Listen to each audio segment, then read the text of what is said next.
Hey, hey.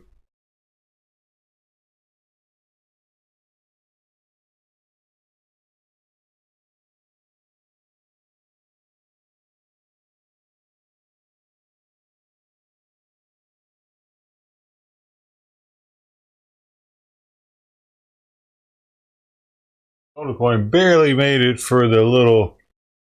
I think he might have gotten 2,500 out of that. He made it right in the middle of me doing it. Morning, Golden. Number two. I'll give you 20,000 for being first, Bill, before the stream started.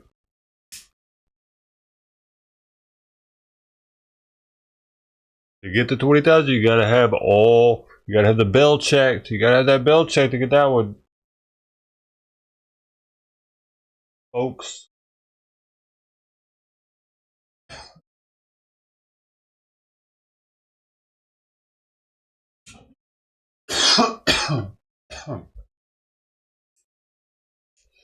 This T's gonna be late today. She's doing some errands, out and about. Hope she has safe travels.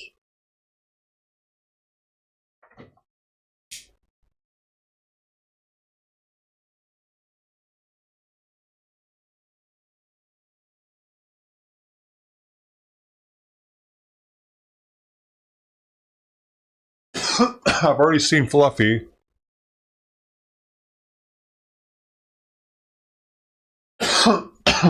Fluffy came by, sniffed the water bowl, and continued walking to the right. For all I know, she's back under the house or something. But Mom is probably under the house waiting.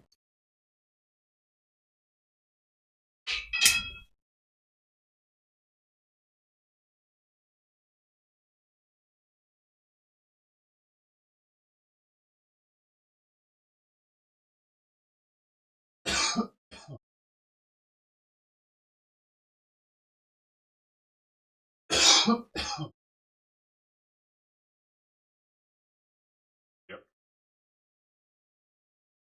Oh, anything?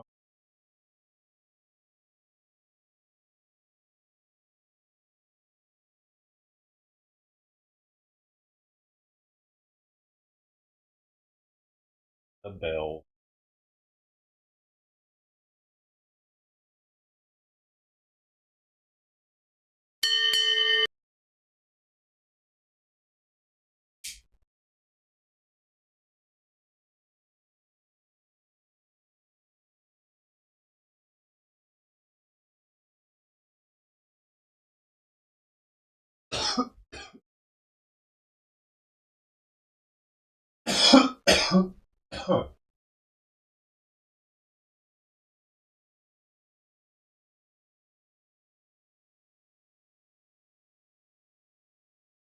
I have a guy that used to come here called, his name was Ted Bell. You remember him? Ted Bell. Ted Thomas and Ted Bell were coming by at the same time, actually. They were both already around. Ted Thomas, he is the winner. Ted Bell.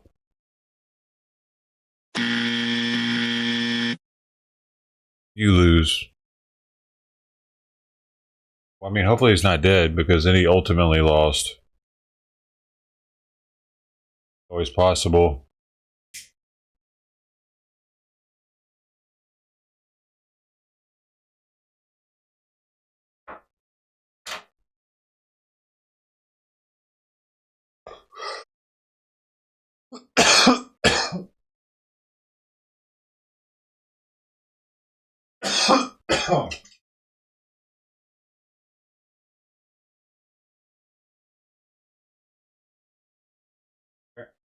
Oh no, never mind.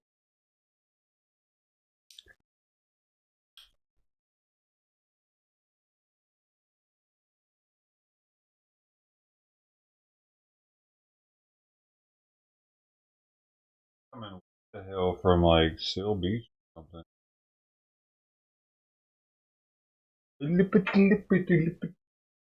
Hey, Regular, why'd you delete all your posts on Discord, man? You get freaked out?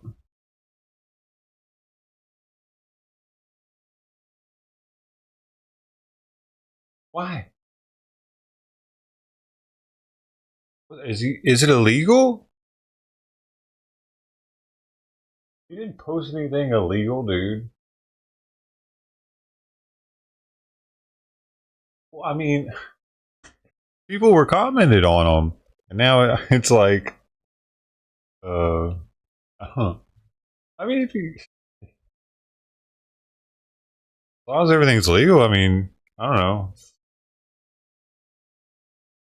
I get it, man. I don't even remember what you posted now. Because it was from both of the different channels. I don't remember what was in the first one.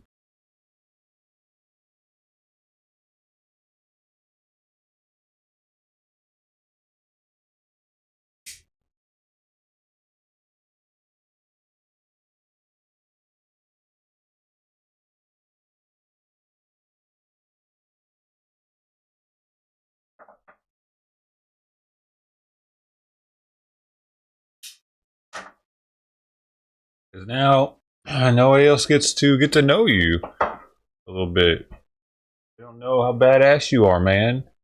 Oh yeah, it was the cars and the bikes and stuff. Yeah, man, the guys are really relating to that. Ted and Mark relate to that strongly, dude. And there's probably more people. Like, that's what helps build a community when you guys, I don't know, when you delete stuff about yourself, it's like it kind of takes away from the community. Like, I don't, like, dude, some Discord servers go all out and they like celebrate people's birthdays and shit. I don't do that because that's where I think, like, I don't know, like their Discord server will like ask the people what their birth date is so that it'll celebrate it whenever it, like, that kind of shit. I feel like can get kind of doxy. So I try to stay away from anything that doxes people's like personal information, pictures and stuff. As long as like you haven't like posted those to a public Facebook account or something that's public, then they shouldn't be able to reverse image search any of them and take them, like, be able to find you or anything.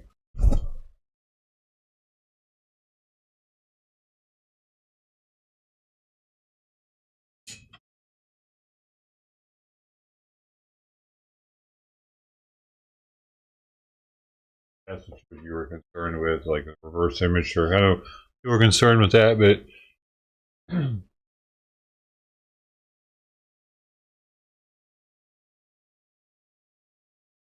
OPSEC. I always have OPSEC with shit like that. I have to think about all that kind of shit. Where else have I used this picture? Is it public? Can I, like, even for stuff that I show on here like that? Because somebody could take a screenshot of that and AI shit and try to figure out where else that picture has been on the internet.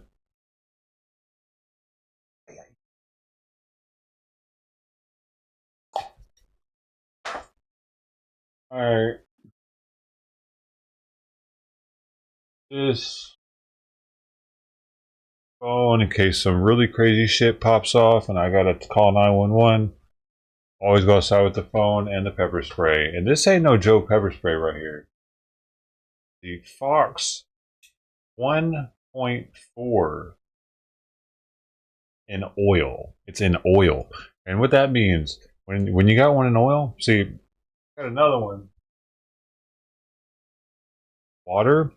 See, water doesn't stick as well. And the oil, I don't think they can concentrate the capsaicin quite as well. The water-based. The water-based ones are much more easily rinsed out of the person's eyes than an oil-based one. They need something like milk or the special stuff that's for actually getting it out of your eyes. I have some of that in my bug out bag. I forget what it's called though. I learned about it during the Antifa days because they had some of them. So I went ahead and ordered some when I got my spray. I also have minis that I could do a giveaway with. I still have them. It's the same exact ingredients that is in this, but it's a little keychain.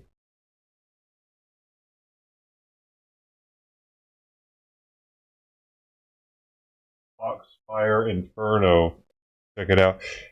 Like I said yesterday, I do a lot of fucking research on stuff before I buy it. Like Like this light right here, this bicycle light that I bought like 4 or 5 years ago, probably still not even obsolete because I put so much research into it.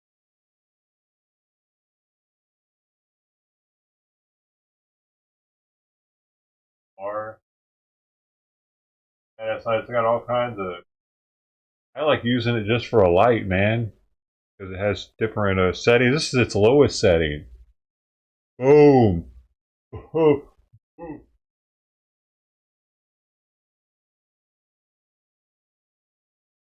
it makes a good little handheld light. I forget what all it does though. It's got different modes.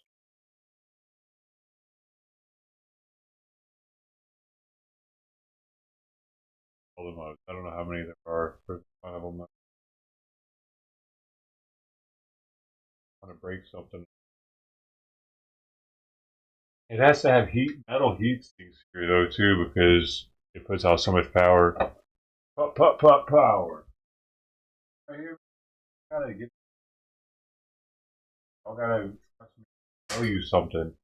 I've mailed multiple people things from the show, and I've never doxed anybody's information. You know that, right? Just so y'all know. Right. Here we go. Thing. We're going out in the cold.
Oh, baby.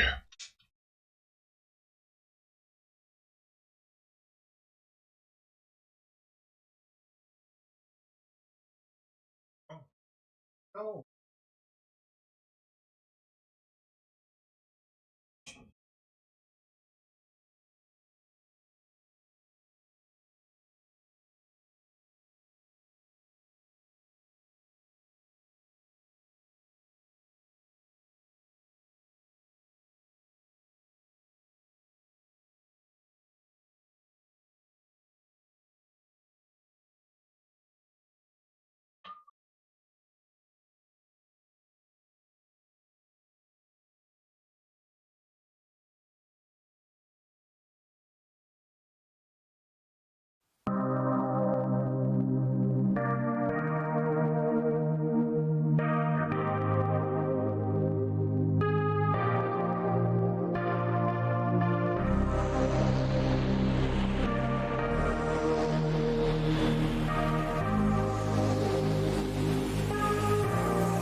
Teddy. Hey, Ted, do you remember Ted Bell?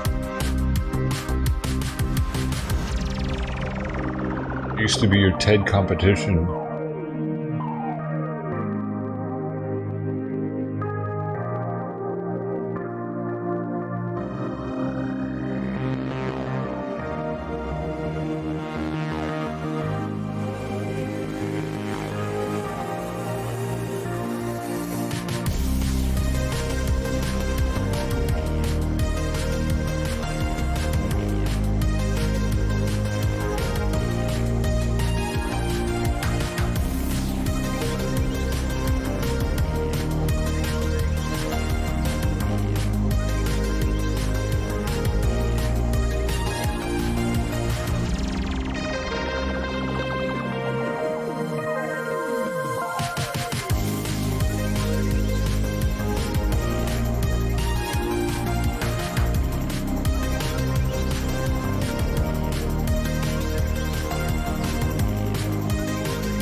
This is. It could be. This is my video game.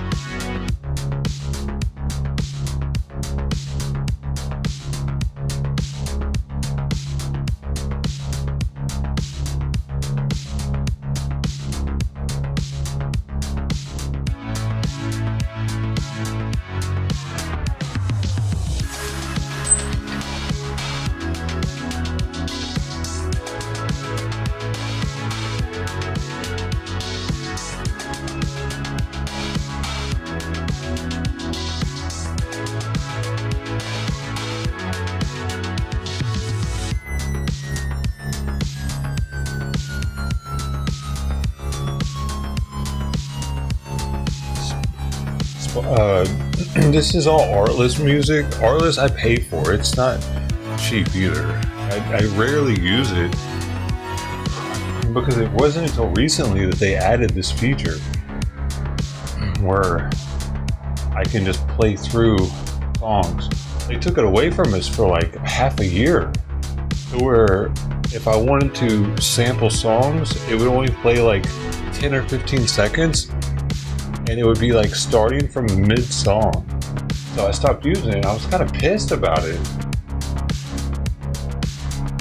But yeah, now like this is an album that I'm playing inspired by the 80s. So I'm stoked on it. They even have this now.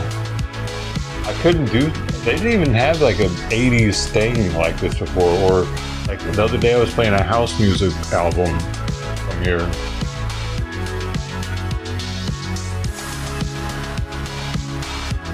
And I own the copyright to all this. So, for life. They don't even sell this license that I have anymore. Now, if you end your subscription with them, it ends your ability to use the music. But I was one of the first ones to have this like 4 or 5 years ago, and I've had it ever since. So I'm grandfathered into like the old style, to where I have lifetime use of the music that I've used. Pretty wild.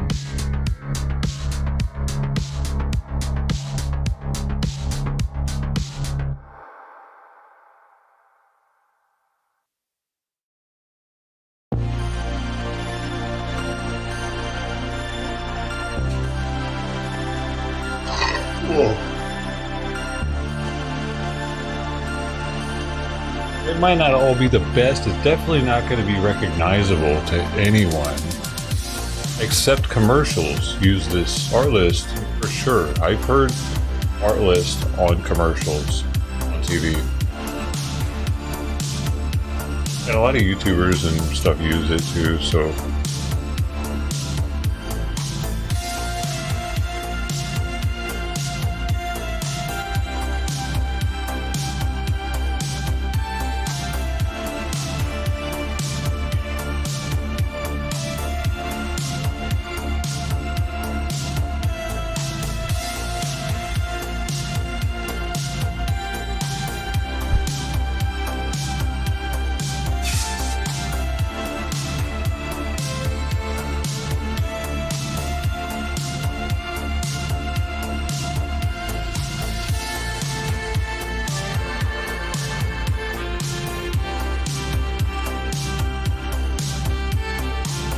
Hey, switch gear back already.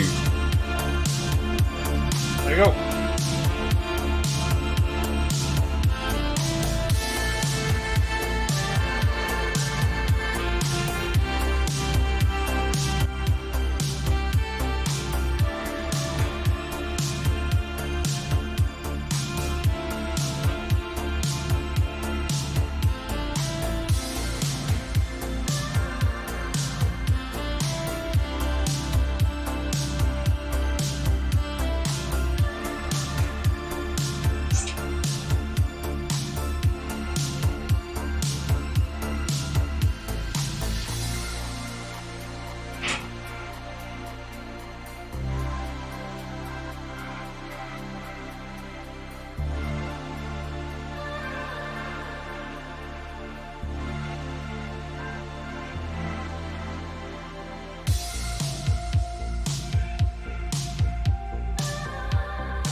You made it just in time for the first feeding.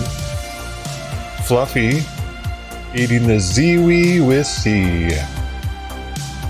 With the nutritional yeast on top. So we'll see if there's a bunch left. We know she just licked all the nutritional yeast off. Or brewer's yeast, as also called. The second one is Simon's food from last night with nothing in it. The third one is Fancy Feast. She's gonna lick all the gravy for sure. And the fourth one is again Ziwi with nothing added.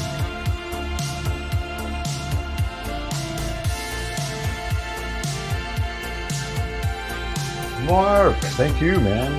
Hey, what else you got to say, Mark? I know you got something else to say, man. Come on, dude. Who are you? Who are you, man? Who is this mystery, Mark?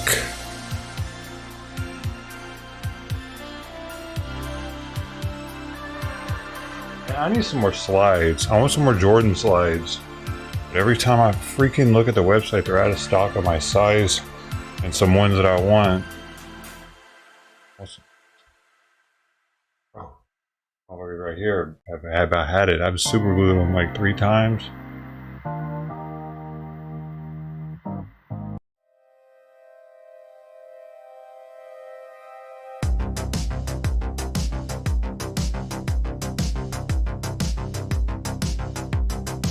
Let's see.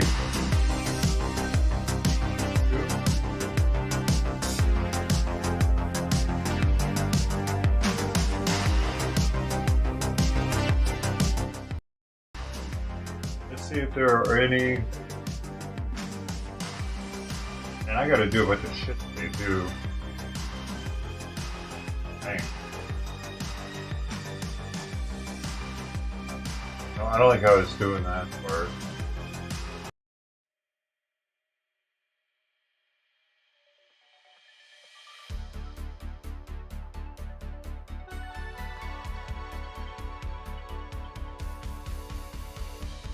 I've already gotten the new battery.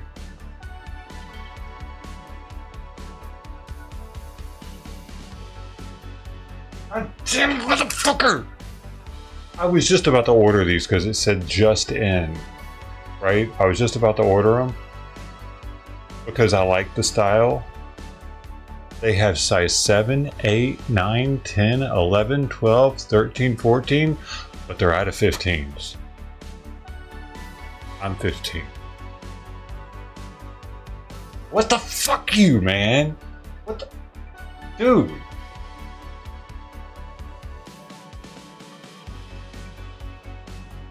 That is mildly infuriating. Why the fuck does... Dude, what? Why? Why is my shit still so hard to get? I've lived my entire life. I'd go to the mall. I would look at shoes. I'd be like, hey, what y'all got in size 15? They bring out some ugly ass shit. This is all we got, sorry. Fucking what is scalpers buying up to size 15s? What is this shit, man? Don't they know what we've had to deal with this forever and now you're making it still deal? That should be the only size still in stock. If nothing else. Not the first one sold out. Size 15 is the first one sold out. You shitheads.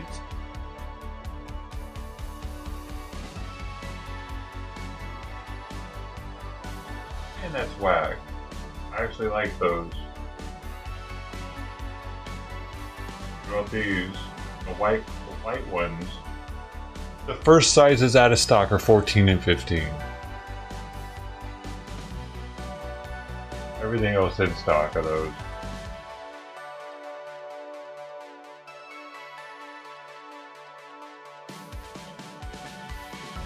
The only 2 that I wanted.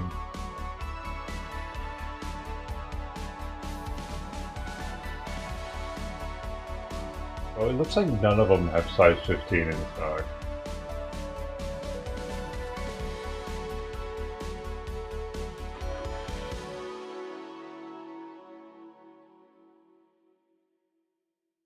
Why?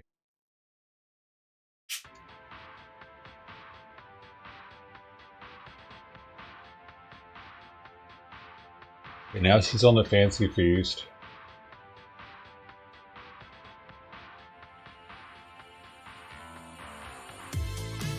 Yeah, I also need to change a blinker bulb while my battery's out. I already have the bulb.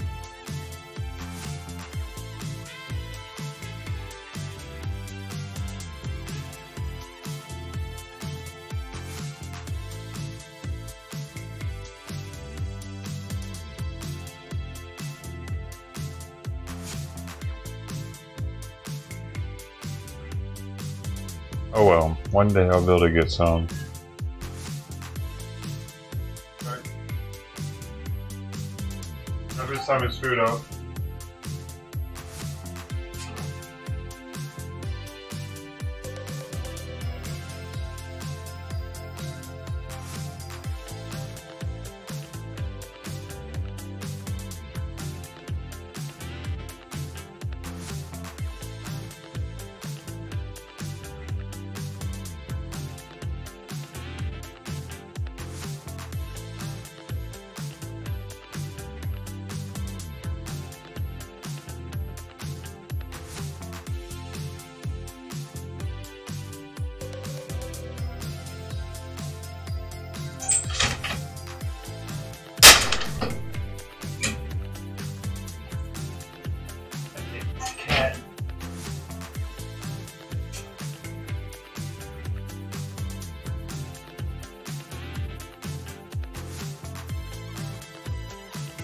Get a gate?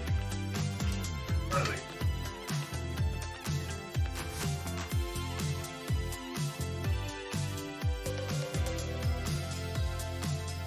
I need a gate in front of the gate. So she's not always up on the fucking gate every time I come in. Gate, a pre-gate. I just need to put her in a cage. How about that? I'll put you in a cage.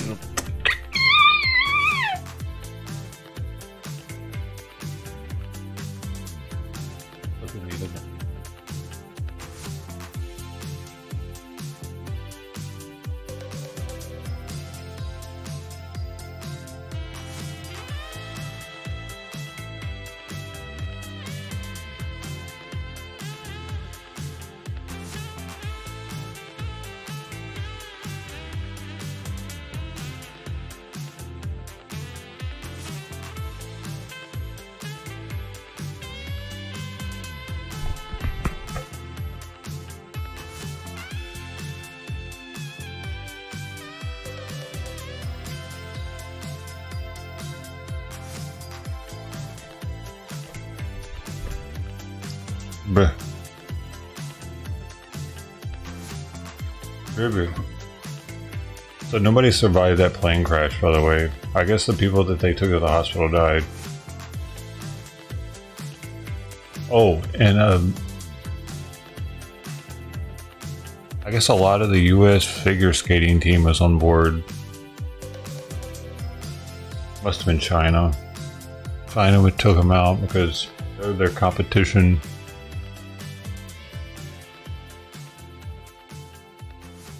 One hypothesis that I read on Reddit from a Black Hawk, a pilot that flies in that area, is that something about it being unusual that that plane was approaching from runway 33 instead of runway 1.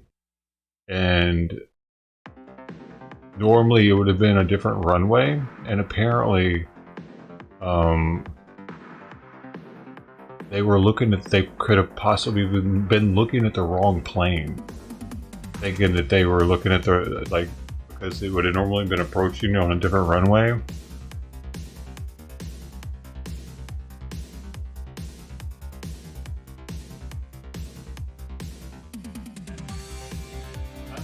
Ivan,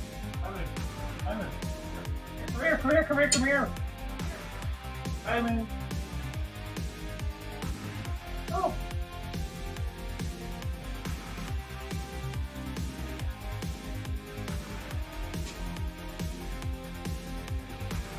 Yo, this is the perfect music for trident eating. And go!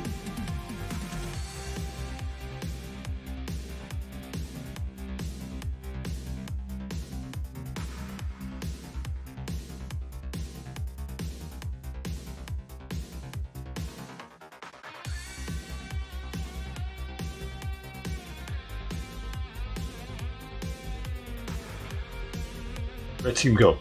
Red team go.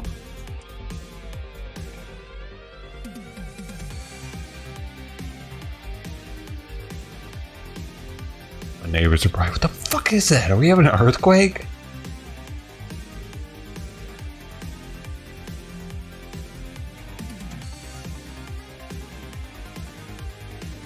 Oh, she's already eaten the rest of that one. She's going straight in for the fancy feast.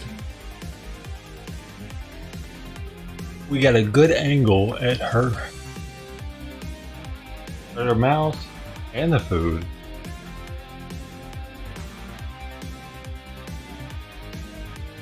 She might just break the record today, folks. We got it back to the babies. Gotta get back to the babies tonight. This morning they need my milk. Alright. Gotta go, gotta go, gotta go.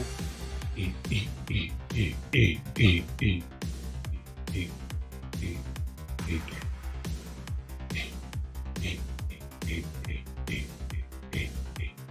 eat. Oh, you're going for Simon's food from last night. That's old food. He's eating it all, baby. Eat it all. Oh. Ah. Damn it, they don't want Simon's spit. He's going back for the Ziwi though. Lots of nutrients in that bad boy right there, I tell you. Nutrient dense food. That's what it said.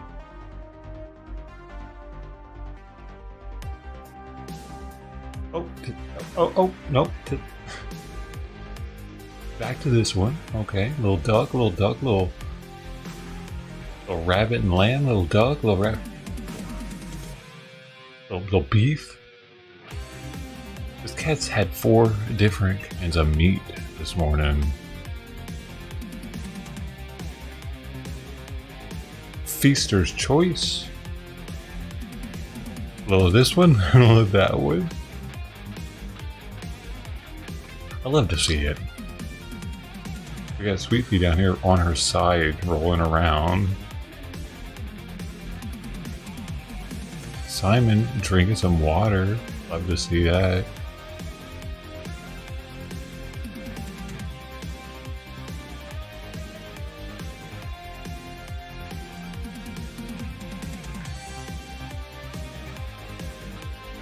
Oh yeah, she's like gross. Oh, that's it. Okay, but that was pretty good.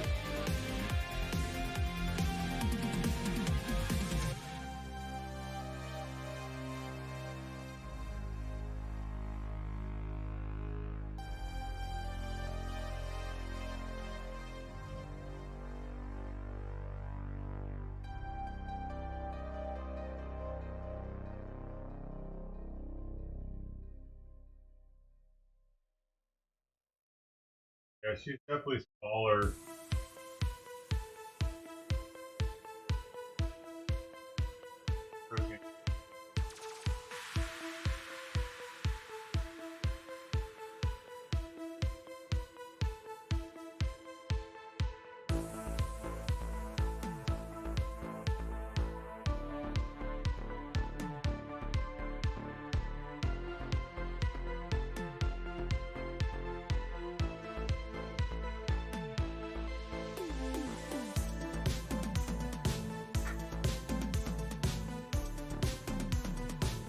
Okay, she definitely went like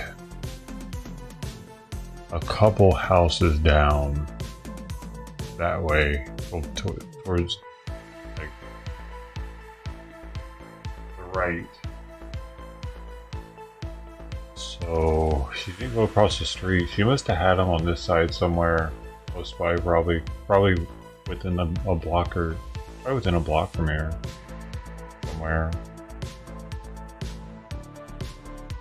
Yeah, that way towards the other side of the alley.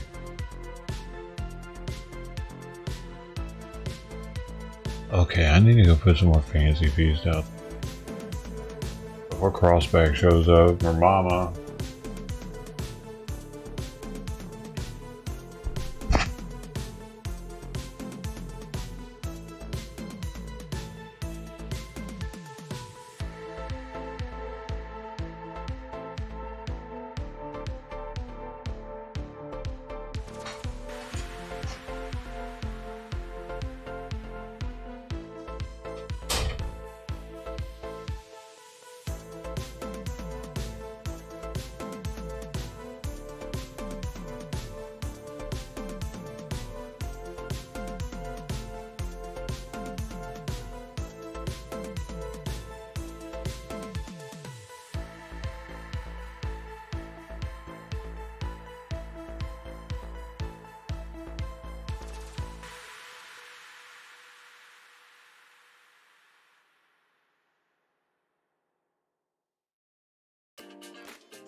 Juicy here.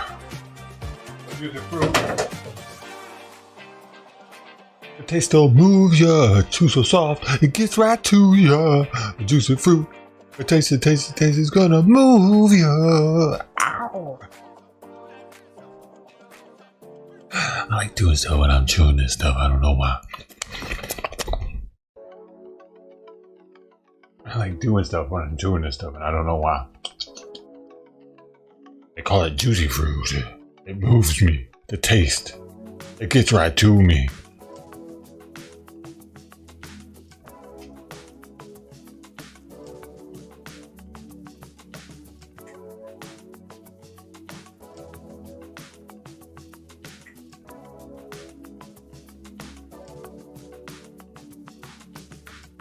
A long bicycle ride with your dog. Did you put him in the basket? Come here, Fido. Come here, Fido. Get in the basket. Like Dorothy? Little basket, little Toto. Let's go down the road. Look for a stick.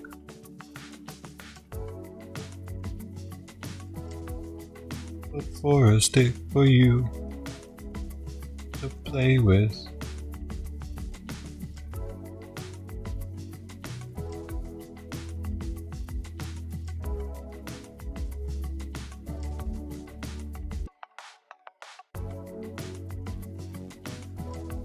That one's too big, that one's too small.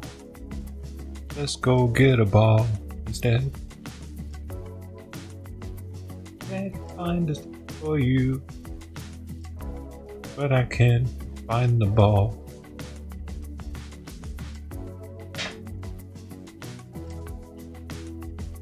It's over there in the corner next to the wall.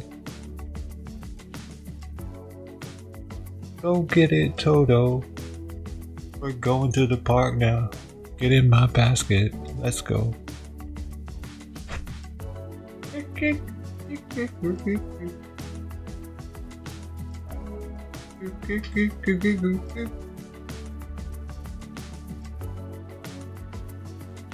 I don't know.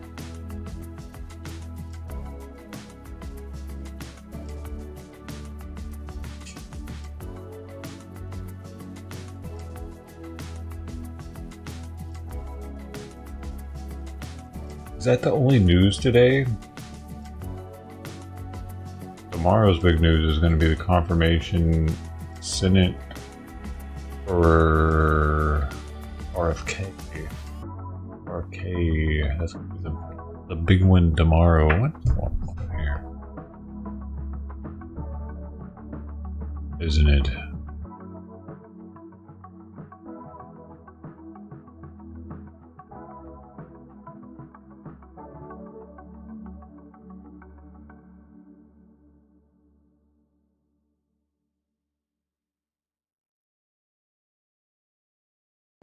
Oh, did he get him a mat? Dude. Dude, I think he got them a mat. I think he got him a mat at this one stream. Possibly. I can't tell for sure. Was that always there?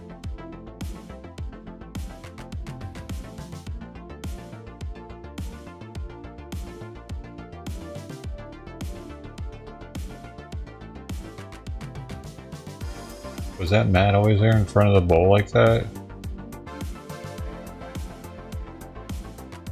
Oh, he did?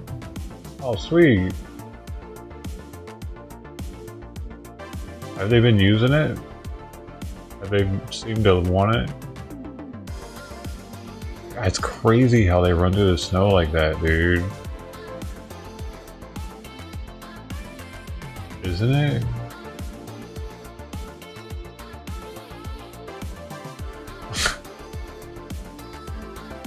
Oh, look, this one's going right to it.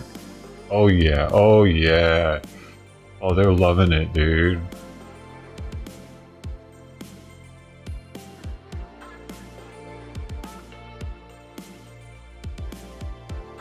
They don't? Oh, that's cool. Nice. That's awesome news.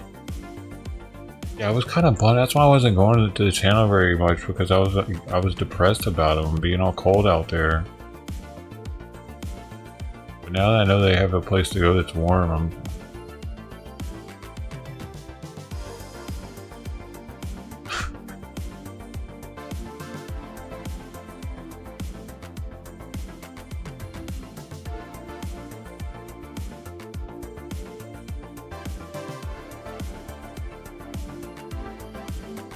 It's crazy though, isn't it, how they play in the snow?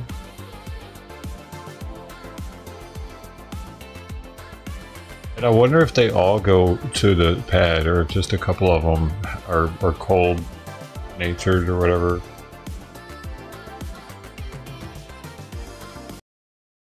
Oh, back off, lady. Like this one has the white on its chest and on its feet. That one comes to the pad.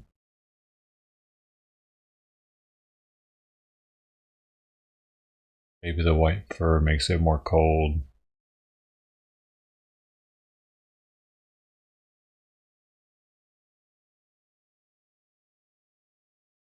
It's interesting that one was hanging out. Oh, that is this where the food's at inside of here, right?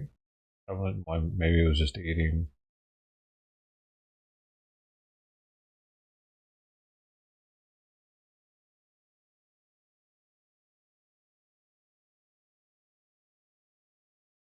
And are they spayed and neutered already? How's that gonna play out? Is he about to have 1,000,000 cats in his backyard?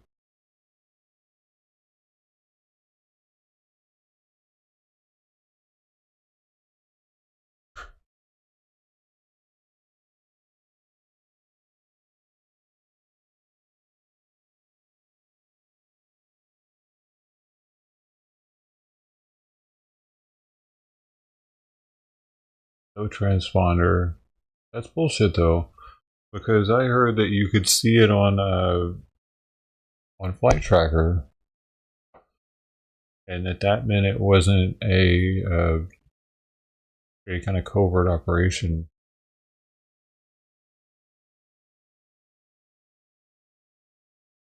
Who said that?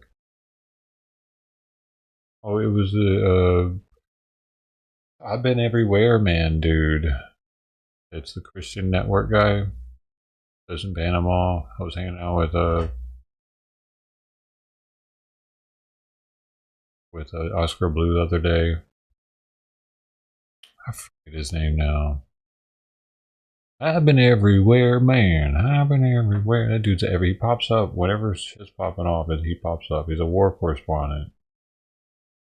But he's a Christian. And he does like retreats or whatever. Not retreats, but he'll take people to the Holy Land and give them tours of Syria and shit. But I think he might be ex-military also.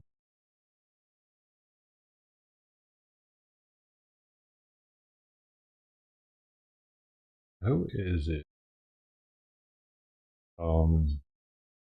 I bet if I just put on YouTube, it'll recommend me one of his.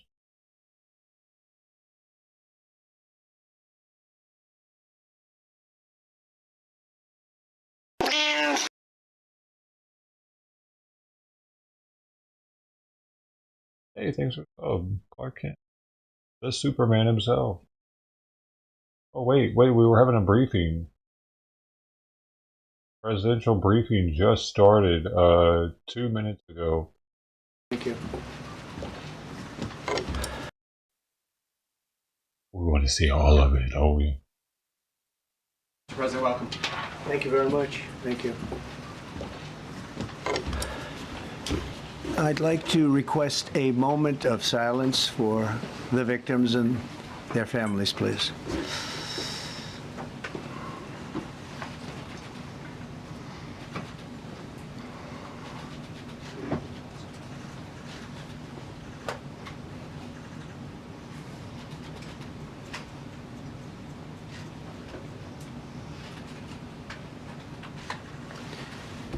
Thank you very much.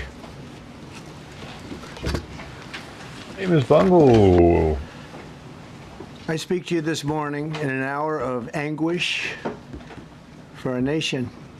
Just before 9 p.m. last night, an American Airlines regional jet carrying 60 passengers and 4 crew collided with an Army Black Hawk helicopter carrying 3 military service members over the Potomac River in Washington, D.C., while on final approach to Reagan National Airport. Both aircraft crashed instantly and were immediately submerged into the icy waters of the Potomac. Real tragedy. The massive search and rescue mission was underway throughout the night, leveraging every asset at our disposal, and I have to say the local, state, federal, military, including the United States Coast Guard in particular, they've done a phenomenal job. So quick, so fast, it was mobilized immediately. The work has now shifted to a recovery mission. Sadly, there are no survivors. This was a dark and excruciating night in our nation's capital and in our nation's history, and a tragedy of terrible proportions. As one nation, we grieve for every precious soul that has been taken from us so suddenly, and we are a country of really, we are in mourning. This has really shaken a lot of people, including people, very sadly, from other nations who were on the flight. For the family members back in Wichita, Kansas, here in Washington, D.C., and throughout the United States and in Russia, we have a Russia contingent, some very talented people. Unfortunately, were on that plane. Very, very, very sorry about that. Whose loved ones were aboard the passenger jet. We can only begin to imagine the agony that you're all feeling. Nothing worse. On behalf of the First Lady, myself, and 340 million Americans, our hearts are shattered alongside yours, and our prayers are with you now. And in the days to come, we'll be working very, very diligently in the days to come. We're here for you to wipe away the tears and to offer you our devotion, our love, and our support. There's great support. In moments like this, the differences between Americans fade to nothing compared to the bonds of affection and loyalty that unite us all, both as Americans and even as nations. We are one family, and today we are all heartbroken. We're all searching for answers. that icy Potomac. It was a cold night, cold water. We're all overcome with the grief for many who have so tragically perished, will no longer be with us. Together we take solace in the knowledge that their journey ended not in the cold waters of the Potomac, but in the warm embrace of a loving God. We do not know what led to this crash, but we have some very strong opinions and ideas, and I think we'll probably state those opinions now. Because over the years I've watched as things like this happen, and they say, well, we're always investigating, and then the investigation 3 years later, they announce it. We think we have some pretty good ideas. But we'll find out how this disaster occurred, and we'll ensure that nothing like this ever happens again. The FAA and the NTSB and the U.S. military will be carrying out a systematic and comprehensive investigation. Our new Secretary of Transportation, Sean Duffy, his second day on the job when that happened. It's a rough one. We'll be working tirelessly. He's a great gentleman. The whole group these are great people, and they are working tirelessly to figure out exactly what happened.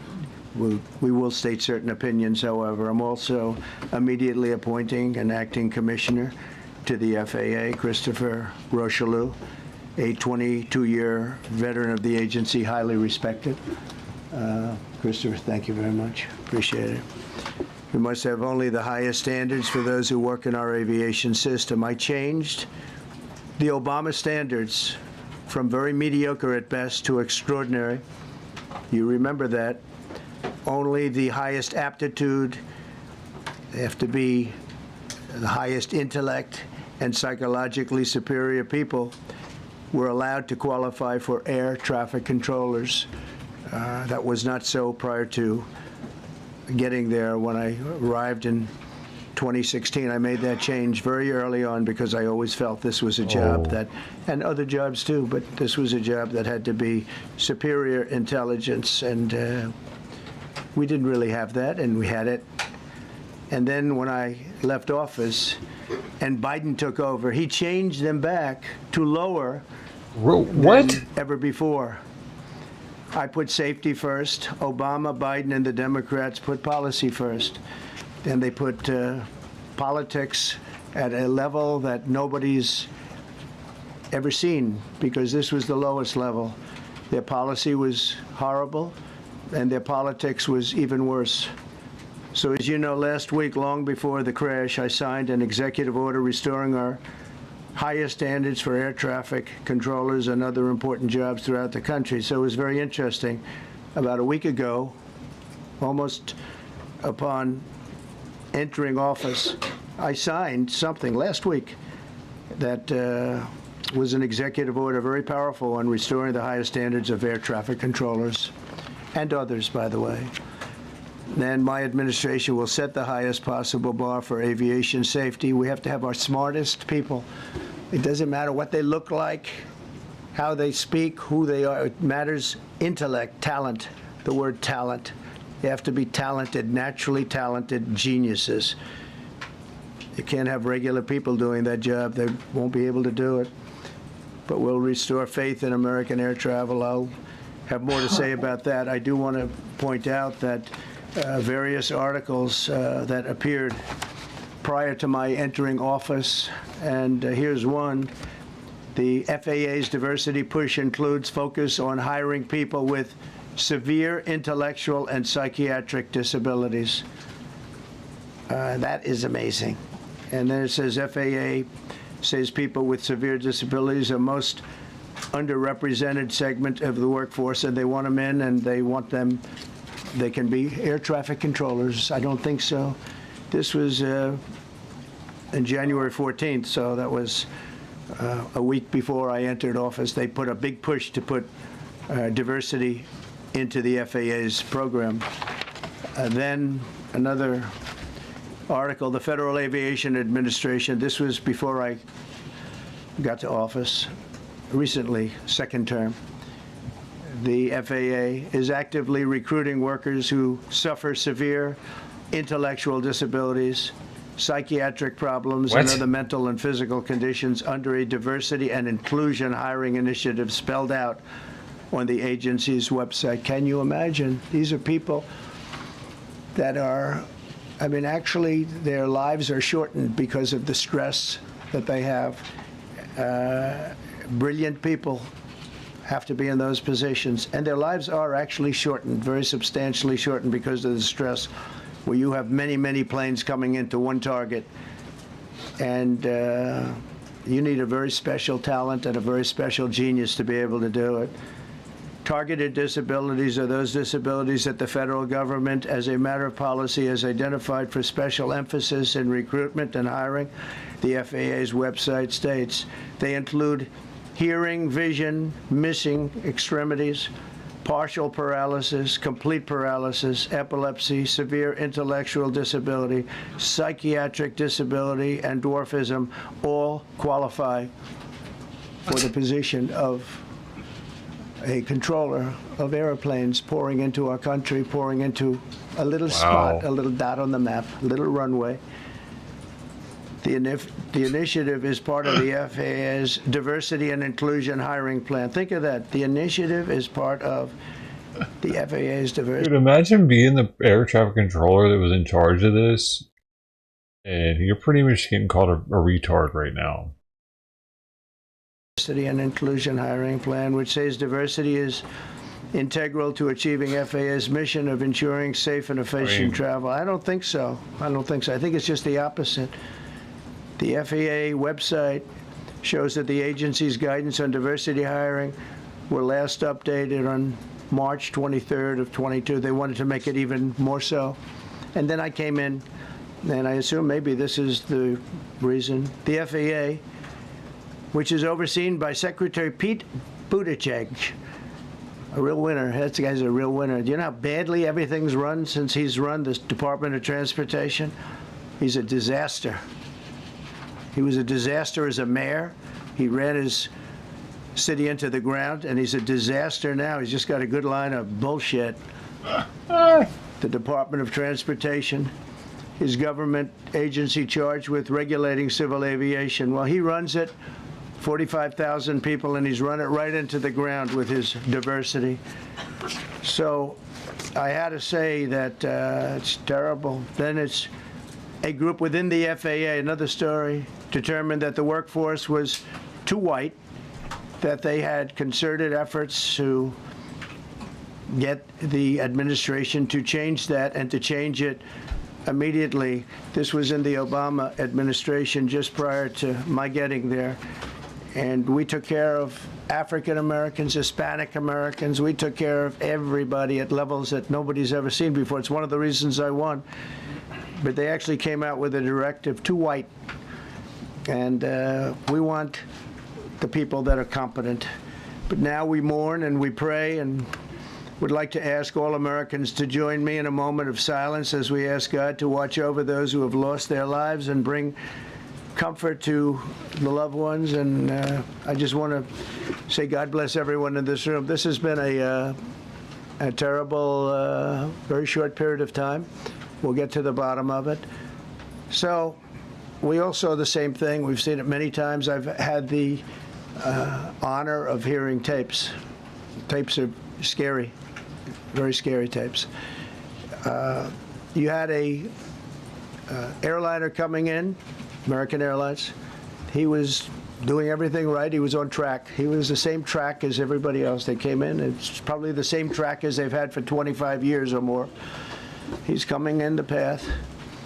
And for some reason, he had a helicopter that was at the same height, obviously when they hit, but pretty much the same height, and going at an angle that was unbelievably bad.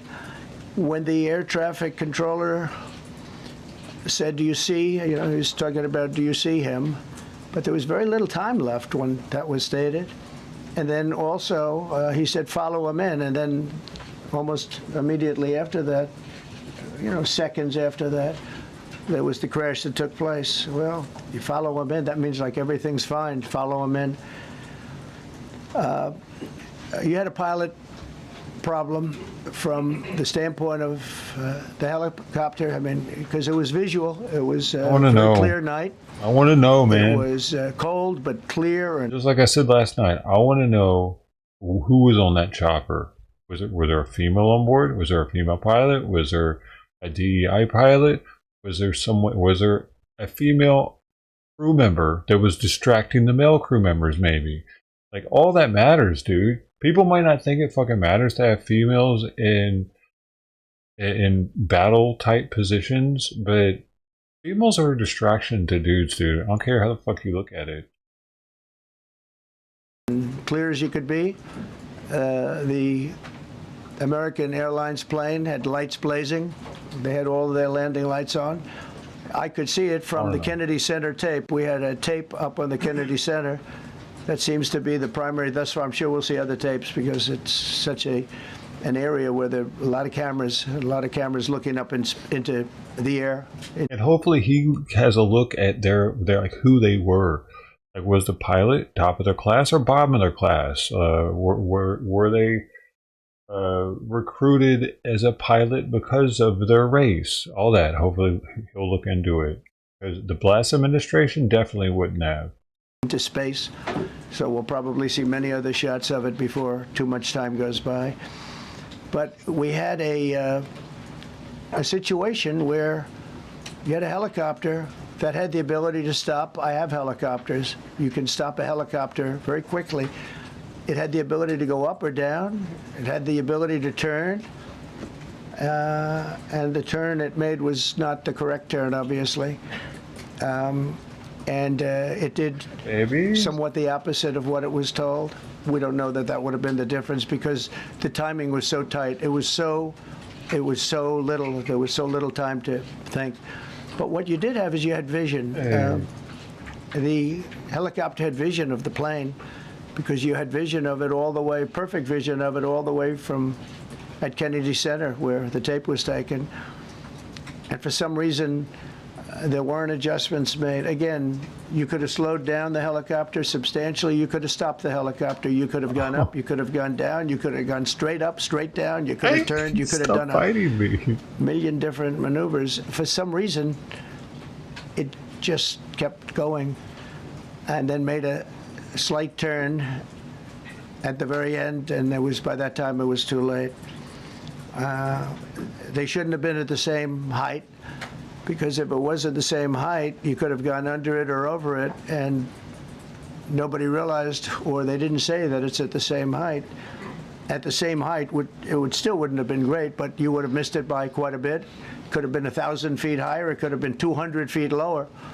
But it was exactly at the same height, and somebody should have been able to point that out. So all of this is going to be studied, but it just seems to me from a couple of words that I like to use, the words common sense. Some really bad things happened, and some things happened that shouldn't have happened. So you had a helicopter going in an identical direction. You had a helicopter that was at the exact same height as somebody going in essentially the opposite direction. You had a plane that was following a track, which is a track that every other plane followed. And I don't imagine, I know I've heard today that they might have been following the preceding plane, which was pretty close, but not that close, the preceding plane. But you wouldn't have even been able to see that because of the direction that the helicopter was coming in at. So you had a confluence of bad decisions that were made. And you have people that lost their lives, violently lost their lives. We're going to take a few questions. I'd like to ask our new Secretary of Transportation to say a few words. Sean Duffy, great gentleman, just started. It's not your fault, and I know you agree with me very strongly on intellect and even psychological well-being of the air traffic control. It's such an important position, and I think I can't emphasize stronger. I changed it when I first ran in 2016. I changed it. We had the highest standard that you could have, and then they changed it back. That was Biden to a standard I read it to you. That was from one of your papers. One of the people in this room actually wrote that. And then I changed it back a few days ago. And unfortunately, that was, we'll see. We don't know that necessarily it's even the controller's fault. But one thing we do know, there was a lot of vision, and people should have been able to see that, you know, at what point do you stop? At what point do you say, wow, that plane's getting a little bit close? So this is a tragedy that should not have happened. Please, sir. Thank you, Mr. President. And I would just note the President's leadership has been remarkable during this crisis. We have had a whole of government response, local, state, federal, and when you see that kind of cooperation, it begins with the leadership in this body. So thank you for that, Mr. President. You make our jobs a lot easier. You made an important point that when we deal with safety, we can only accept the best and the brightest in positions of safety that impact the lives of our loved ones, our family members. And I think you make a really important point on that, Mr. President. That is the motto of your presidency, the best and the brightest, the most intelligent coming into these spaces. I want to take a moment and extend my condolences to the families of the loved ones. We commit to them that we are going to get to the bottom of this investigation, not in 3 years, not in 4 years, but as quickly as possible with the NTSB, who is here today, as well as the FAA. What happened yesterday shouldn't have happened. It should not have happened. And when Americans take off in airplanes, they should expect to land at their destination. That didn't happen yesterday. That's not acceptable. And so we will not accept excuses. We will not accept passing the buck. We are going to take responsibility at the Department of Transportation and the FAA to make sure we have the reforms that have been dictated by President Trump in place to make sure that these mistakes do not happen again. And again, I want to thank you for your leadership, Mr. President, and I appreciate the confidence you placed in me. Thank you. Pete, would you like to say something? Well, thank you, Mr. President. Again, I want to echo what the Transportation Secretary said about your leadership. From the moment we found out about this, we were in contact with the White House trying to determine exactly what happened. I would echo it as well. No excuses. We're going to get to the bottom of this. We first and foremost, from the Defense Department, want to pass our condolences to the 64 souls and their families that were affected by this. Never should happen. And certainly the 3 service members, the 3 soldiers, a young captain, staff sergeant, and a CW2, Chief Warrant Officer, on a routine annual retraining night flights on a standard corridor for a continuity of government mission. The military does dangerous things. It does routine things on the regular basis. Tragically, last night, a mistake was made. And I think the president is right. There was some sort of an elevation issue that we have immediately begun investigating at the DoD and Army level. Army CID is on the ground investigating. Top-tier aviation assets inside the DoD are investigating, sir, to get to the bottom of it so that it does not happen again, because it's absolutely unacceptable. But I want to echo what the Transportation Secretary and you, Mr. President, said, because it pertains to the DoD as well. We will have the best and brightest in every position possible. As you said in your inaugural, it is colorblind and merit-based. The best leaders possible, whether it's flying Black Hawks and flying airplanes, leading platoons, or in government. The era of DEI is gone at the Defense Department, and we need the best and brightest, whether it's in our air traffic control, or whether it's in our generals, or whether it's throughout government. So thank you for your leadership and courage on that, sir. Dude, is that chick still in charge of the Navy? JD, please. I don't think so. Thank you, Mr. President, for your leadership. I just want to reemphasize something the President said, and you've heard from the Secretary of Transportation and of Defense. There really was a whole of government response. We were all on the phone. We were all communicating yesterday, trying to get to the bottom of this immediately, but also try to communicate with the American people about what happened. Something the President said that I think bears reemphasizing which is that when you don't have the best standards in who you're hiring, it means on the one hand, you're not getting the best people in government, but on the other hand, it puts stresses on the people who are already there. And I think that is a core part of what President Trump is going to bring and has already brought to Washington, D.C. is we want to hire the best people because we want the best people at air traffic control, and we want to make sure we have enough people at air traffic control who are actually competent to do the job. If you go back to just some of the headlines over the past 10 years, you have many hundreds of people suing the government because they would like to be air traffic controllers, but they were turned away because of the color of their skin. That policy ends under Donald Trump's leadership because safety is the first priority of our aviation industry. Thank you, Mr. President. Thank you, Jim. Fucking ridiculous, man. On DEI and the claims that you've made, are you saying... By the way, the Chief of Naval Operations, Elisa Franchetti, is the first female to ever hold the position. She was sworn in November 2nd, 2023. When are we going to get her out? saying this crash was somehow caused and the result of diversity hiring, and what evidence have you seen to support these claims? It just could have been. We have a high standard. We've had a much higher standard than anybody else. And there are things where you have to go by brain power, you have to go by psychological quality. And psychological quality is a very important element of it. These are various very powerful tests that we put to use, and they were terminated by Biden. And Biden went by a standard that's the exact opposite. So we don't know, but we do know that you had two planes at the same level. You had a helicopter and a plane. That shouldn't have happened.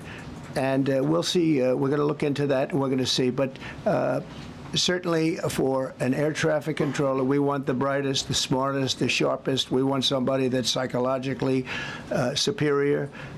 And that's what we're going to have. Yeah. Yeah, please, go ahead. Mr. President, you mentioned at the top of the briefing that there were several Russian nationals on the flight. Yes. Will the U.S. government be willing to facilitate the transfer of their remains, considering Yes, we the will. fact there is no direct air travel between the two countries? We've already been in contact with Russia, and the answer is yes, we will facilitate. Yes. Please, go ahead. Thank you, Mr. President. The situation in the Democratic Republic of the Congo is getting worse, even though President John Lorenzo has been mediating the conflict between Rwanda and the Democratic Republic of the Congo because he wants to bring peace and stability. Congo, the lady. situation is really bad right now. I Oh want to my hear from God. this president if you have any plan in the future to bring peace in the Well, you're Democratic asking me a Republic question of the about Congo. Rwanda, and it is a very serious problem. I agree, but I don't think it's appropriate right now to It's talk not, about you it. dumb but it is cunt. a very serious problem. Thank you, Trump. You don't even yet know the names of the 67 people who were What's she killed, doing? and you are blaming Democrats and DEI policies and air traffic control and seemingly the member of the U.S. military who was flying that Black Hawk helicopter. Don't you think you're getting ahead of the investigation right now? No, I don't think so at all. I don't think with the names of the people, you mean the names of the people that are on the plane, you think that's going to make a difference? They are for their families they are who are a claiming group of DEI people that have lost their lives. If you want a list of the names, we can give you that. We'll be giving that very soon. We're in coordination with American Airlines. We're in coordination very strongly, obviously, with the military. But I think that's not a very smart question. But are you I'm blaming- surprised coming from you. Please. Please. Thank you, President Trump. Thank you for being here. Based on your analysis so far, do you have a sense of who was at fault, if it was the plane, the helicopter, air traffic control, and can you assure people that it is safe to fly in and out of D.C.? Well, I've given you the analysis, and the analysis was based on vision. You had a lot of people that saw what was happening. You had some people that knew what was happening. There was some warnings, but the warnings were given very, very late. You know, those warnings were given very late. It was almost as they were given. A few seconds later, there was the crash. It should have been brought up earlier. But the people in the helicopter should have seen where they were going. I can't imagine people with 20/20 vision not seeing, you know, what's happening up there. Again, they shouldn't have been at the same height. You're going in reverse directions or sideways directions. Obviously, you want to be at different heights. I see it all the time when I'm flying. You have Perpendicular planes going in the directions? opposite. They're always lower. We're higher. Or Oh, they're, yeah. So if somehow there's a It's screw-up, they're supposed to it's be, not going to be a tragedy. actually. It'll be close. Aren't But, you they? know, there's never going to be a tragedy if you're at a different elevation. For whatever reason, they were at the same elevation. And also, from the American Airlines standard, he's along the track that every plane is along. You say, what was a helicopter doing in that track? It's very sad. But visually, somebody should have been able to see and taken that helicopter out of play, and they should have been at a different height. Thank you, sir. You mentioned the Russians that were on board that plane. What other nationalities were on board that passenger? There were a couple of others. We're going to be announcing it in about an hour. We have some very specific information. We're calling the countries. We've spoken to most of them, but there were some other countries represented. Mr. President, have you spoken to President Putin? I have not, no. Mr. President, on your executive Not about this. question, if I may. On your executive order, you've already issued an executive order you say will restore aviation safety. Right. This crash happened after that.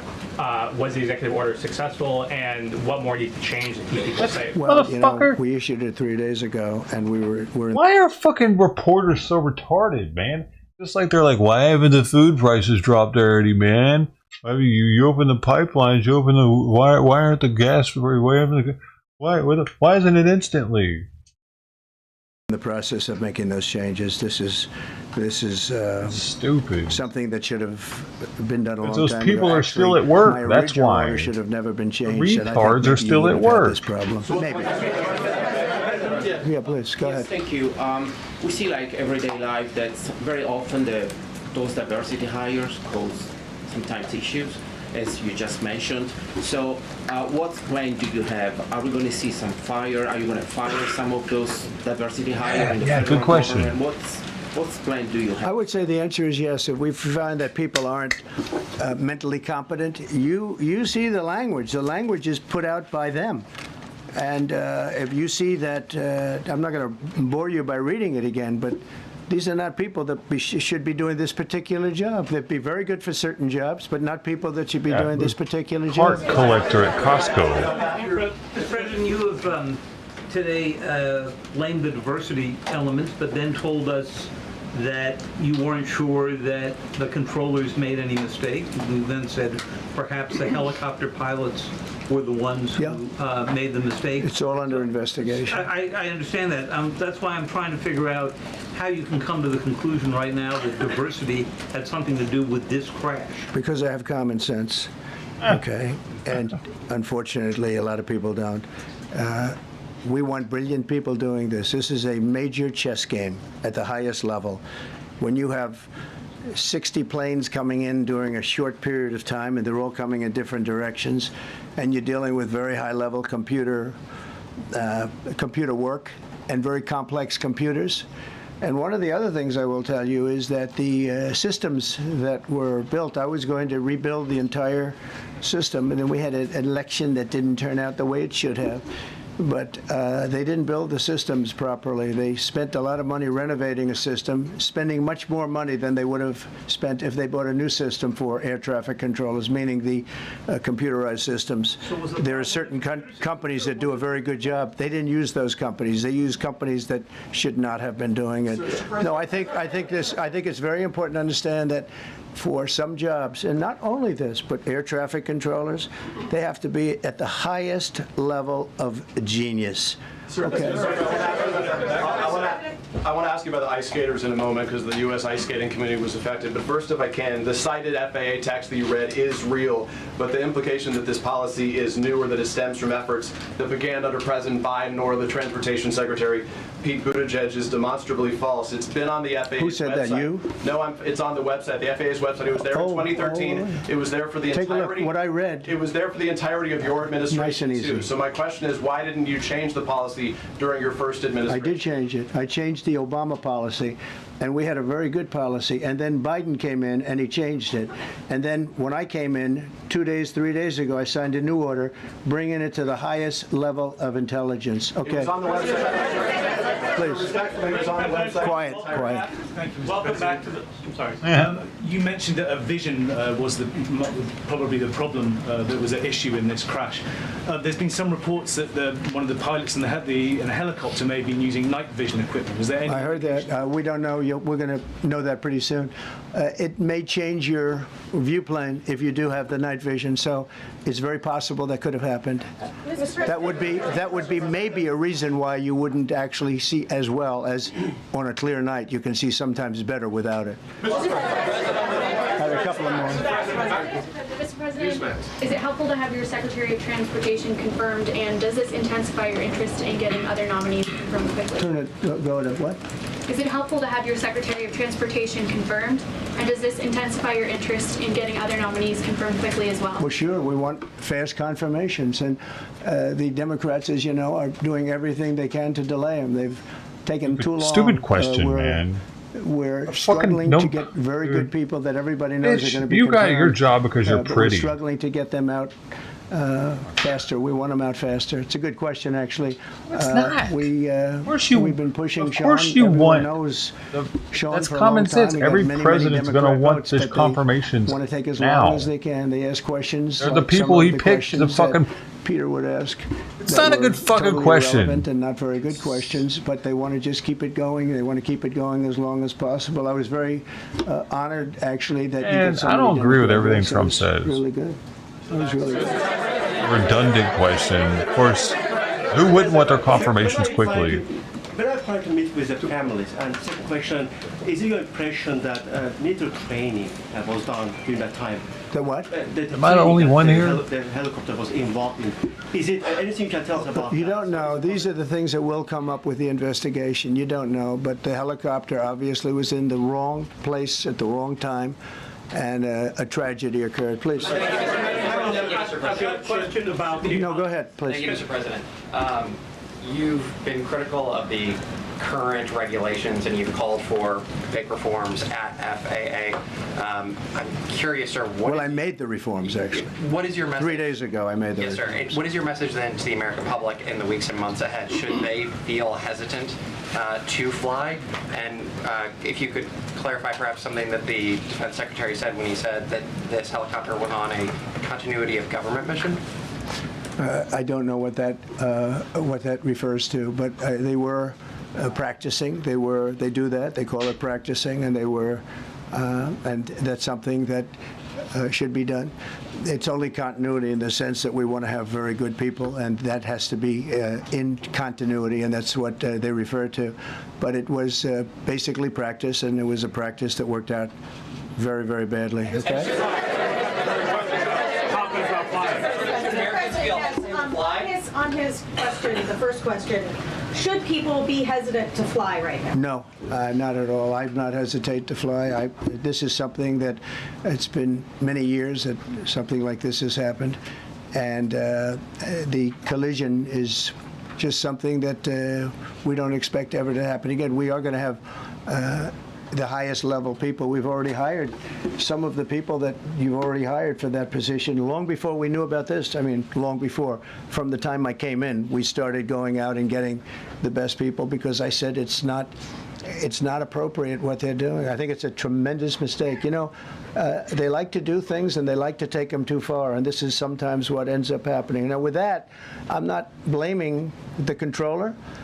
I'm saying there are things that you could question, like the height of the helicopter, the height of the plane being at the same level and going in opposite directions. It's not a positive. But no, we're already hiring people. No, flying is very safe. We have the safest flying anywhere in the world, and we'll keep it that way. Thank you all very much. Thank you very much, everybody.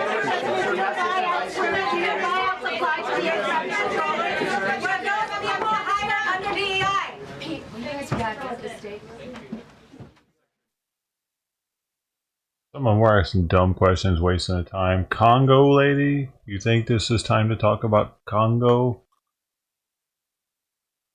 Oh, I can finally ask him. He's going to end our war. He's going to fix Rwanda.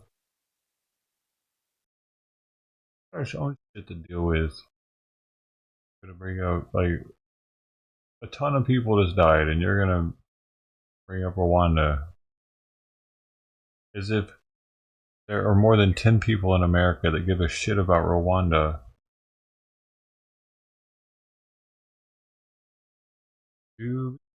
Are there more than 10, you think?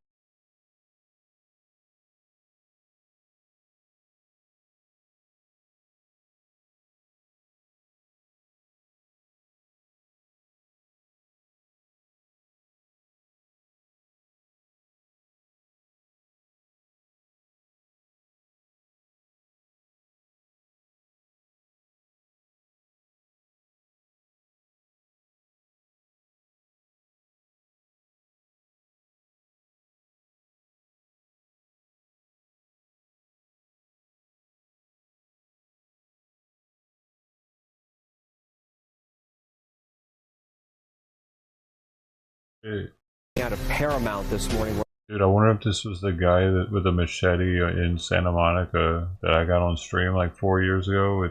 Remember with Corinne? I wonder if this is that dude. He was shot and killed by deputies. A man is dead in a shooting involving LA County Sheriff deputies. NBC4's Annette Arriola joins us live now with the new details, Annette, that you've just learned.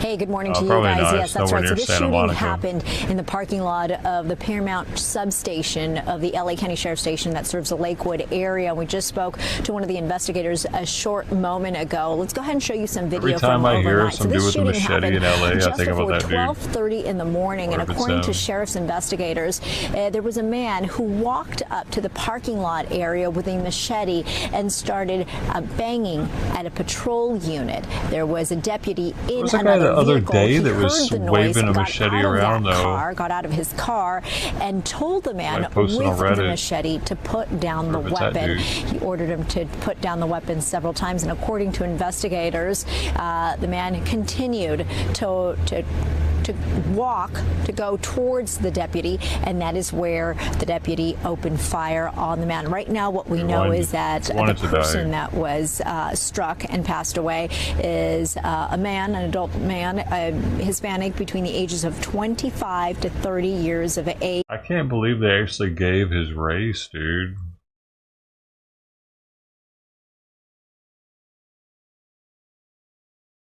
Tulsi Gabbard, confirmation. From many current and former individuals who've worked within the intelligence community, those who've worked or are working within our military, because I believe they trust that my goal, my sole goal and interest is in our nation's security and upholding our oath to the Constitution.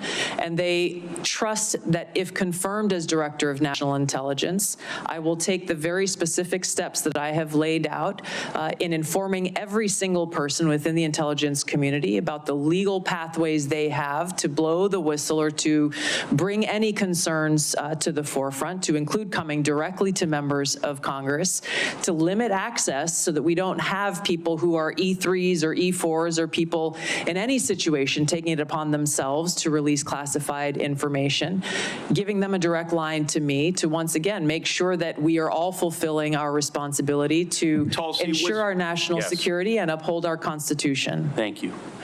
Tulsi, was Edward Snowden false to an obligation or false to a duty? I don't understand what you're saying. False? Yes. Did he betray a duty? But did he betray the trust of the American people? Which is, according to Merriam-Webster, that's the definition of a traitor. Edward Snowden broke the law, and he released this information in a way that he should not have. He also acknowledged and exposed information that was unconstitutional, which drove a lot of the reforms that this body has made over the years to make sure that Americans' constitutional rights are protected. Well, for what it's worth, Mr. Snowden is watching these proceedings. He's posted on social media even, indicating that Tulsi Gabbard should indicate that I harmed national security.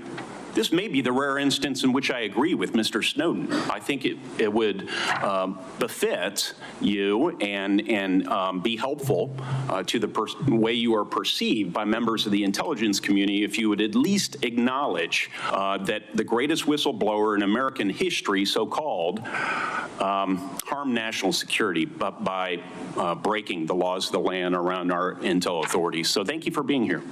Thank you. Thank you, Senator Young. Senator Kelly. Thank you, Mr. Chairman. Colonel Gabbard, I want to first say thank you for your service to this country. Likewise. In Congress and in the Army, and thank you for meeting with me a couple of weeks ago, and thank you for being here today. You're nominated to lead and coordinate across the intelligence community's numerous sources of collection and analytic capabilities. In a few sentences, should I start this over and can you watch it? describe how you make assessments and how you're going to sift through all this intelligence and make careful and thoughtful conclusions? Yes, Senator, there are great professionals who work within the intelligence community. I will build a strong team around me as they present the intelligence reporting to provide to the President through the President's daily brief and to respond to issues and concerns that this body has. I will welcome dissenting voices to be able to make sure that this information intelligence is thoroughly vetted prior to presenting it and make sure that the truth is reported, whether that truth is convenient or not. Well, thank you, Colonel Gabbard, and I appreciate that. The President and others are going to rely on that. I want to discuss such an assessment made by the IC. For years, the U.S. analyzed evidence of numerous chemical weapons attacks in Syria. Eventually, we were able to assess that Bashar al-Assad was responsible for a number of these attacks that slaughtered his own civilians.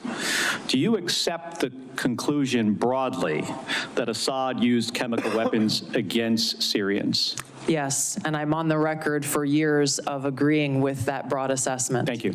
Among the attacks the U.S. assessed Assad was responsible for two that occurred in Douma and Khan Sheikhoun in Syria.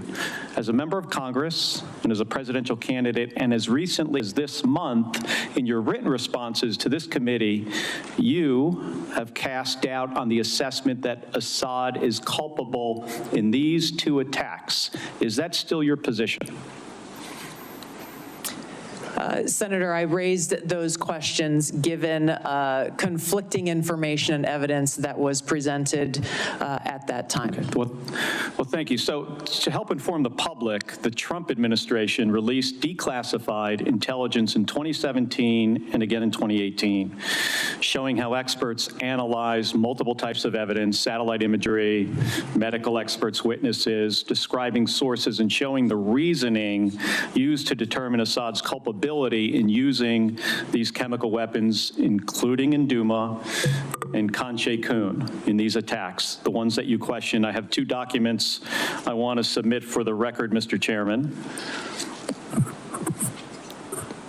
Admitted. Thank you. Were you aware of the declassified assessments, the one I referenced? Yes, I was. And as a member of the House Armed Services Committee and the Foreign Affairs Committee, did you take time to review these? Yes. Okay, thank you. And can you explain to me then why you doubted the intelligence community's conclusions in these two cases, Douma and Khan Sheikhoun, but not the others? And please be specific. These two cases were being looked at as to be used as a pretext for major military movement, and my fear was a repeat of the deployment of another 500,000 soldiers like we saw in Iraq towards what was the Obama administration's goal, which was regime change in Syria. The question specifically that I raised around these two came about because there were two reasons. One, that assessment was made with high confidence and low information. The information that they had came from those on the ground in an al-Qaeda controlled area, and therefore were al-Qaeda linked sources. And there was conflicting information that came from the UN's Office on the Prohibition of Chemical Weapons inspectors, as well as an MIT professor, Ted Postel, So I want to talk about him for a second. So did you look into his credentials officials, yes or no? Yes. And were you aware of his appearances on Russian Today, which is used by the Russians to disseminate government-approved messages? No. Were you aware Postal relied on a chemistry student with a record of defending the Assad regime? At that time, I was not. I have been made aware since. Do you consider this person or these two individuals now, do you consider them a better source for the chemistry of sarin gas than the U.S. intelligence community? I assess that at the time the information, I don't know the second person you're referring to, but MIT professor Ted Postel and the inspectors of the OPCW provided some credible questions that deserved examination. Okay, thank you. Did you attempt to weigh Postel's claims against the significant evidence and assessments already conducted by the IC? Yes, I did. Okay, thank you. So here's my concern here, Colonel. When we began this, you described a thoughtful approach to analyzing intelligence and reaching conclusions. This is what we expect of our professionals. But we just kind of walked through how you came to question Assad's use of chemical weapons in these two cases with a different approach. And I don't reject seeking out differing viewpoints. We need to do that. But you started from a place of doubting the conclusions of the U.S. intelligence community, and then you sought out information that confirmed your viewpoint. That led you to embrace the opinions of two individuals that I think we disagree on this. You think they had expertise, I do not, and others do not, but these individuals were sympathetic to Russia and the Assad regime. It also led you to minimize or discount the overwhelmingly information that contradicted your viewpoint, including the expert assessments of our own intelligence community. And they don't get it right 100% of the time. I get that. But what I have seen makes it clear that at the same time that you were skeptical of our intelligence community's assessments, you would not apply the same skepticism to information that came from sympathizers of Russia and Assad. And I think that's something that we should all be concerned about. Thank you. And I'm sorry for going over my time. Thank you, Senator Kelly. I want to recognize and welcome to the committee our newest member, Senator Budd. Although we all regret Senator Rubio's departure, we're all pleased, as evidenced by the 99-0 vote, that he is now the Secretary of State, and also pleased that we have a great new member on our committee. Senator Budd. Thank you, Mr. Chairman. I'm grateful for your leadership here as well. Colonel Gabbard, great to see you again. I enjoyed meeting you in my office a while back, and I've enjoyed our friendship and our time serving together in the U.S. House. So as you know, Section 3023 of Title 50 states any individual nominated for appointment as DNI shall have extensive national security expertise. You served 4 terms as a member of the House of Representatives, which is a constitutional office, and throughout your tenure, you were a member of the Armed Services Committee and the Foreign Affairs Committee. Is that correct? Yes, Senator. You also served over 2 decades in the U.S. Army, including holding commands at multiple levels, and served through administrations of both political parties. Is that correct? Yes, Senator. Throughout your time in the U.S. House and in the Army, you've been both a consumer of intelligence and a policymaker. How important is it for the intelligence community to provide timely, relevant, factual, and objective intelligence to policymakers? Senator, it is nothing less than a matter of our national security. Too often in the multitude of intelligence failures that our country has seen, that objective has not been met. Now, CIA Director Ratcliffe talked about in his testimony before this committee how the CIA's own internal metrics have shown that analytic objectivity has gone down within that organization. This is the very kind of thing that I would seek to address if confirmed as Director of National Intelligence, is ensuring that politics, biases, or personal views are checked at the door. I would lead by example by doing it myself, and ensuring that that intelligence analysis and reporting meets the objective that the President and Congress requires, which is no politics, no personal abuses, and making sure that that objectivity in a timely, relevant fashion is brought to the President so that we can get ahead of problems in ensuring our national security rather than being caught on our heels and being forced to respond to them. Thank you for that. I think it's clear from your background experience that you more than meet the statutory requirements for this position. I want to switch gears a little bit.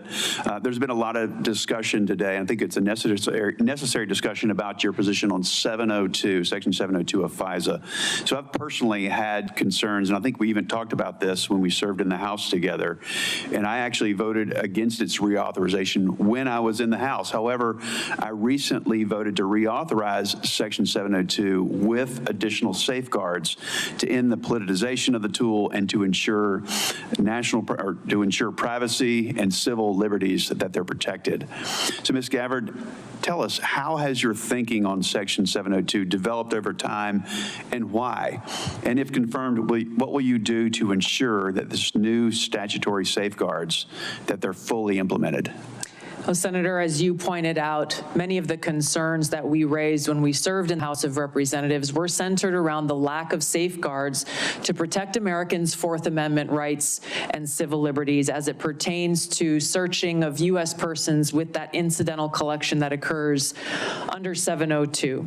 You and I both know and agree that the national security capability that is provided by Section 702 that enables this foreign surveillance on non-U.S. persons overseas is critical, period. My commitment is to make sure that our national security tools are maintained to fulfill that requirement while also protecting Americans' Fourth Amendment rights and protection against unlawful search and seizure. There are a number of those reforms that you referenced, such as the prohibition of abouts collection, which we brought up when we served in the House, making sure that 100% of U.S. persons by the FBI on this incidental collection are reviewed by the Attorney General herself. There are a number of other reforms that I believe strengthen significantly those safeguards, a number of them that I had worked to try to bring into place when I was in the House of Representatives. I look forward, if confirmed as Director of National Intelligence, to overseeing and assessing the implementation of these reforms and reporting back to you as you begin to consider next year's reauthorization and meeting that mark of ensuring our security and upholding Americans' Fourth Amendment protections. Thank you. Switching gears a little bit, talk briefly, if you will, about the dual task of simultaneously protecting whistleblowers and protecting classified information. Senator, there are more than sufficient legally protected routes for whistleblowers to come forward should they have concerns on any actions occurring within the intelligence community. I've spoken about the additional protections that I personally will put in place if confirmed as Director of National Intelligence, understanding the seriousness of protecting our nation's secrets, and one that I hold personally. Thank you, Chair. Thank you. Thank you, Senator Budd. I will recognize Senator Wicker, an ex officio member of our committee, which is Latin for so powerful a man he can go to any committee he wants and ask questions anytime. I look at it differently, Mr. Chairman. I think what you're saying is that I'm the only non-voting member of this committee that's here at this hearing, and I've been at an Armed Services Committee hearing most of the morning. Let me ask about something that happened a long time ago and something about something's happening right now. Colonel Gabbard, I was a member of the House of Representatives on 9/11, 2001. As a matter of fact, I was at the Pentagon that very morning when the attacks happened. Where were you when 9/11? We all remember where we were. Yes, I was in Hawaii. There was a 5 or 6 hour time difference.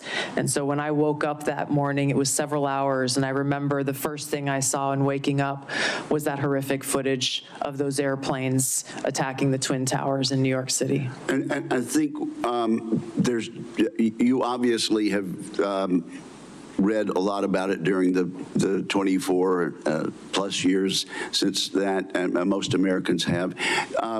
There's a general consensus that there was a massive intelligence failure that's caught us all by surprise, even though the World Trade Center had been attacked earlier. Do you think stovepiping was a problem in our intelligence failure? There's no question about it, Senator. Oh, okay. Well, based on your reading.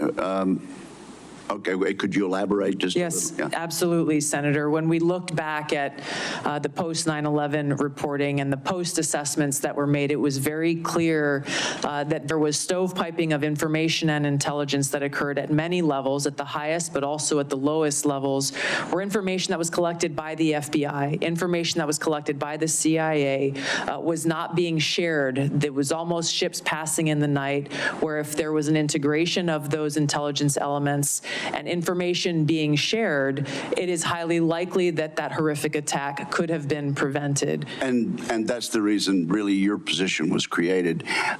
There's been some discussion this morning. I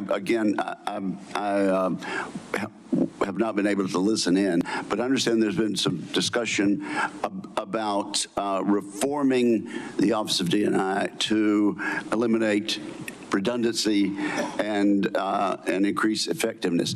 Do you worry that in doing so, we might be getting back to the same problem that we had in 2001? The problem that we had in 2001, Senator, remains at the forefront of my mind. And as you said, this is exactly why the OD&I was created. Given my limited vantage point not being in this seat, I am concerned that there are still problems with stovepiping that need to be addressed.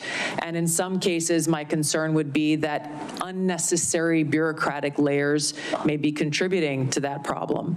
This is where coming in and being able to really take a fresh look, given my experience and my background, will be essential to making sure that the OD&I is accomplishing the reason why it was created in the first place. Okay, and I have a lot of suggestions about how to make the Department of Defense more efficient also. I would simply caution you before I move on to my other quick question, that as we are trying to eliminate overlaps, that we avoid getting back to the thing that created your agency to start with. Now, let me just ask about anomalous health incidents. I know you're not in the intelligence community yet, but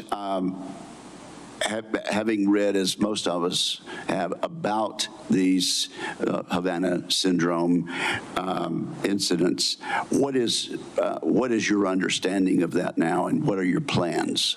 Yeah, Senator, thank you for this question. It's been deeply concerning throughout this period, from the first time this was discovered so long ago to where we are today, that the intelligence community still has failed to identify the source and the cause for Havana syndrome, as it's commonly known, even as many people who are in service are suffering the consequences of it. I look forward, if confirmed as Director of National Intelligence, to addressing this, of course, making sure that those who have been impacted are getting the care that they need and deserve, but getting to the truth behind how and why this has occurred. Are you saying that we're not any closer to understanding where these came from? Based on my understanding, there has not been any definitive reporting from the intelligence community on the source and the cause for these anomalous health incidents. Okay, well, perhaps you'd like to, I could follow up on the record. I'd look forward to that. I think there's some more public information that is recent about that. Thank you, ma'am. Appreciate it. Thank you, Senator.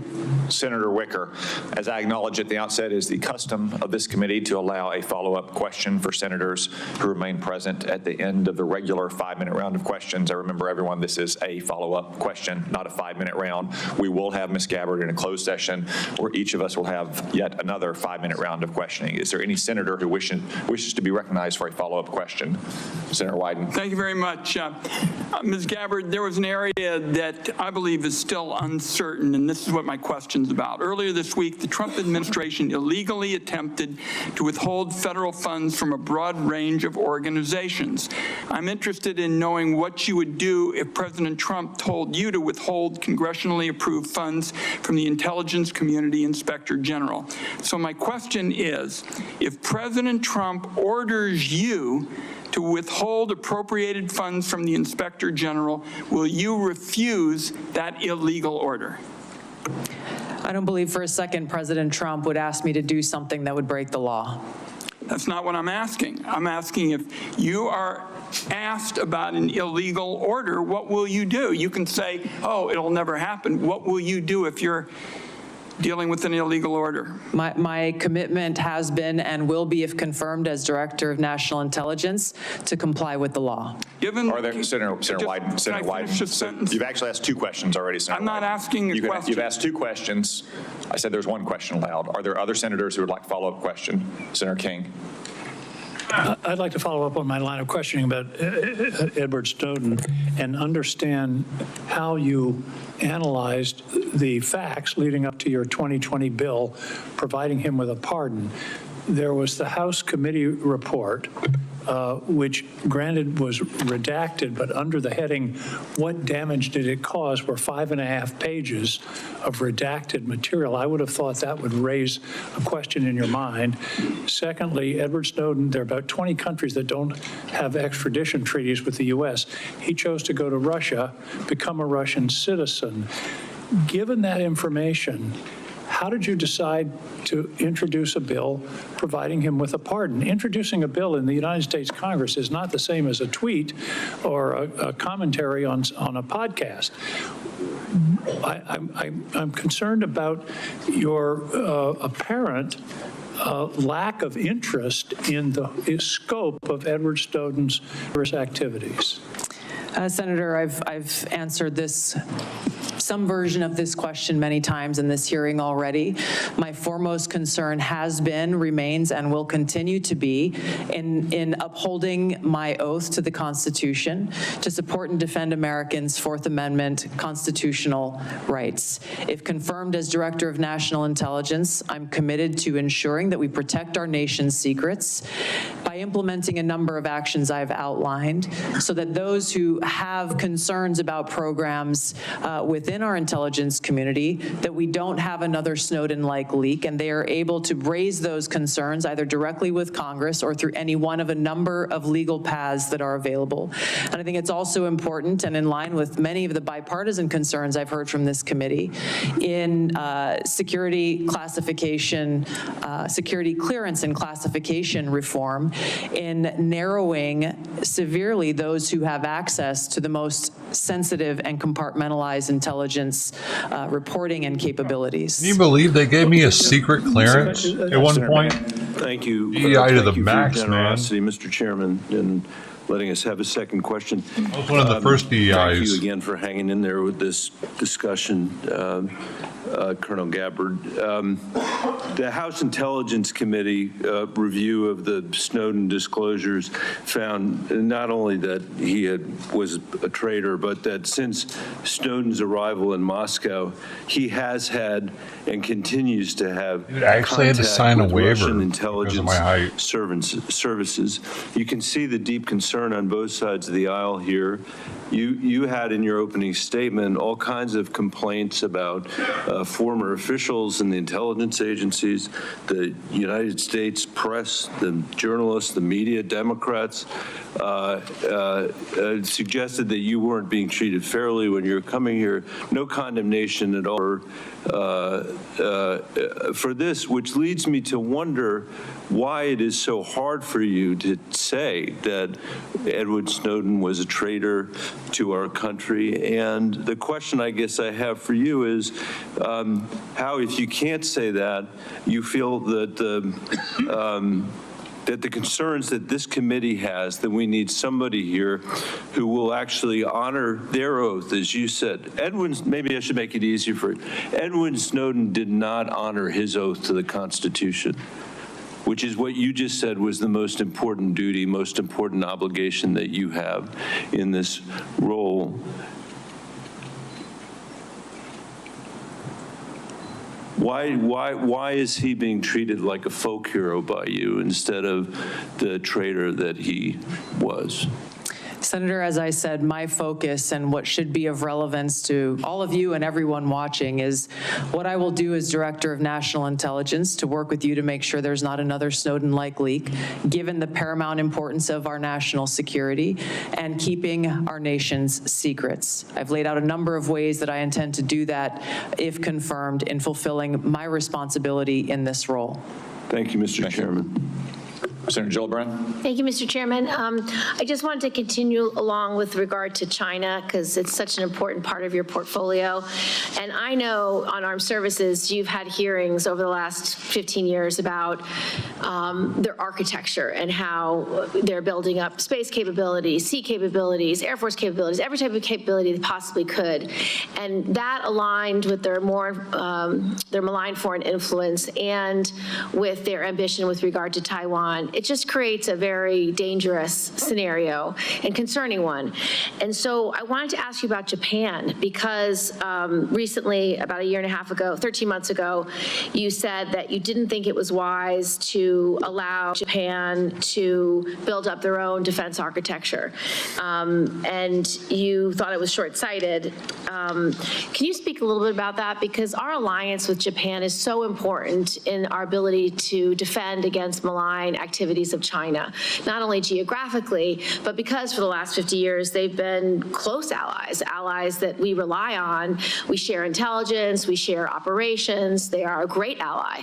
So what was your concern about? And have you had any views that have shifted in that regard?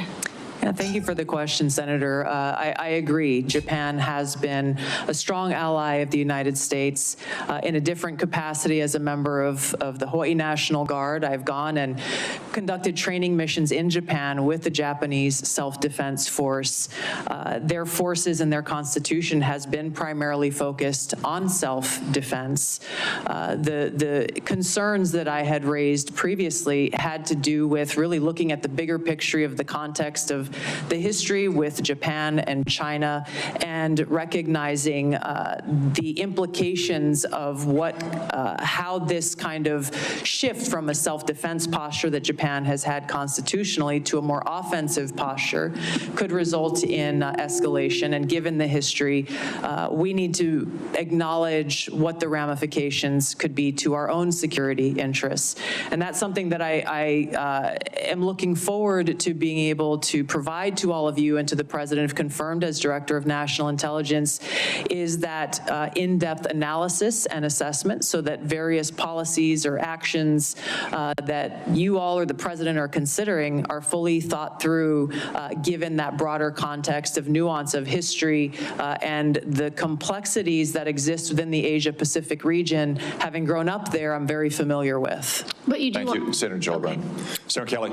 Thank you, Mr. Chairman. Colonel Gabbard, when Russia was denying us use of chemical weapons, they accused the U.S. of supporting terrorists. This is a line that Putin used frequently during the Syrian civil war as he supported Assad. Syrian officials made similar comments. They did it repeatedly. They did it in public. They did it at the United Nations.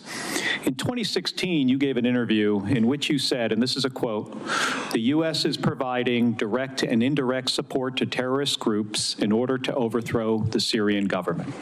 And in 2019, on the Democratic presidential debate stage, you said of President Trump, this is a quote, "This current president is continuing to betray us. We were supposed to be going after al-Qaeda, but over years now, not only have we not gone after al-Qaeda, our president is supporting al-Qaeda." So I'm interested to hear, what was your goal in saying these things? And did you consider, before saying them, the motives of Iran and Russia, what their motives might have been before making these claims? Senator, as someone who enlisted in the military specifically because of al-Qaeda's terrorist attack on 9/11 and committing myself and my life to doing what I could to defeat these terrorists, it was shocking and a betrayal to me and every person who was killed on 9/11, their families and my brothers and sisters in uniform. When, as a member of Congress, I learned about President Obama's dual programs that he had begun really to overthrow the regime of Syria, and being willing to, through the CIA's Timber Sycamore program that has now been made public, of working with and arming and equipping al-Qaeda in an effort to overthrow that regime, starting yet another regime change war in the Middle East. DoD train and equip program, again, begun under President Obama, is widely been known, looked at, and studied, that ultimately resulted in over $500 million being used to train who they called moderate rebels, but were actually fighters working with and aligned with al-Qaeda's affiliate on the ground in Syria, all to move forward with their regime change and not acknowledging what was obvious at the time and what has unfortunately borne true, which was that a regime change war in Syria, much like the regime change wars in Iraq, the toppling of Gaddafi and Mubarak, while these are all dictators, would likely result in the rise of Islamist extremists like al-Qaeda taking power.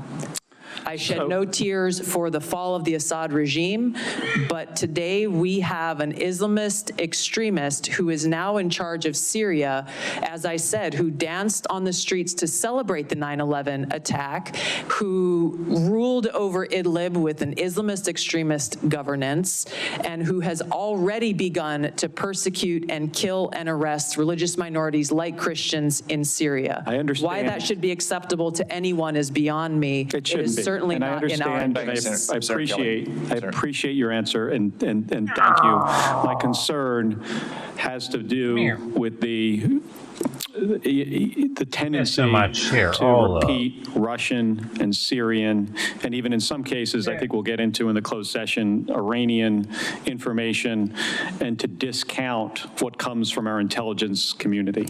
Senator, every American deserves to know that people in our own government were providing support to our sworn enemy, al-Qaeda. That should not be acceptable by anyone. Thank you, Senator Kelly. Ms. Gabbard. In conclusion, Senator Warner. Yes, thank you, Mr. Chairman. You know, one of the things I love about this committee, and I know folks who are here from Ms. Gabbard may not fully realize, but this has always been a bipartisan committee. And you know, my friend Richard Burr, who said we always kind of followed the truth. One of the things I was always proud of in the very challenging Russia investigation was, you know, people would come in, they didn't know whether the staffer was a Democrat or Republican, because we were all looking out for the same thing. Ms. Gabbard, I support and commend you for your service. But we have heard this morning taking some individuals' advice on chemical attacks, not taking American intelligence community that, as we subsequently discovered, had iffy ties, not enough due diligence. We've heard this morning on your trip to Lebanon that you weren't fully aware that the folks who originally paid for the trip had these relations and ties to this Syrian party. I know I've asked you, and I understand on the trip that you said you met with Shia religious figures and you didn't know who were there, who they were. I can understand that, although I can't imagine Shia religious figures that in the Bekaa Valley that didn't have ties to Hezbollah. And we can have a difference of opinion on TikTok. The chairman and I feel very strongly that it is a national security threat. On 702, I'm candidly confused. I thought you answered Senator Wyden you're in favor of a warrant. To Senator Cornyn, I thought you backed off of that. And then on Edward Snowden, you won't back off of Brave. You won't back off of your legislation. You won't call him a traitor. And I think, again, about this is being watched by our allies around the world. I think even RT's been tweeting about it today, blasting me. And the men and women of the intelligence community. I don't know how they're going to have confidence that if under your leadership, if somebody else stepped out, that you wouldn't take the same position that you've not walked away from on Mr. Snowden. So I guess my last question, this is one I think was in some of the press, and I believe you and your husband took a trip to Rome last summer, and you know, I'm not talking about the conference.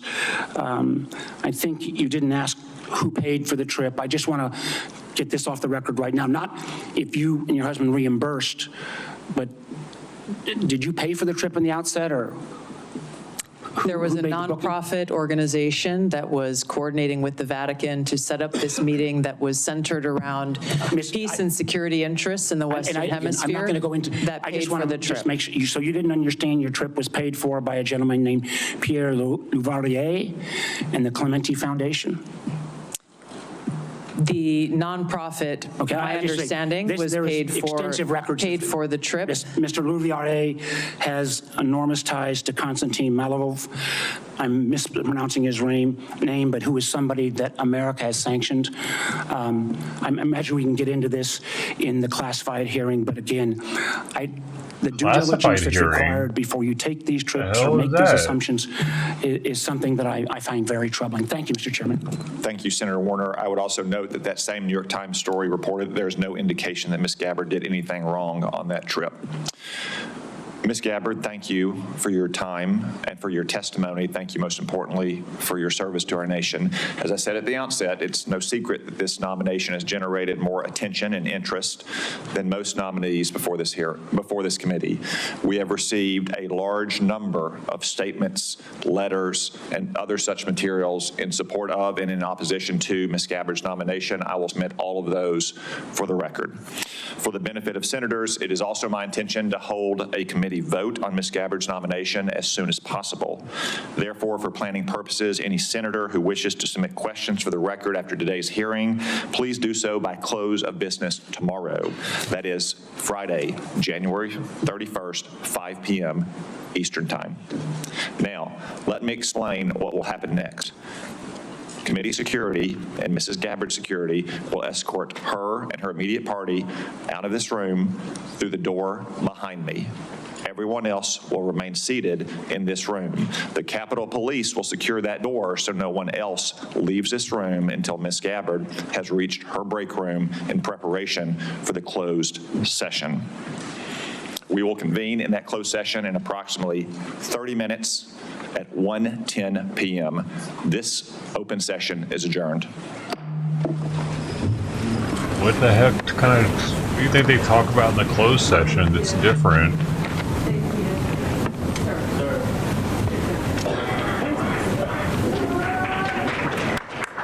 National security of the top secret stuff.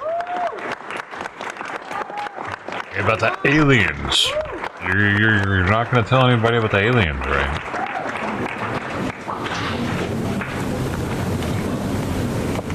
Our little secret.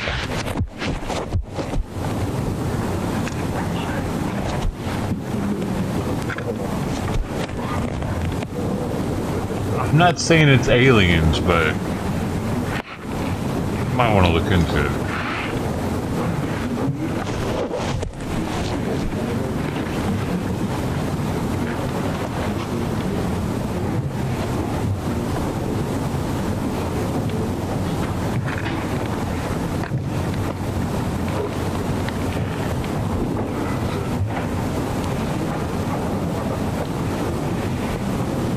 Whatever you say, Brody. Don't be an idiot. Aliens do exist. They're just not in the form that we think of them as. They're in the spirit form. They don't have bodies anymore. They're that ahead of us. Millions of years, hundreds of millions of years ahead of us. Oh, we're part aliens. 50% alien. Jesus was like 70%.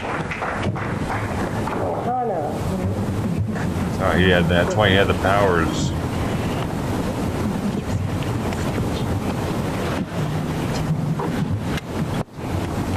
Asians were the final. Asians are actually the closest to alien of any race. Look at them. I'm not playing. Because look at what they look like, for one. They look kind of alien-like. Especially the Japanese. And then, their IQs are known for being some of the highest in the world, as well as their lifespan.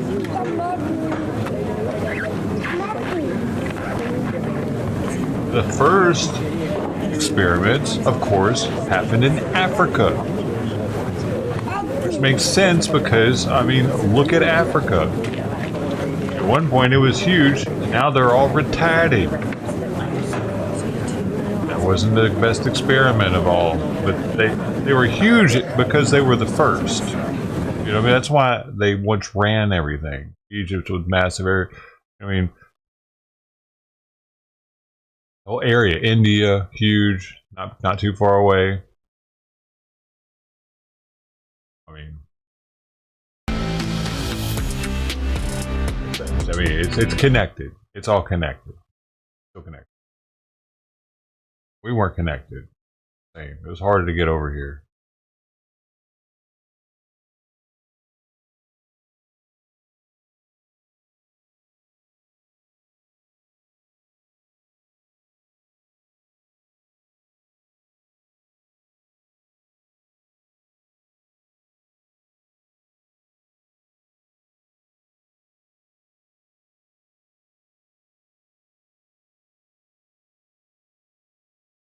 Dude, you're starting to sound very Nazi-like.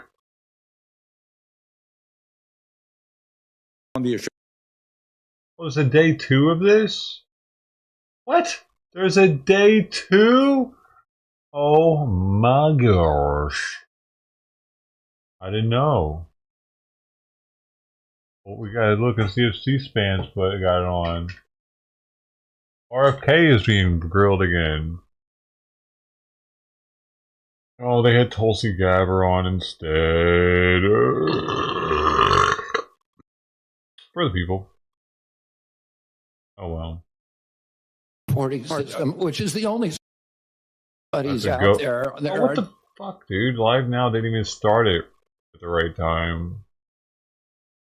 I'm watching RFK, dude, because I'm actually the most interested in RFK confirmation, because that needs to get fixed, man.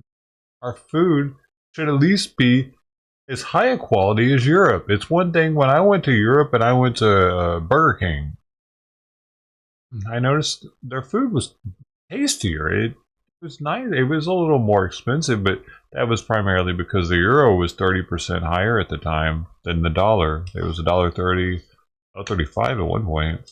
I was out there and to $1. But it was better. It was actually better. We put all these dumb. Do they still use beef tallow? I wonder. And let me see.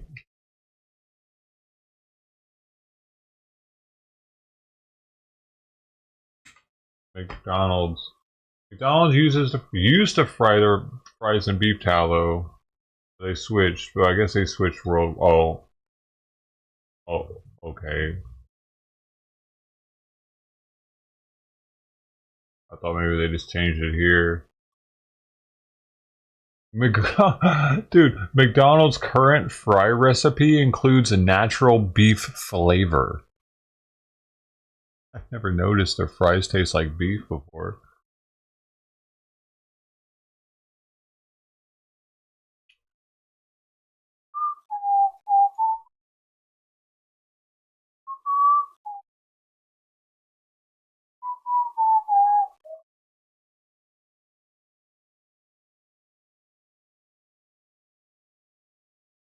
Why did that song just come through my head? Robot Designs was your neighbor? Oh yeah? What did you do with his body? Huh?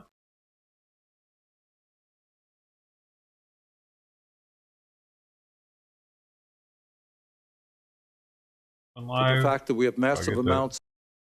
It's no secret. I have some. Why are none of these starting at the beginning of it?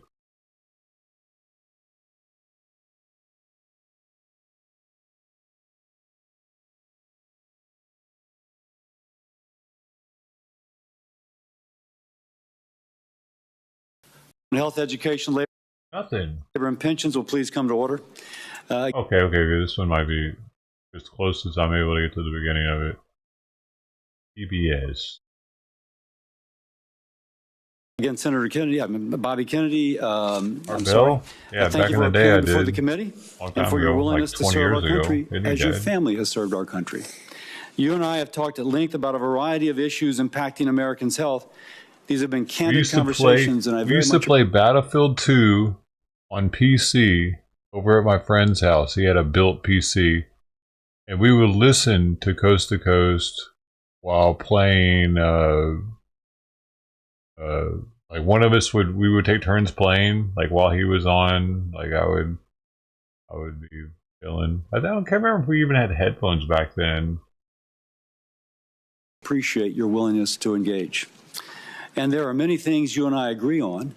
We're in total agreement on the need to address ultra-processed food, to reduce obesity. And obesity, of course, the leading cause of chronic disease and therefore of shorter lifespans. He's still alive? And this will be a priority in this committee, and I look forward to collaborating with you if you are confirmed. But it's no secret, I have some reservations about your past positions on vaccines and a couple other issues. And so we know a lot about you. I'll tell you a little bit about myself. Before I entered politics or even thought about running for office, I practiced medicine for 30 years, working in public hospitals in California and Louisiana, specializing in liver disease, caring for those who otherwise would not have had a specialist. If you will, dedicating my life to saving lives, that is, being a doctor. Now, there is a moment in my career that really informs me now. In the early 2000s, I was loading a patient onto an air ambulance, an 18-year-old young woman, to go to get a liver transplant from acute liver failure due to hepatitis B. Barely an adult, her entire life ahead of her, all the hopes and dreams she might want, the children, the grandchildren, the future generations, wiped away if she did not get to the LSU hospital in Shreveport for an emergency transplant. Now, the transplant, an invasive, in 2000, $250,000 surgery that had a 5 to 10% mortality rate, but even if she survived, would leave her with a liver transplant and hospital bills every year of $50,000. And as she took off, it was the worst day of my medical career, because I thought $50 of vaccines could have prevented this all. And that was an inflection point in my career. And since then, I've tried to do everything I can to make sure I never have to speak to another parent about their child dying due to a vaccine-preventable disease. So I worked with community and business leaders to form a public-private partnership in the capital region of Louisiana. We vaccinated 36,000 children for hepatitis B, and since the CDC and the ACIP have recommended universal vaccination for children, the number of acute hepatitis B cases in our country has declined by almost 90%. So as a physician who's been involved in immunization programs, I've seen the benefits of vaccinations. I know they save lives. I know they're a crucial part of keeping our nation healthy. Now, Bobby, I've learned you got a tremendous following. My phone blows up with people who really follow you. And there are many who trust you more than they trust their own physician.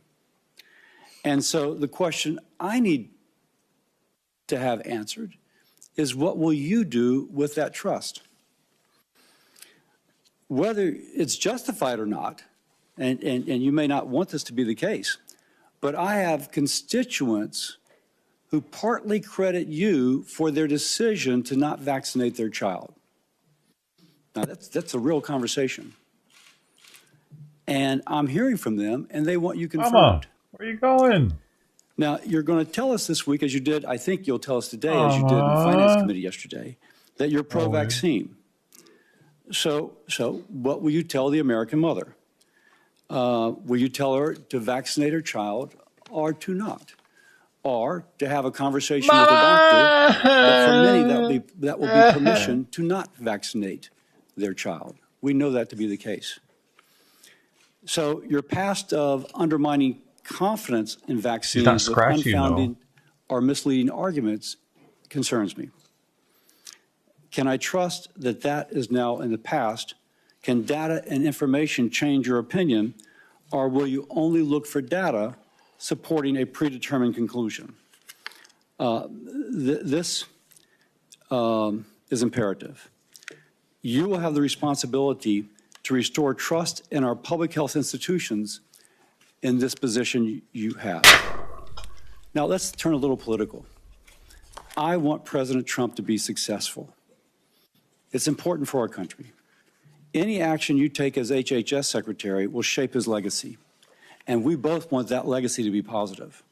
So, thank you for coming before the committee, for being willing to serve, and I look forward to today's conversation. And with that, I yield to my ranking member, Senator Sanders. Thank you, Senator Cassidy, Chairman. And Mr. Kennedy, thanks for being with us. I'm going to discuss later the issue of vaccines, which Senator Cassidy raised, and it's of concern, I think, to all of us. But before I go there, I wanted to congratulate you, in a sense, for the phrase, "Make America Healthy Again." I think that is a cry that all of us, a goal that all of us share, because as you've indicated, we're a very unhealthy society. We are the richest country in the history of the world, and yet we rank far below every other major country in terms of our life expectancy. That's outrageous. To me, equally outrageous is if you're working class in this country, you're going to live 6 or 7 years shorter lives than if you are rich. In America today, 68,000 people die every year because they can't get to a doctor. They can't afford to get to a doctor. You pointed out yesterday the outrageous cost of health care in America, 2 or 3 times more than other industrialized countries are paying.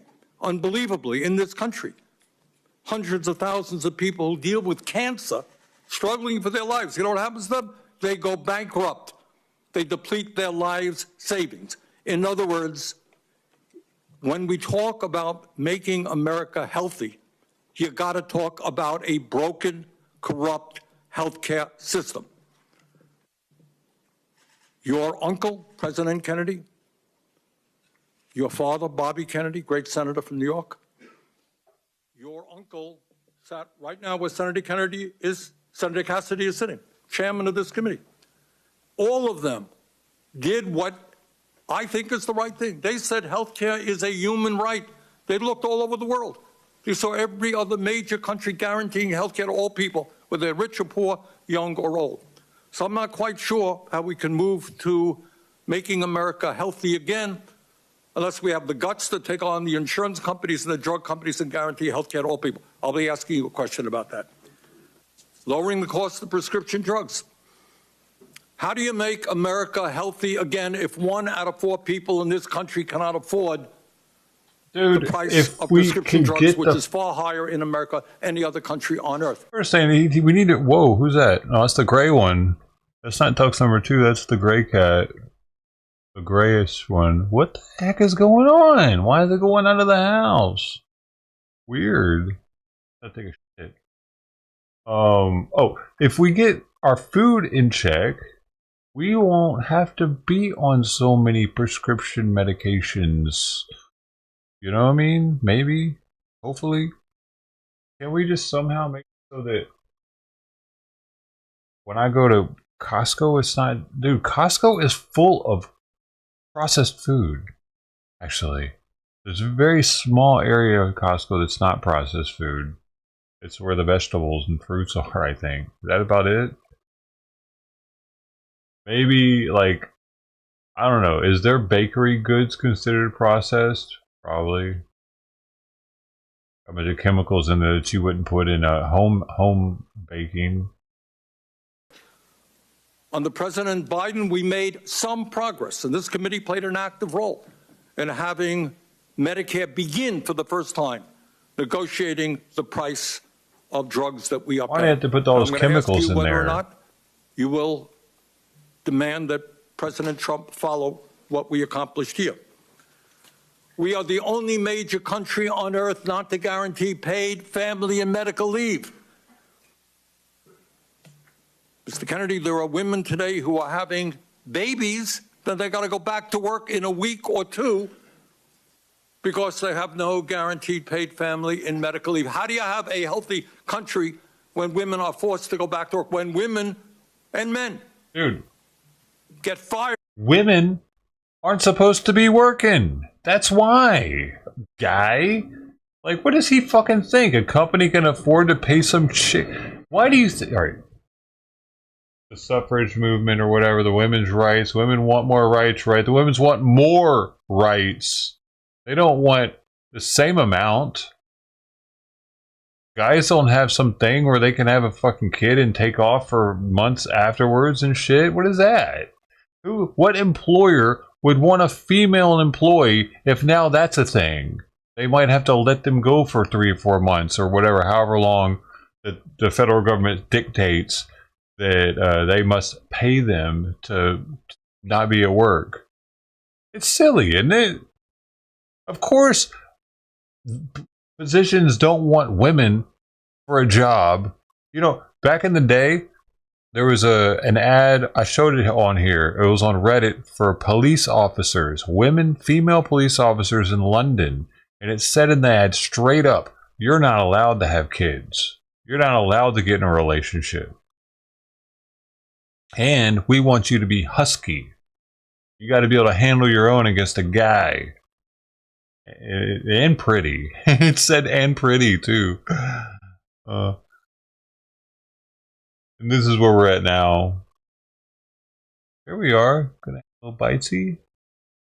I don't think that's tux number 2. See how it looks kind of gray?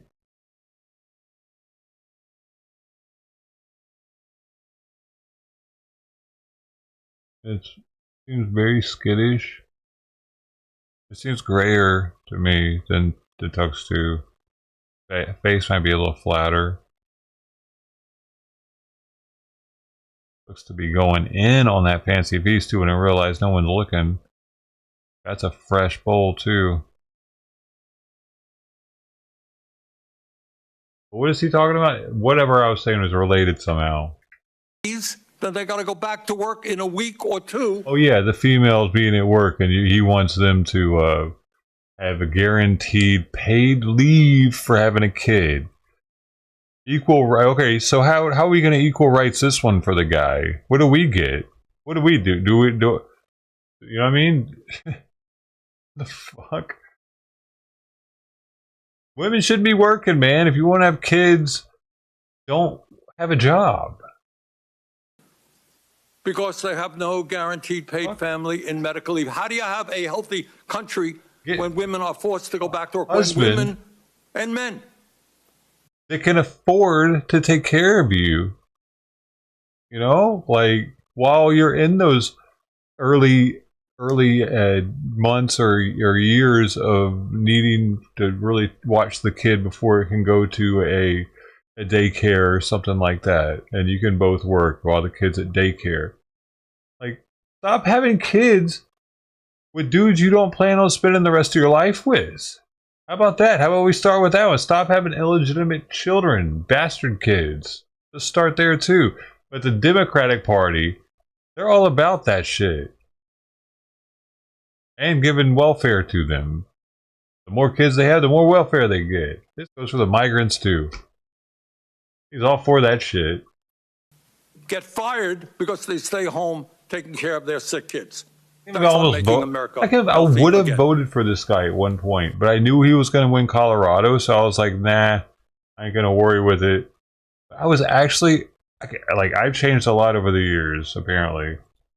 And I would go a little bit beyond the jurisdiction of Health and Human Services, but I think it's important. What year was that? It might have been California. I knew he was going to win. If you are working 50 or 60 hours a week, making 13, 14 bucks an hour, which is what millions of Americans are, can you be healthy? Will you join those of us who think that in the United States, wealthiest country on earth, people work 40 hours a week, they should not live in poverty, we've got to raise the minimum wage to a living wage. And lastly, and we discussed this very briefly. But he didn't make the primary, right? He didn't make it through the primary because Hillary beat him. Is that? Yeah, that is what happened. Yeah, I should have voted for him, but still, Trump would have won against him anyway, and my vote wouldn't have mattered. Trump believes that climate change is a He was hoax. better than Hillary, though. I happen to sure. believe, and most Americans believe, and virtually the entire scientific community believes, that it is an existential threat to this planet. I don't know how you're going to make America healthy again, or keep the world healthy, when you have massive heat waves and droughts and floods and extreme weather disturbances. Louisiana had them, Vermont had them. That's not keeping America healthy. That's not. How the fuck are we supposed to keep China from polluting, India from polluting, as if what they're polluting isn't affecting our weather? What a butterfly flapping its wings can affect us. You know what I mean? The whole butterfly effect thing. So they're definitely affecting it way more than we are. And it's us with letting them take all our work that's causing them to have more pollution. So if we bring all that work here, how are we going to deal with all that pollution? That's something else I'm wondering about. Damn, that cat just vacuumed the fancy feast stuff. Homie. In the jurisdiction of HHS. But I surely hope that you will, if you are confirmed, demand that President Trump change his position and work with those of us who are trying to transform our energy system and, in fact, keep America healthy by addressing the crisis of climate change. Thank you, Mr. Chairman. Thank you, Senator Sanders. And now I'd like to welcome our nominee, Mr. Robert F. Kennedy, Jr. Mr. Kennedy has a long career as an attorney and advocate for various health and environmental concerns.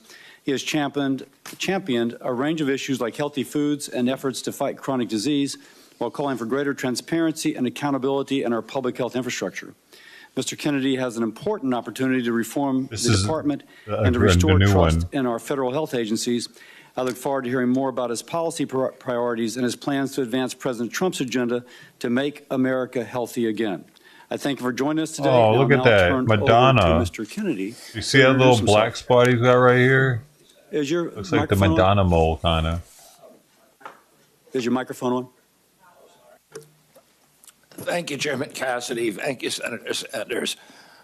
Ranking members and Ranking Member Senator Sanders and other members of this distinguished committee, Cheryl and I were heartbroken last night to learn of the tragic accident that took so many of our fellow Americans, including our service members.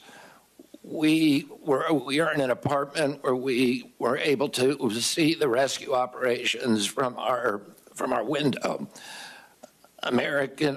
Senator Marshall, please know that I will continue. There you are. I'll continue to pray for you, as I texted you last night, for those who were lost, who called your state home, as well as Senators Kaine and also Brooks. We appreciate the first responders and local officials who are working so hard. May God continue to be with us all who are impacted, and those who continue to help with the recovery. I'm humbled to be sitting here today as President Trump's nominee to oversee the U.S. Department of Health and Human Services. I want to thank President Trump for entrusting me to deliver on his promise to make America healthy again. I'm grateful to have my family here once more with me.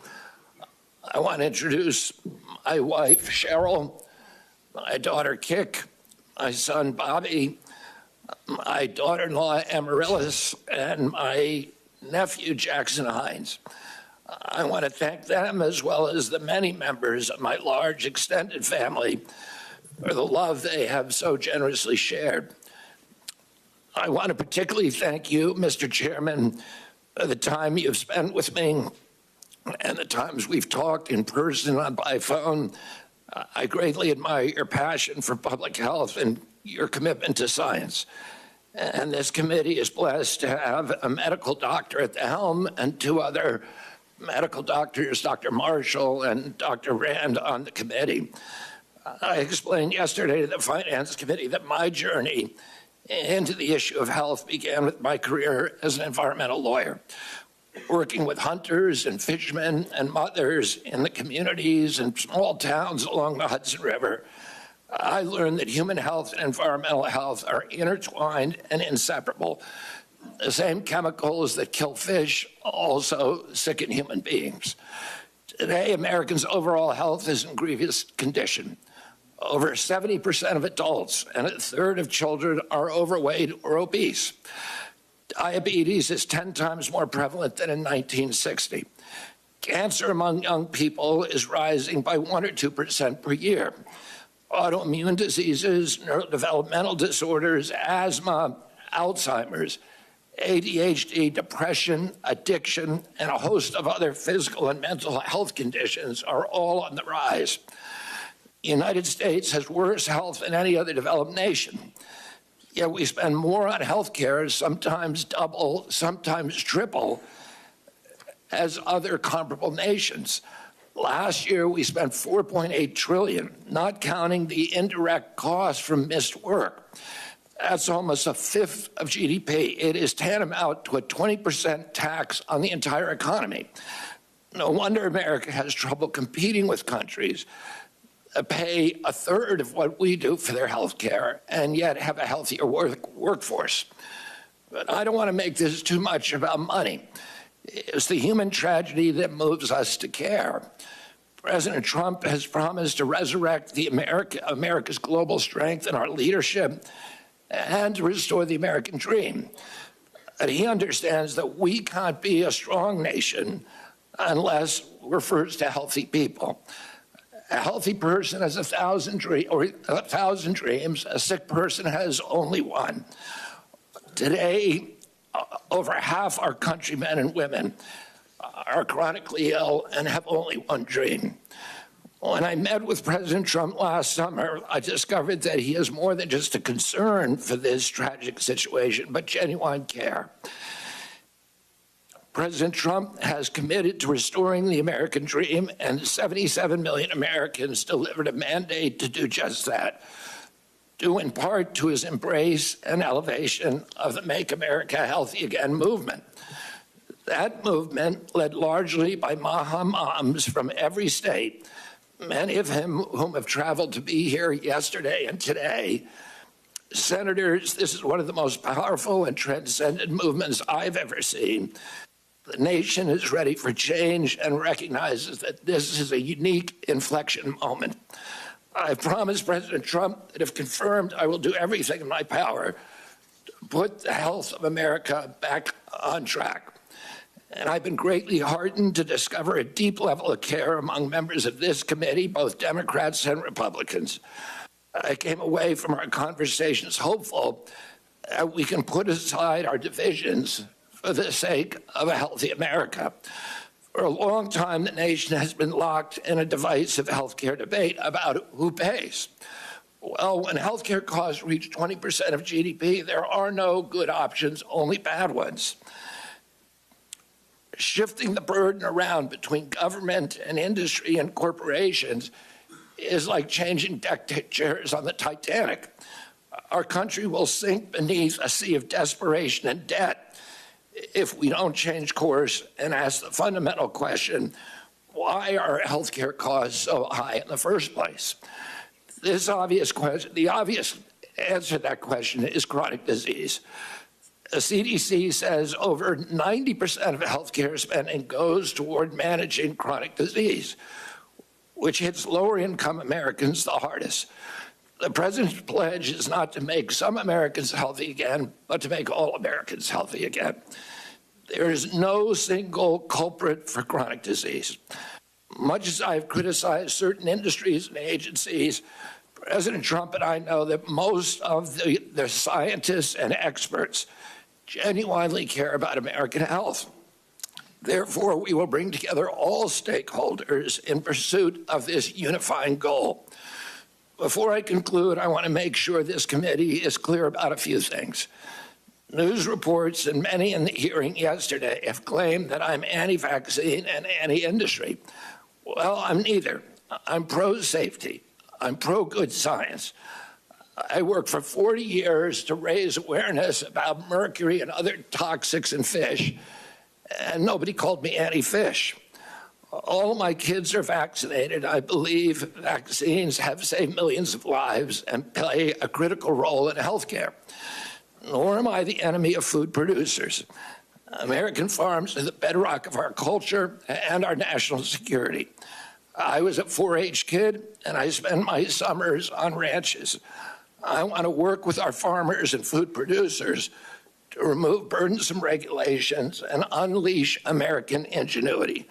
MAHA simply cannot succeed if we do not have the partnership of America's farmers. In my advocacy, I've often disturbed the status quo by asking uncomfortable questions, and I'm not going to apologize for that. We have massive health problems in our country that we must face honestly. And the first thing I've done every morning for the past 20 years is to pray to God that he would put me in a position where I can end the chronic disease epidemic and protect our children. That's why I'm so grateful to President Trump for the opportunity to sit here before you today and seek your support and your partnership in this endeavor.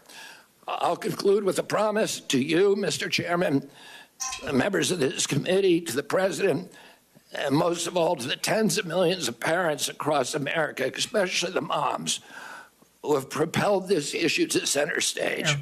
Should I be so privileged as to be confirmed, we will make sure our tax dollars support healthy foods. We will scrutinize the chemical additives to our food supply. We'll remove the financial conflicts of interest from the agencies. We'll create an honest, unbiased, science-driven HHS accountable to the President, to the Congress, and to the American people. We will reverse the chronic disease epidemic and put the nation back on the road to good health. Thank you. Thank you, Mr. Kennedy. I'll start. And for everyone's information, yesterday, finance went long. This is not the Star Chamber. This is where I think most people can get their questions out in 5 minutes. And so I'll let it go a little bit over 5, but out of deference to our witness who's already testified for 3 hours, I'll be a little tight. That said, at the end, taking the ranking member and the chairman's privilege, we will have a chance, the two of us will have a chance to ask a little bit more. And that's what you get for being a chair. So that said, let's begin. Bobby, if I may, because you said I could, you had once described yourself as pro-vaccine to me. Now, the context of what I'm about to ask is that there's multiple studies establishing the safety of measles and hepatitis B vaccine, and specifically that they are not a cause of autism. In this position, you have previously said yes, but if you are approved to this decision, to this position, will you say unequivocally, will you reassure mothers, I gotta put more fancy feast out, and without qualification, that the measles and hepatitis B vaccines do not cause autism? Senator, I am not going into the agency with any. Well, that's kind of a yes or no question, because so if you're, because the data is there, and that's kind of a yes or no. And I don't mean to cut you off, but that really is a yes or no. If the data is there, I will absolutely do that. Now there is the data. Just because I used to do hepatitis B, as I've said, I know the data is there. Well, then I will be the first person. If you show me data, I will be the first person to assure the American people that they need to take those vaccines. Now, what concerns me is that you've cast doubt on some of these vaccines recently. I mean, like the last few years, but the data, and I can quote some of it. The data has been there for a long time. I've been out of the game. I've been in Congress for 16 years.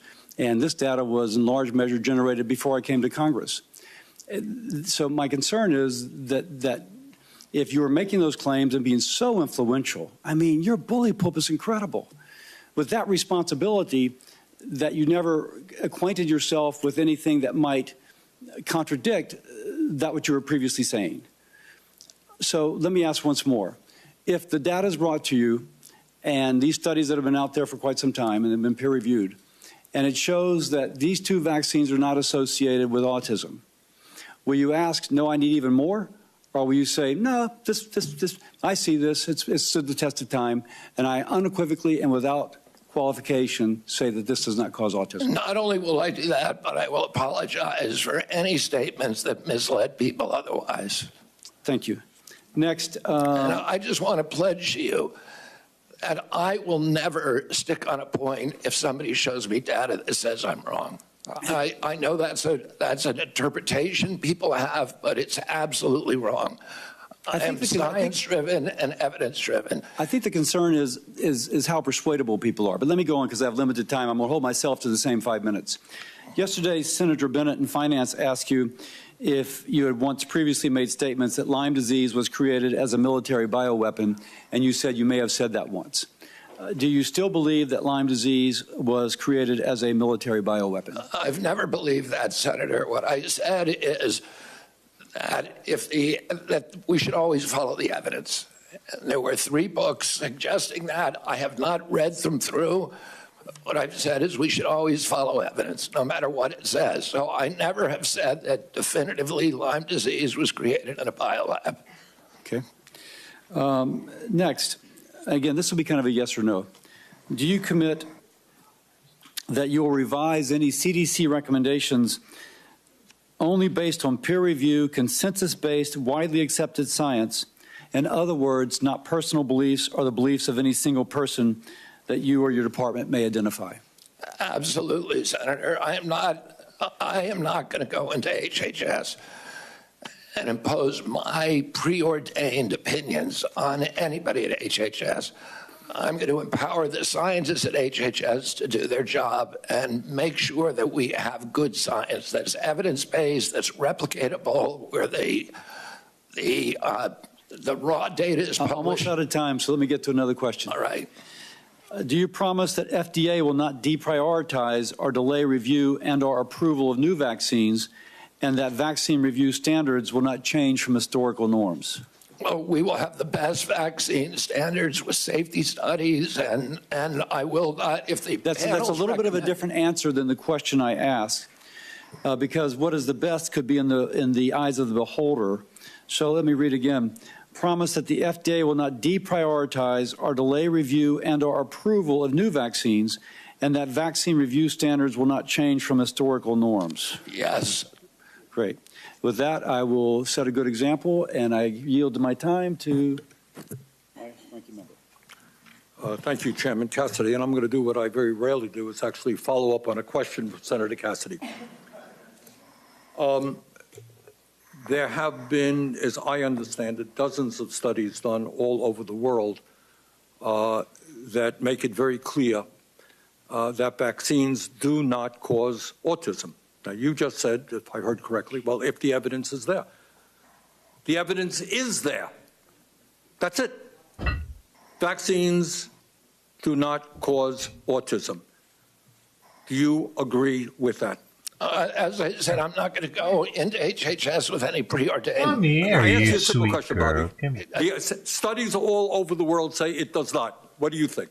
Senator, if you show me those studies, I will absolutely, as I promised to Chairman Cassidy, I will apologize. That is a very troubling response, because the studies are there. Your job was to have looked at those studies as an applicant for this job. All right. Let me ask you another question about this one, about COVID.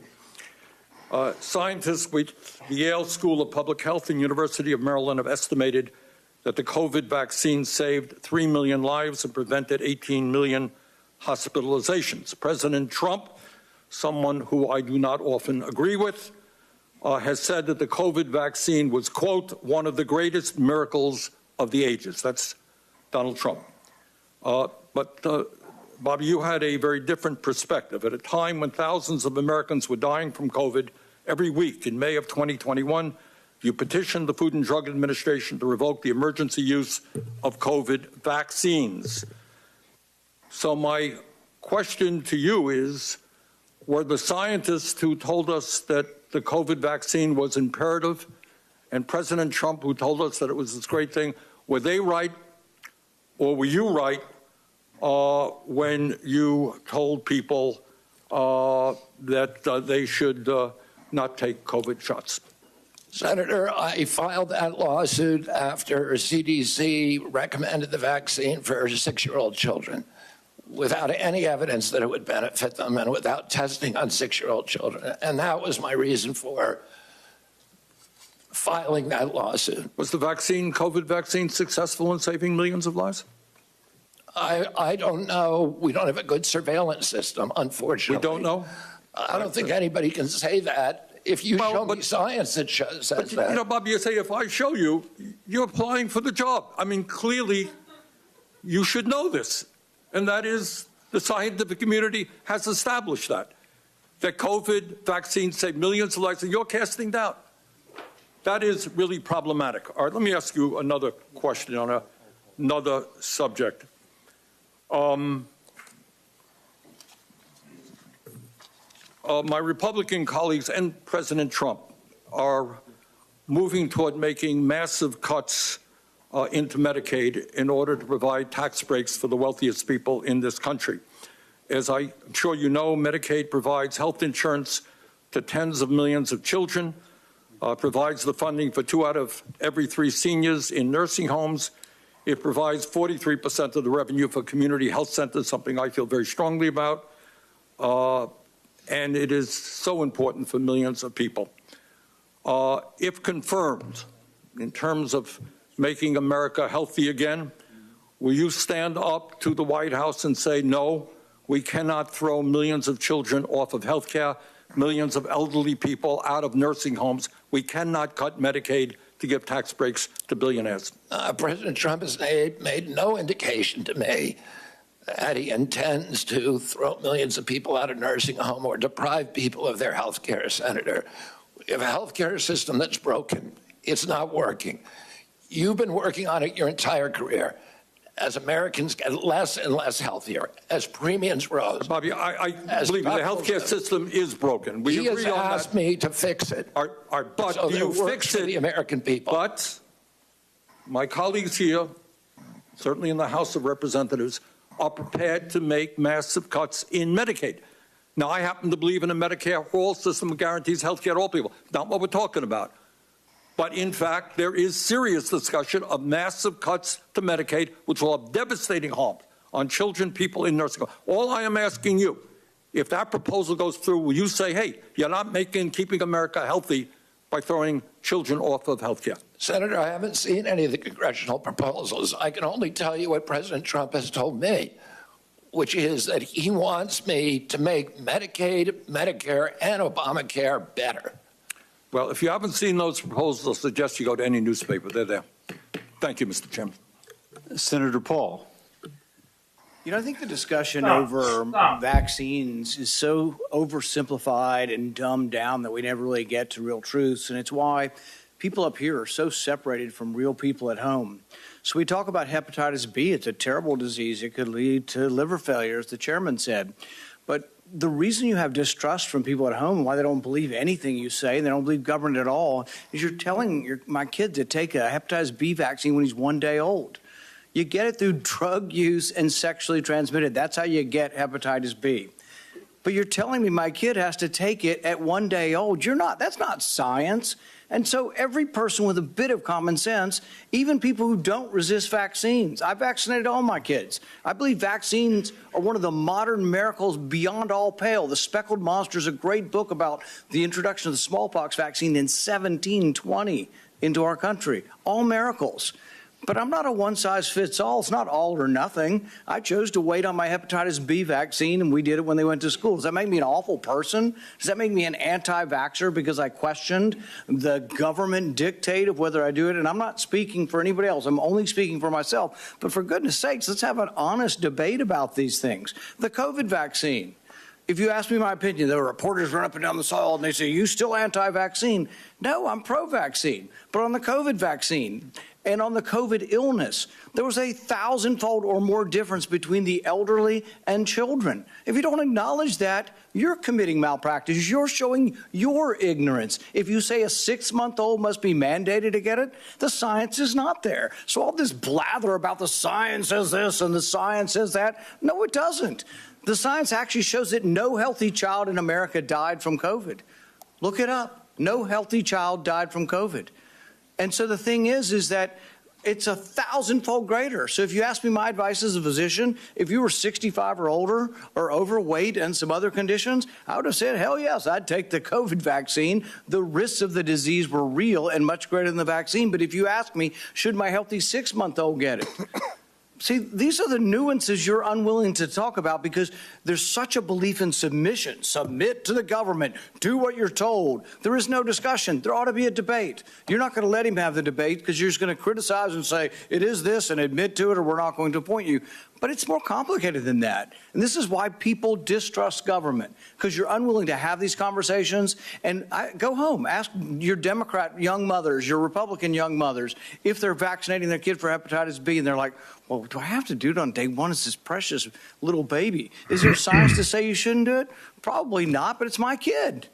You know, it's like, there isn't clear-cut science saying not to.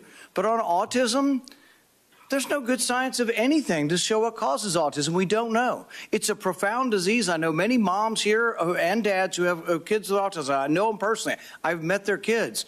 But the thing is they saw their kids developing completely normal, maybe speaking 100 words go to no words at about 15 months of age. Now, there isn't proof. There isn't proof that the vaccines cause it. That's true. There isn't proof that it causes it. But we don't know what causes it yet, so shouldn't we be at least open-minded? Yeah. We take 72 vaccines. Could it be? I don't know. But we shouldn't just close the door and say we're no longer, because we believe so much in submission, we're not going to have an open mind to study these things. And so it's sort of this crazy notion. Schizophrenia, I would put in the same notion. You have a kid who's completely normal to 18 or 19, and their brain goes haywire. How does that happen? It's the most bizarre disease. Shouldn't we be open? Could it be our food? It might be vaccines, it might be our food, but autism's more common. I don't know about the schizophrenia statistics, but autism is more common. Shouldn't we want to be open-minded? Instead, we're so close-minded and we're so consensus-driven that the science says this. Well, science doesn't say anything. Science is a dispute, and 10 years from now, we could all be wrong. We were told in the beginning, 20 years ago, they did this enormous study, and they said, everybody over 50 should take an aspirin. I thought, well, that's a pretty good idea. It makes sense. But you know what? 20 years later, they measured it, and they found if you had no heart disease and you were taking aspirin, your chance of dying from a brain bleed or from a stomach bleed were greater than the risk of heart disease. If you have heart disease, they still say take an aspirin. If you don't, they've changed their mind 20 years later. But would you have all said I was crazy and I should no longer be in public discourse if I had said 20 years ago, I don't feel like taking an aspirin. I ride my bike all the time. I'm afraid I might hit my head. But that's what country's about. It's what dissent is about. So just ask you to look at the larger picture and give the guy a break who says, I just want to follow the science where it leads without presupposition. I think really what we have up here is presupposition. You've already concluded. It's absolute that autism isn't caused by it. We don't know what causes autism, so we should be more humble in what we say. Sorry I didn't get to a question.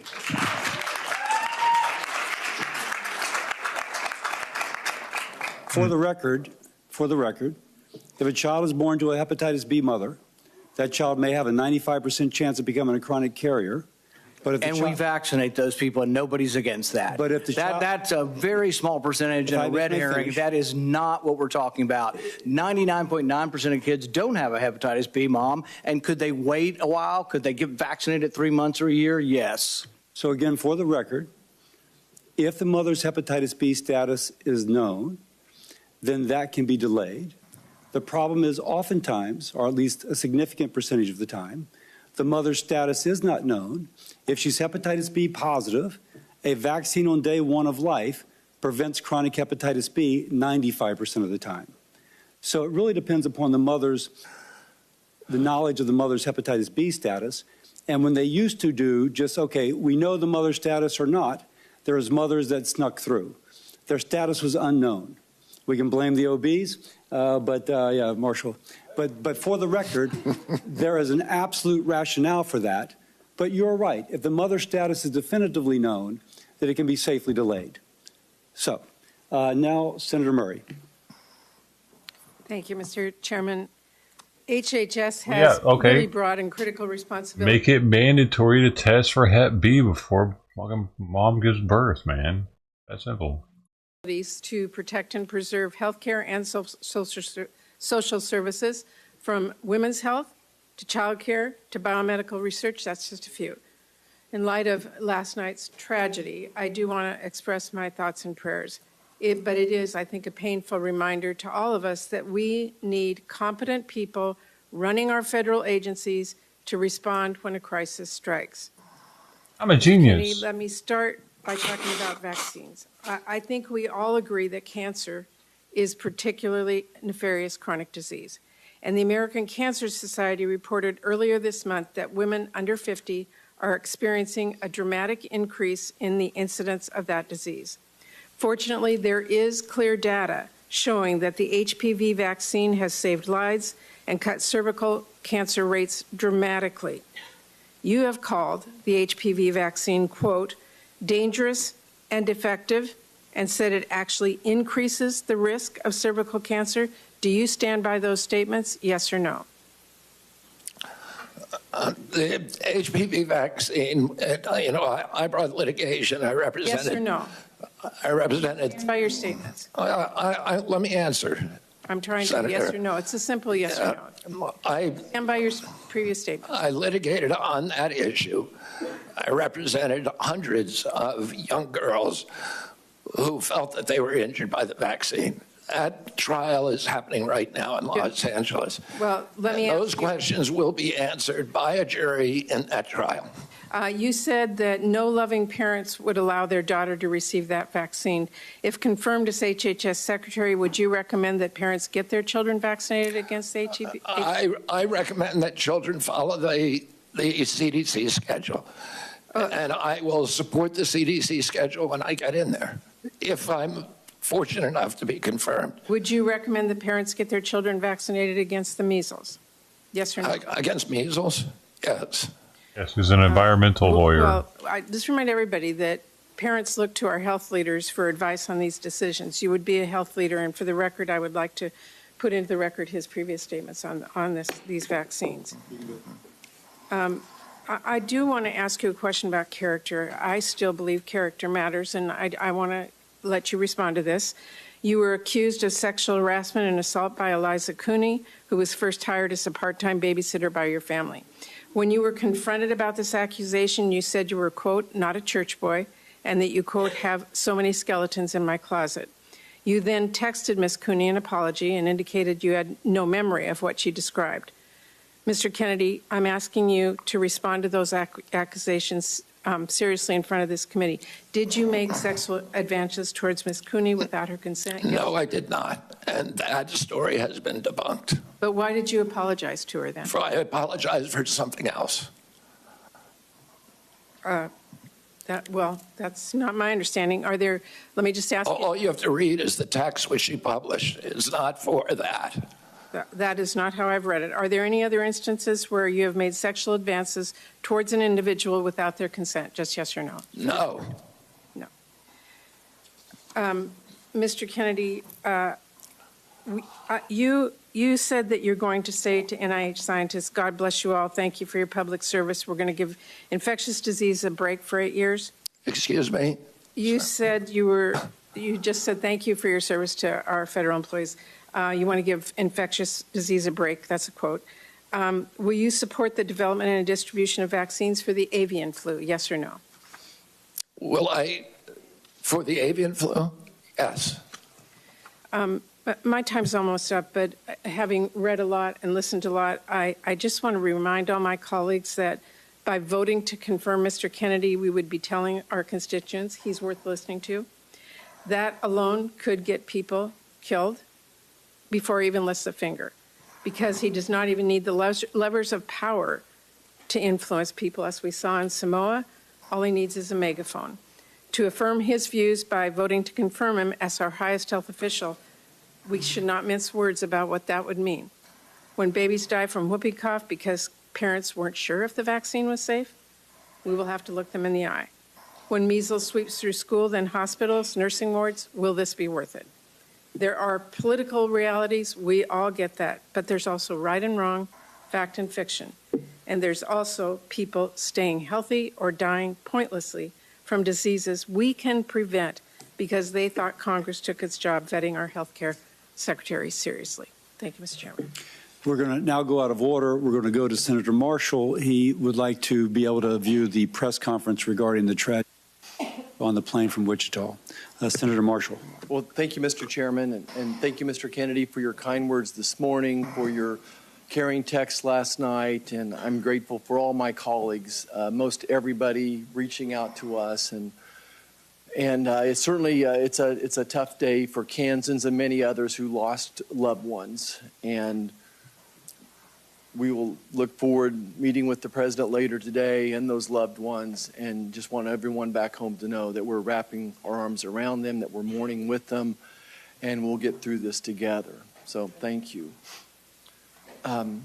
Mr. Kennedy, take a second and just describe why fighting chronic disease is so important to you.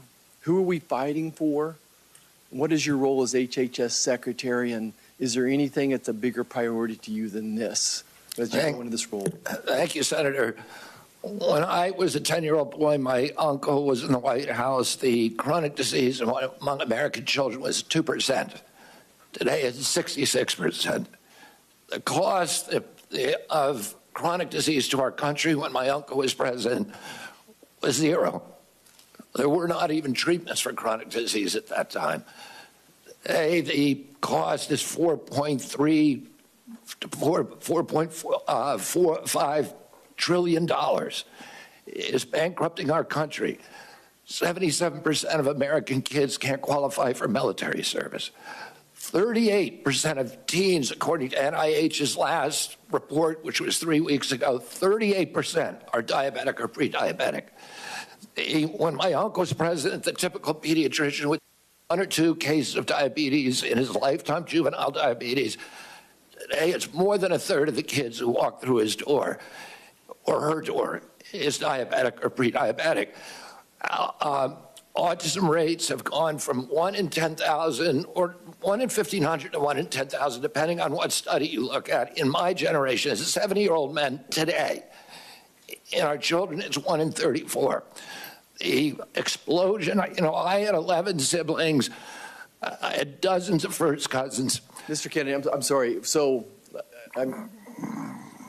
who are we? What's your role as HHS secretary to fight that disease? There's never been an HHS secretary who came in to do this. It was all about the typical partisan debate about how we allocate the cost, whether insurers pay it or whether hospitals, providers, or families pay it.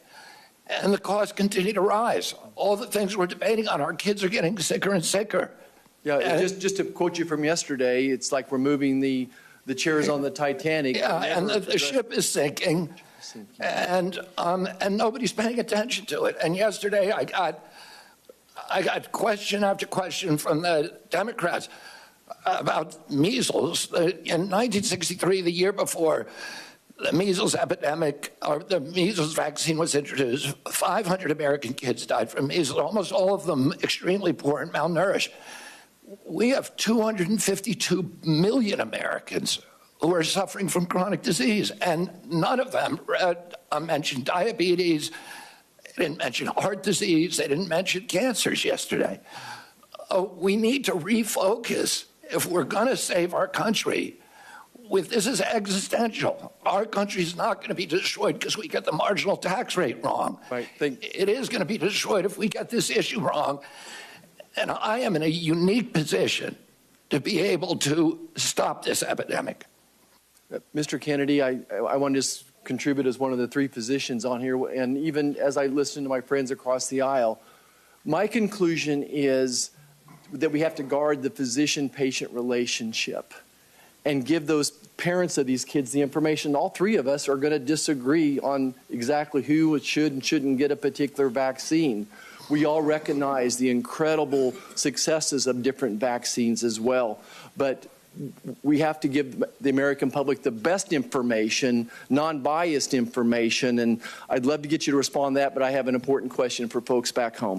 And this will be my last question. I've never seen a person whose words, written and spoken, have been so misattributed, exaggerated, sensationalized, and taken out of context.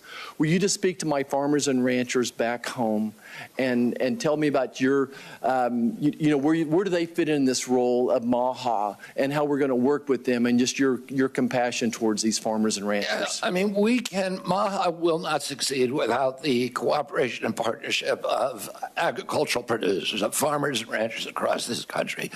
I was a 4-H kid. I grew up working on ranches.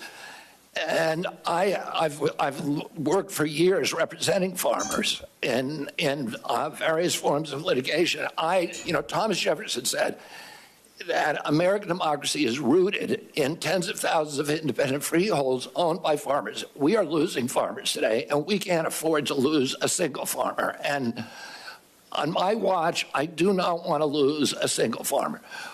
We have to offer farmers an off-ramp from chemically intensive agriculture, which they don't want to do, which even the chemical industry is ready to change, so that they can grow crops that they can sell in Europe. They can grow crops. Senator Hawley told me during our meeting that 4 out of 5 of his brother-in-laws have Parkinson's. There's illness all over the farm community, and it's undoubtedly related to the intensity of chemical pesticides. Mr. Kennedy. We need to reduce that, but I'm not going to do anything to coerce the farmer. President Trump was the best president in modern American history for the American farmer. The first one to see farm prices go up. He has instructed me to take care of the farmers and make sure they're full partners. Thank you. Senator Baldwin. Thank you, Mr. Chairman. Mr. Kennedy, I've been listening to the back and forth and questions, and when people have tried to pin you down, you have said... Can you speak up, Senator Baldwin? Yes, I've been listening to the back and forth, the questions, and when people tried to pin you down on a point, you said, show me the data or bring me the studies. And I want to suggest that data is out there, and those studies are out there. And if you're going to review all the studies and the data, you're going to be doing that, if confirmed, for your first year of being secretary. When we talked, we were talking a bit about vaccines at the end of our meeting, and you said really to me that there's no post-approval safety monitoring. And that led me to believe that you're not aware of the significant and ongoing safety monitoring that occurs after years of rigorous studies showing vaccines to be safe and effective. And so I want to give you the opportunity to set the record straight here. Are you aware of the measures in place throughout Health and Human Services to ensure vaccine safety after approval? Yes or no? I'm aware of the VAERS system, which CDC admits it captures fewer than 1% of vaccine injuries. So you are aware of the CDC monitoring? Are you aware of the FDA post-approval monitoring? I'm aware of only 2 systems. Are you aware of the vaccine safety data link?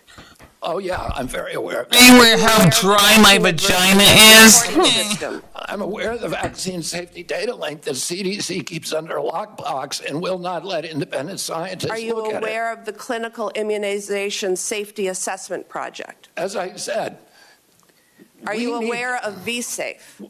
I'm aware that they're broken, and I can explain to you how each one of those is broken if you're interested. What I want to do is make sure we have gold standard science.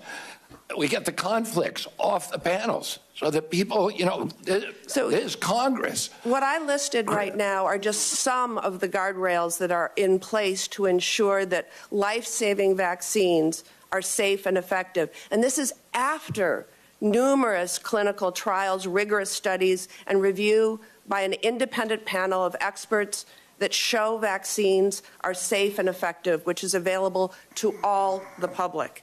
If you want to take a second look at the science, like you have said, well, it's here, it's available, and it's conclusive. And saying anything else is undermining vaccines. To a different and by the way, repeating what Congress found in the 2003 investigation. Kennedy, I want to move to what I hope it will be pretty simple stuff. In general, For a drug to be considered safe, would you say that 97, 98% of people taking that drug and having no complications is generally safe? It would completely depend on what the drug is. If it's a drug given to a healthy population, that would not be an Again, this is as high a level as it gets. Would you say that when 99 out of 100 people experience minimal or no complications, that drug is safe? It depends what the risk is from the disease. It depends what the benefit from the drug is. If you're dying of cancer, you will take a drug with that kind of risk profile. And if we were to if you're a talk healthy about individual with zero, peer-reviewed, if you're a healthy individual with zero I'm talking risk, about mifepristone, but if we were to talk about peer-reviewed, replicable studies of a medication, would you say that you needed 10 trusted studies to get the same conclusion? it depends what the 20 trusted studies? It depends what the. What's your number? It completely depends on the kind of study. You're talking about randomized studies or observational studies. Is it safe to assume that 100 studies that are replicable and peer-reviewed is enough?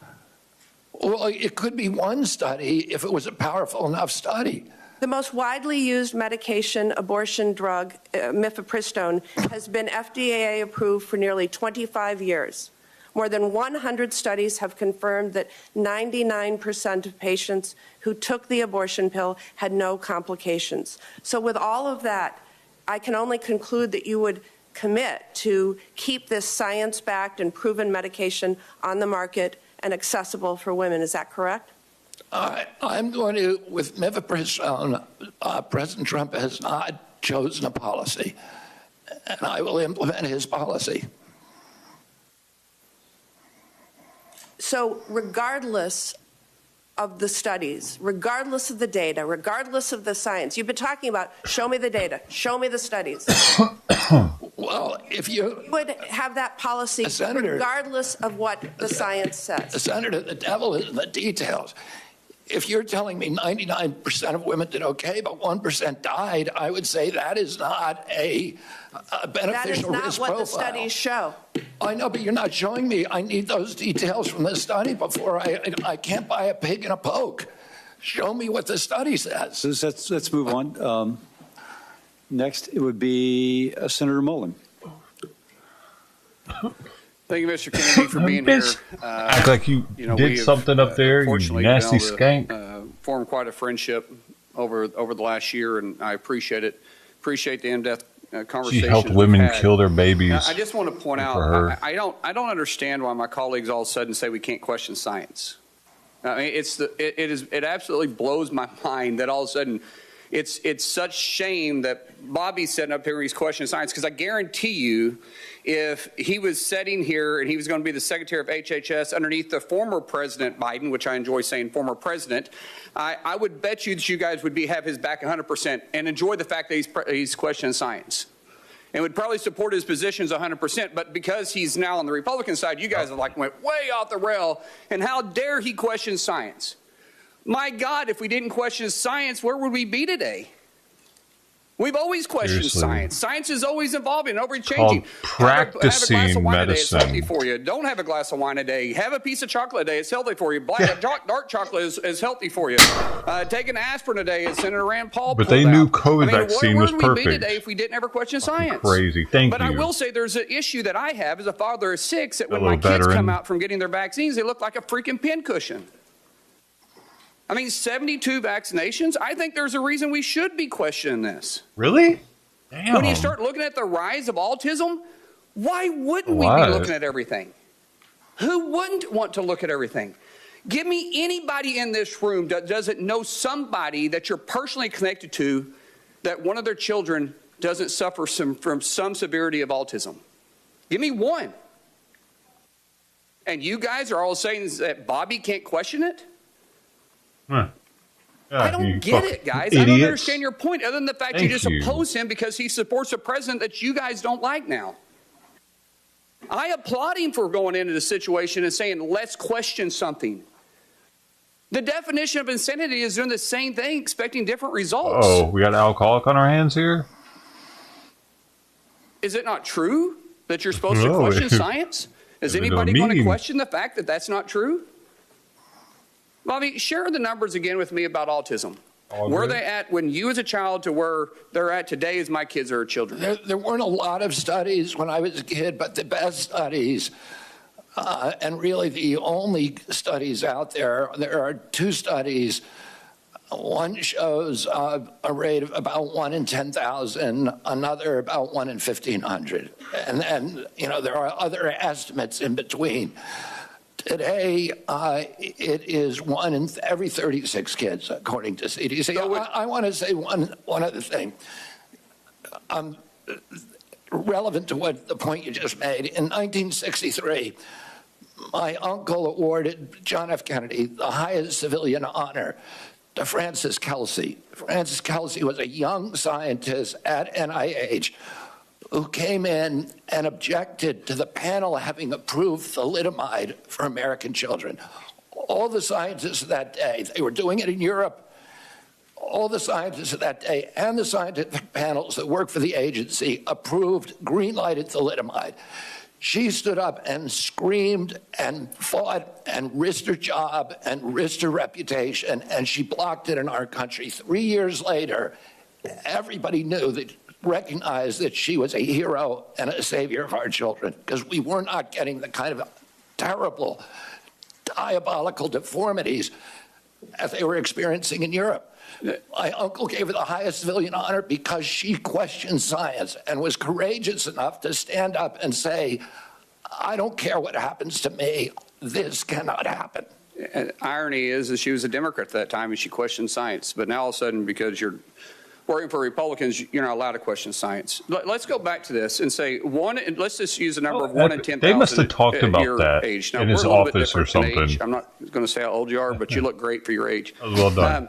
I will say that 1 in 36, that's not a pandemic, then what is? 1 in 36, and it used to be 1 in 10,000 have autism now? Can any of you guys with a straight face say that we shouldn't look at every aspect of what we're putting in our kids, be it from the food to social the vaccines? media, also food, vaccines, and social media. That scares the living daylights out of me. With 6 kids, I could have 36 grandkids. I'm just doing the math. I'm the youngest of 7. My family seems to be pretty active in that area. So I'm not necessarily trying to be funny, but I'm being very serious, guys. We should support the fact that Bobby's questioning it. He's not saying he's against it. He's saying he's going to question it and let the studies follow where they will. And God bless you for doing that. Thank you. Thank you, Senator. He looks like he's healthy Senator too. King. He's Thank got you, his Mr. back. Chair, and congratulations on your nomination, It's Mr. the Kennedy. I enjoyed our unhealthy-looking people that don't have his Thank you back. for starting off today acknowledging the fuck pain felt has by noticed? people in this region from this horrible air tragedy last night. Senator Marshall and Senator Moran, a lot of folks from Kansas, a lot of folks from Virginia, D.C., Maryland, but also when that passenger list comes out and when the 3 soldiers' names are revealed, Yeah. every office here is going to have some connection to them because We you have need your to staffs know who live here, and them. we kind of dread seeing that list of names. I drove to the Service airport at members 6:30 this morning, and it's their went fault it across the happened. bridge over the Potomac and saw the operation, the recovery operation, kind of underway in daylight hours. And I thought about the last big aviation disaster in Richmond when, on 9/11, a plane slammed into the Pentagon, and Virginia got hurt very bad that day. And so don't did the they nation. look Just a couple of around months while ago, they're flying? you posted this. See all the plane coming at us. Embarrassing, dude. Our On military 9/11, let that it's happen. hard to tell what is conspiracy theory and what isn't. I'd like to introduce that for the record, Mr. Chair. We take that kind of stuff pretty personally. Virginians know what happened on 9/11. And we don't need folks giving oxygen to conspiracy theories about 9/11. Now, one thing I noticed World about Trade this Center 7, post is though? it was in July of Why did it 2024. It was collapse? 23 years after 9/11. You had a lot going on in your life. You were running for president then. What made you decide, in the midst of everything going on in this country, in this world, in July of 2024, in your own candidacy for president, that now was the time to say it's hard to tell what is conspiracy and what isn't about 9/11. What was so important about making this point in July of 2024? Senator, the dramatic drop in trust in our government, and this is particularly one of the templates for that is what happened at CDC. Yeah, no, I want to move aside from that. Because you say, you go on to say, holy wristbands, I won't Batman. take sides. As president, I won't take sides on 9/11. Wow. I won't take sides on 9/11. Let me ask you this. As a general matter, do you find it hard to tell what is a conspiracy theory and what isn't? Is that kind of a general deficit that you find in your own analytical abilities? My father told me when I was 13 years old, You go to he D-Live. said people in authority lie, and that the job of a citizen in every democracy is to maintain a fierce skepticism. Okay, I get it. Government authority. And you're an authority, but you wouldn't take sides on 9/11, and you're admitting, I have a hard time telling what is a conspiracy theory and what isn't. Senator, I haven't investigated it. If the things that I investigate, I take sides on. People are allowed to hold that opinion. I'm not going to tell them they're crazy for holding that opinion. I'm going to say, what is your evidence? And if I hear the evidence, I'm going to say, that doesn't make any sense. So you won't take sides on 9/11. Wow. Senator Murray asked you some questions about Gardasil, and this is a vaccine that's manufactured in Virginia. There's other HPV vaccines. I'm going to enter into the record a whole series of studies from many, many nations that talk about the dramatic positive effect of Gardasil. Could I introduce those into the record, Mr. Chair? Are they trying to make Gardasil mandatory? Wait, let me ask a question. Let me ask a question. These are studies from Scotland, Sweden, the UK, Australia, the United States, multiple studies.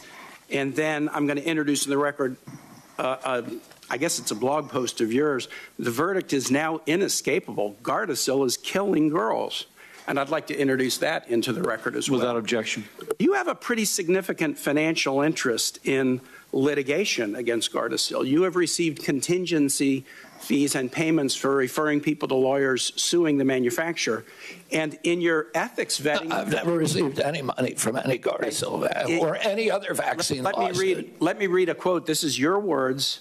In your ethics vetting for this nomination, you said, quote, pursuant to the referral agreement, I'm entitled to receive 10% of fees awarded in contingency cases referred to the firm.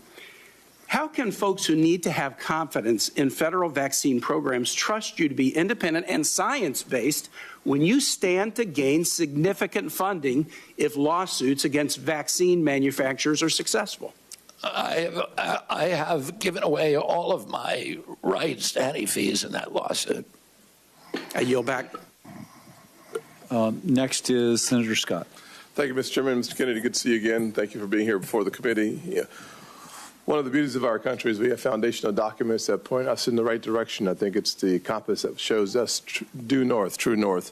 The Declaration of Independence mentions life, liberty, and the pursuit of happiness as unalienable rights. You and I had a serious conversation about the importance of life, and I'm a pro-life Christian, as you know. And you said that you assured me that your deputies were going to be pro-life. Is that still the case?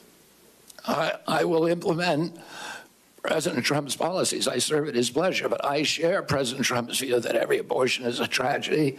Now, my question was, are you having deputies within your at HHS that will be pro-life? As I said, I can tell you exactly what I'm going to do, so there's no mistake.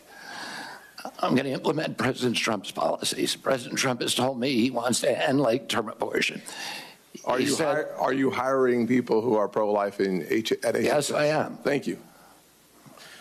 During the first Trump administration, HHS began investing in policies to support individuals living with sickle cell anemia. This has continued. A career staff person has dedicated time to coordinate sickle cell disease-related activities across HHS and other government agencies. Will you commit to continuing to have an individual serve in this coordinating role for sickle cell?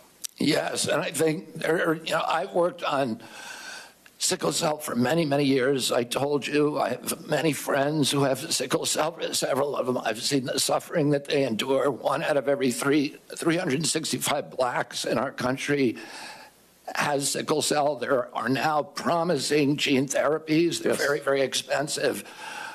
But it's something that NIH should be enthusiastically supporting, that kind of research. Well, you answered my second question, so that's great, which was today you noticed the FDA gene therapies are really breakthrough evolutions in science that are really one-time cures. So you support the continuation of the research that makes that more available? Absolutely. Welcome to D-Live. That's great news. Geiler. This past fall, due to one facility making the majority of our IV drugs in the U.S., it was devastated by Hurricane Helene.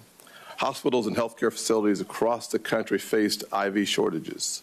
Nephron Pharmaceuticals in Columbia, South Carolina, tried to shore up IV support in South Carolina hospitals by creating the Palmetto line in its facility to help make IVs for hospitals across the state.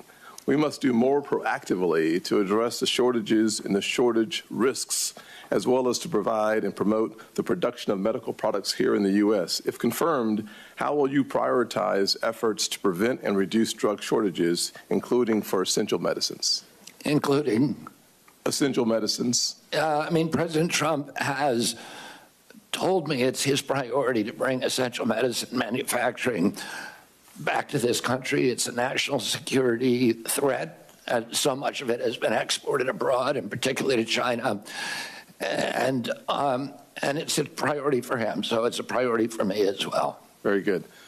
Will you commit to fostering productive public-private partnerships that can provide the government with key information on pharmaceutical supply chains, help direct shortages, and improve the long-term security and resiliency of the U.S. drug supply? Absolutely, Senator. Thank you very much. And one of the things that we study, I had 2 opportunities to question you. Once yesterday at the Finance Committee, I opted, as opposed to seeing you twice, just see you one time and spend my time doing some other things with that time. But I think it's important for us to recognize that we are in a critical place as a nation. We're so dependent on other countries for the essentials, from health care and beyond. And we ought to work on a strategy of resilience across this nation in all of the essential areas that we need to become less dependent on the rest of the world and more dependent on ourselves. And I hope that as your term at the HHS, you will spend a lot of time thinking through and all the layers and complexity that is under HHS, how we become more and more resilient as a nation. That's absolutely critical for our national security and for our economy. And President Trump is doing that through HHS, but also, more importantly, through the Commerce Department, and meeting directly with pharmaceutical industry leaders to figure out what kind of incentives that they need to bring manufacturing home. Perfect. Thank you, Mr. Chairman. I yield back my 8 seconds. And then we'll go to Senator Murphy. Thank you very much, Mr. Chairman. Mr. Kennedy, thank you for joining us here today. Listen, credibility matters so much when you lead the most important health agency in the world. The Secretary of HHS has got to be trusted that he's telling the truth, that he cares about science, has no political agenda.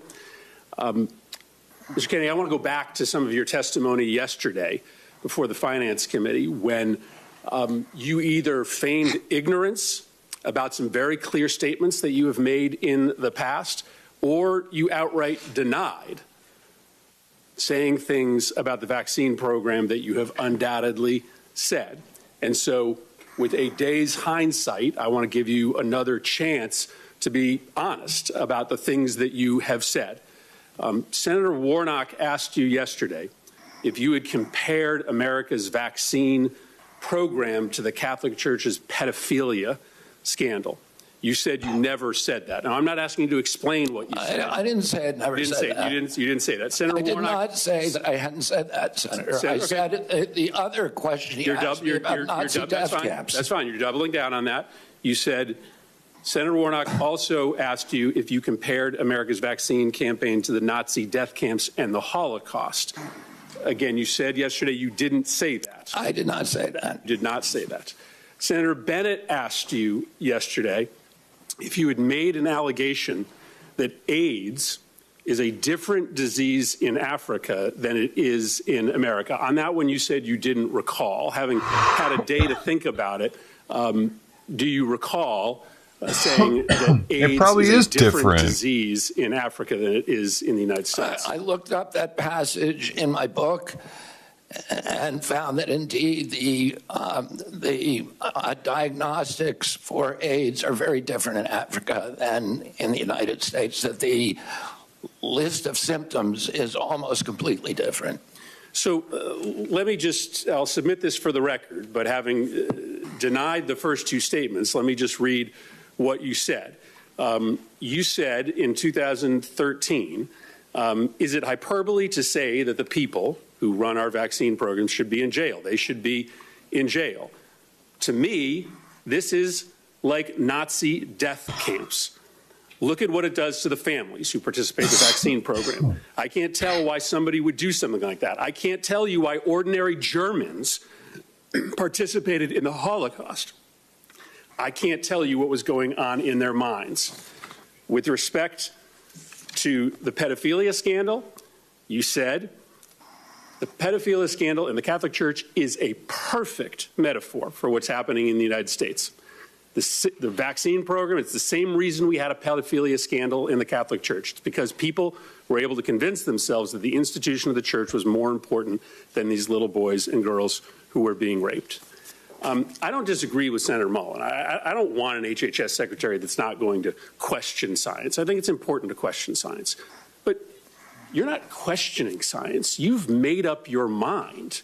You have spent your entire career undermining America's vaccine program. You make these purposeful comparisons to those that are administering the vaccine program to the Nazi executioners, to the people who covered up the Catholic Church's pedophilia scandal, because you have made a decision that there is a comparison, that there is evil in the vaccine program as there was evil in the pedophilia scandal and the Nazi death camps. You aren't exploring science. You have made up your mind. You've spent your scandal and the entire Nazi career death trying to camps. undermine I didn't these know programs. that. It's the reason that these statements, these incredibly aggressive, over-the-top statements, matter to us is because it just isn't believable that when you become secretary, you are all of a sudden going to be consistent with science. People who have spent their career saying these kinds of things, running the kinds of campaigns that you have run, don't all of a sudden change their stripes. And so, Mr. Chairman, I will submit these statements. Can I respond to that, Senator? Without objection. My statement about the Catholic Church is almost identical to the findings of the Government Oversight Investigation Committee that investigated CDC's vaccine program in 2003. Senator Burton was chairman of that committee.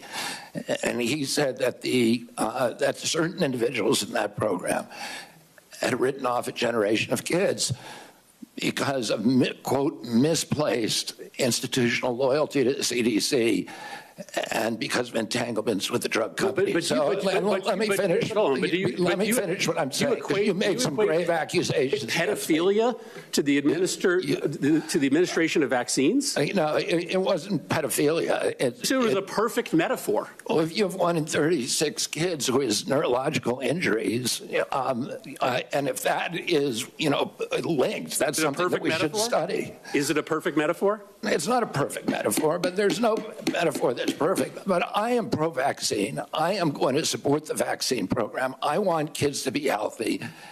And I'm coming in here to get rid of the conflicts of interest within the agency, to make sure that we have gold standard evidence-based science. And if you show me where I'm wrong on this, show me a single statement I've made about science that is erroneous. Thank you. Senator Hawley.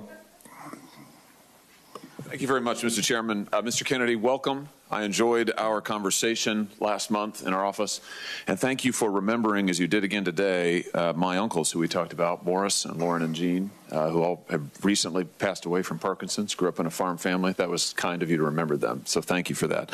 Let me start by asking you a question about children and the safety of children. President Biden's administration, his HHS, issued a rule a rule, so it's binding, requiring that every doctor in America, including pediatricians who receive any kind of federal funding, so that's anybody who takes ACA funding, anybody who takes CHIP funding, this is almost every health provider in America, requiring them to conduct gender transition and gender so-called affirming procedures. So that means hormones, that means puberty blockers, that means surgeries in some cases. They impose that rule on doctors across the country. This has been litigated, and it has been actually stopped by a couple of courts who found that it was way outside of HHS's jurisdiction. My question to you is, will you rescind this rule that imposes this radical policy, and talk about being anti-science, this radical policy on just about every pediatrician in the United States of America?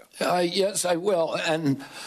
And by the way, that rule is anti-science. The most thorough meta-review on gender-affirming care has come out in the Cass report, which reports really catastrophic impacts on children.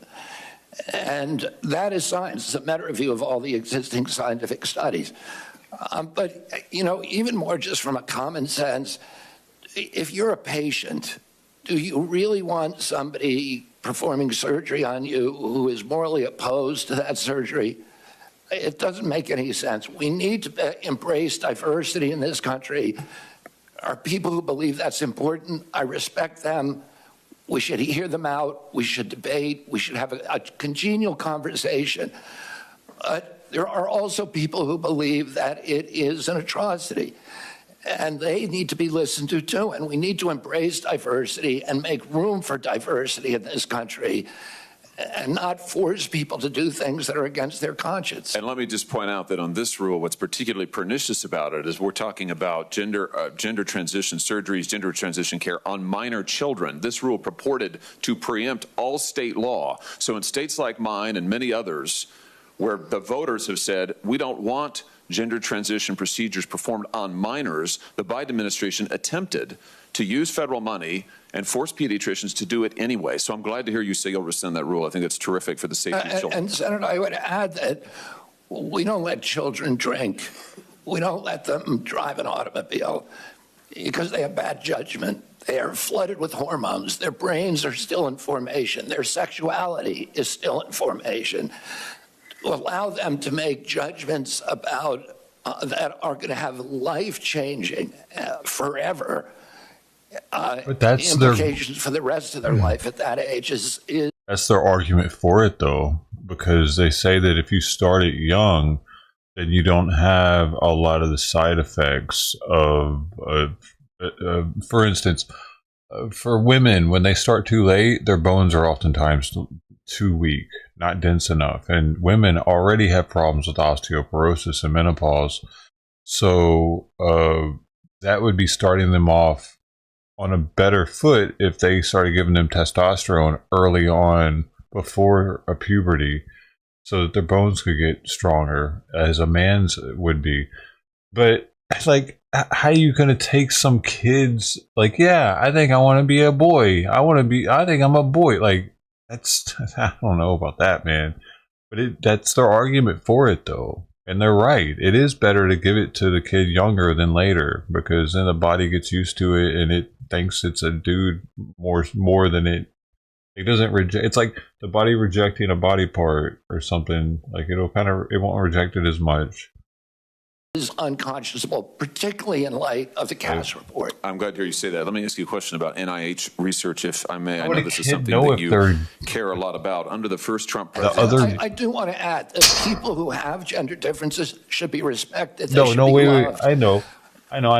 Because there are brain differences. There are brain differences in a transgendered person. So can they see that somehow soon? Hopefully.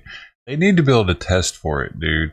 That, and they say you can't test for being gay.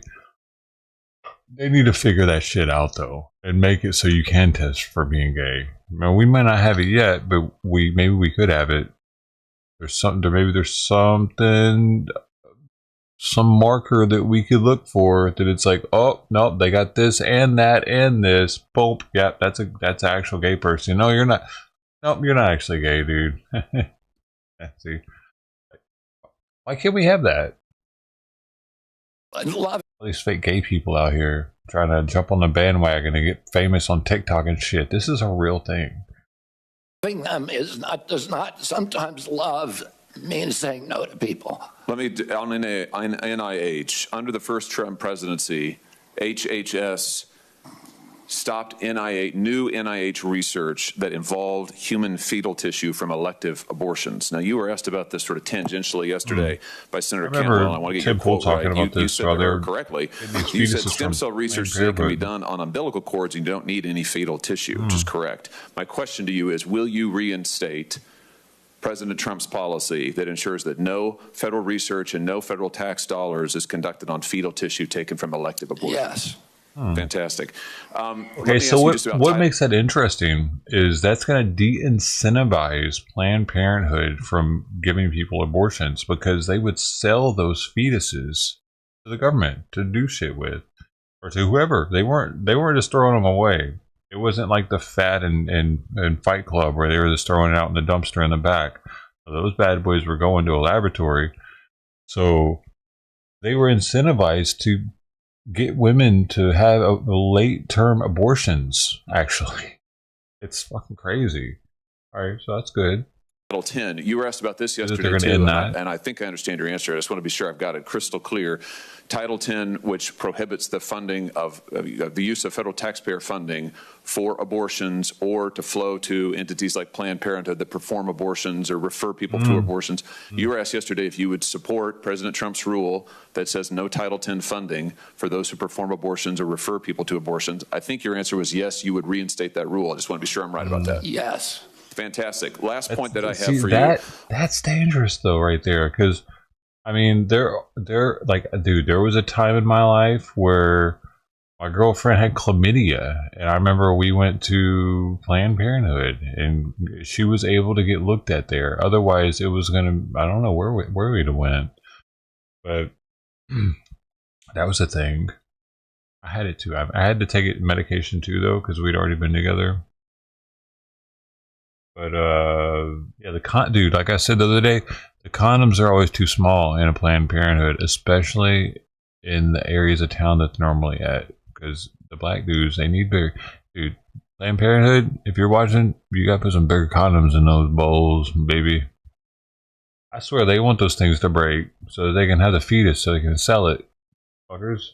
On mifepristone, the chemical abortion drug, you said yesterday that you would study its safety. I think that's good. I want to make an additional point here just about how the Biden administration changed the rules on mifepristone that I hope that you'll take into consideration, because you pointed out, I'm almost done, Mr. Chairman, you pointed out that we need to honor the wishes of voters and states and their right to set life policy.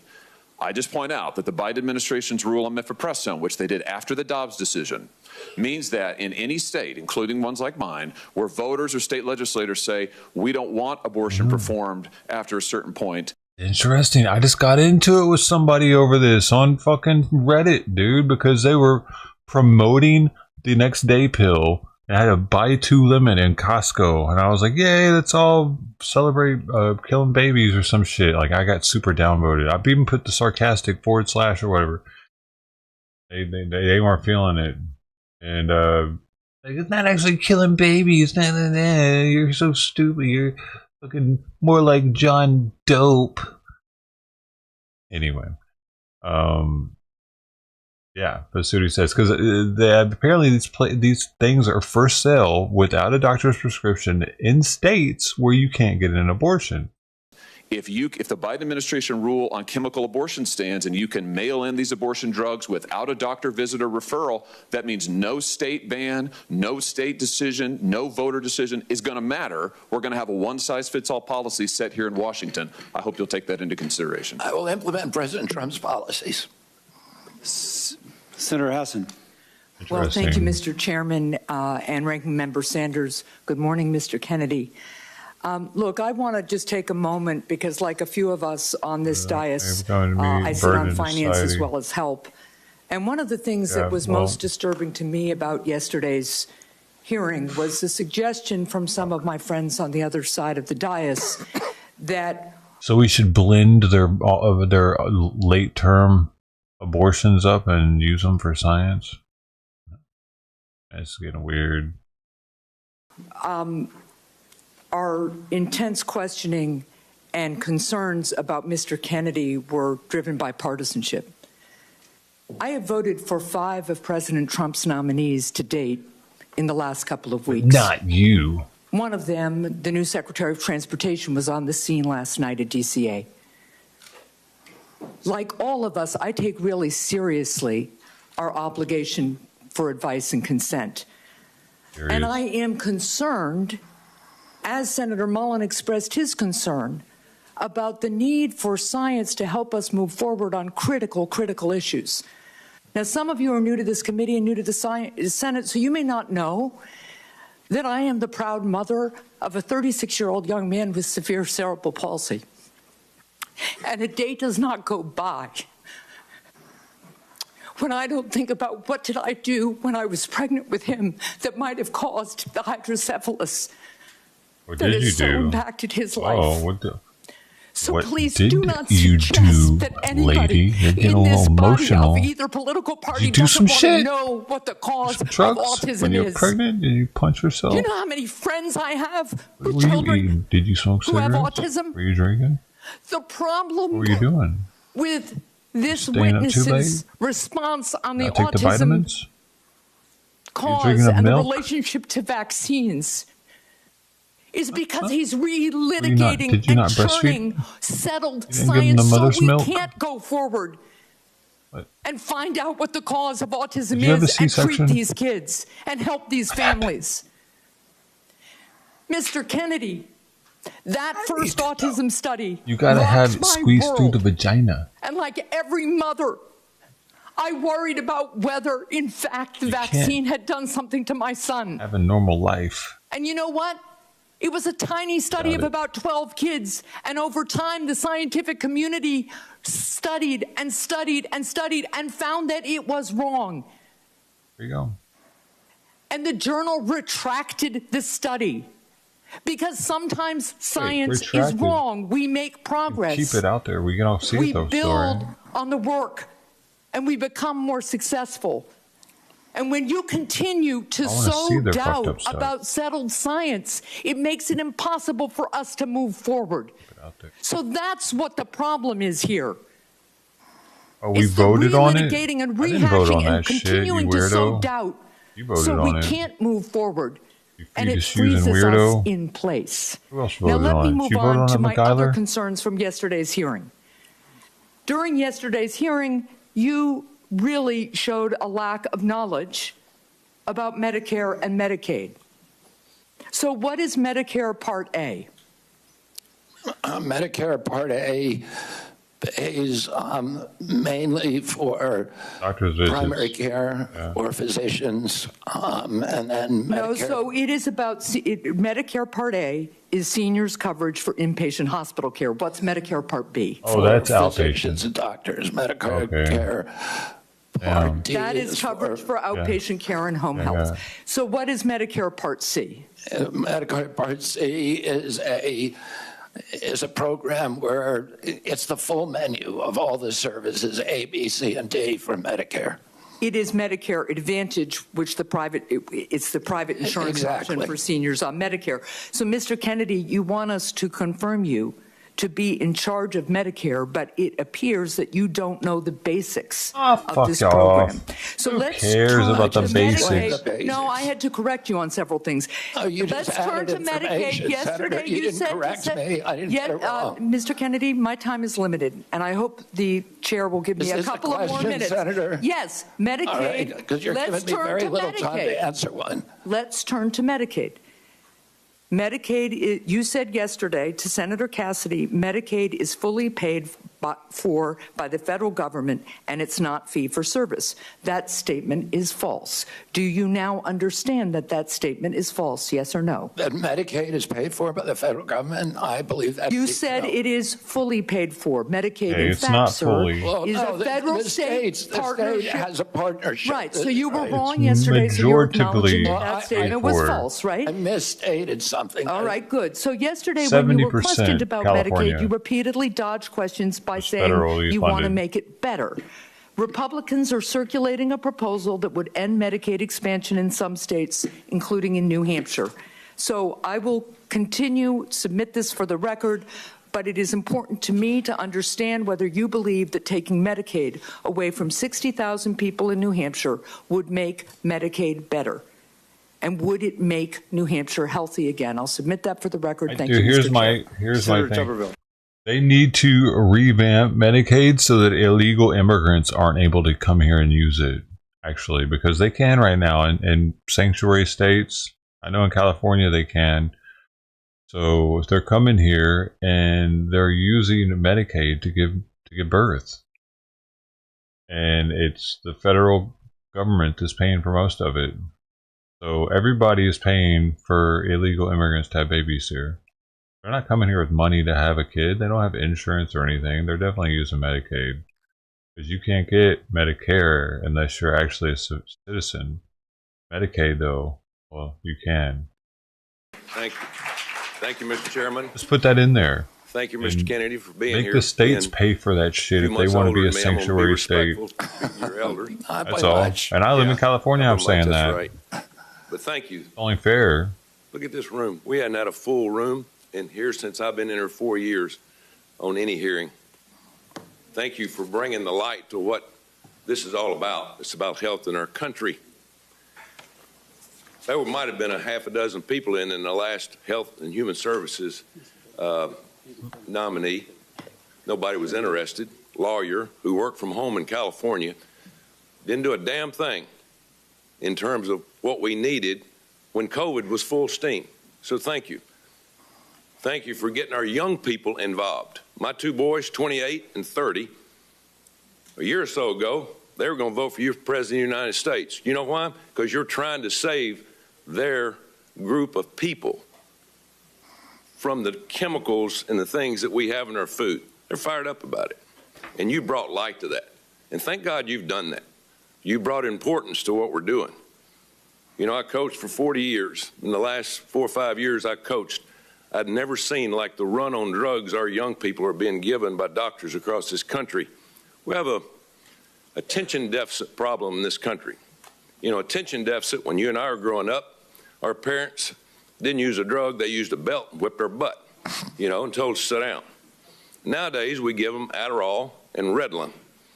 It's like candy across college campuses and high school campuses.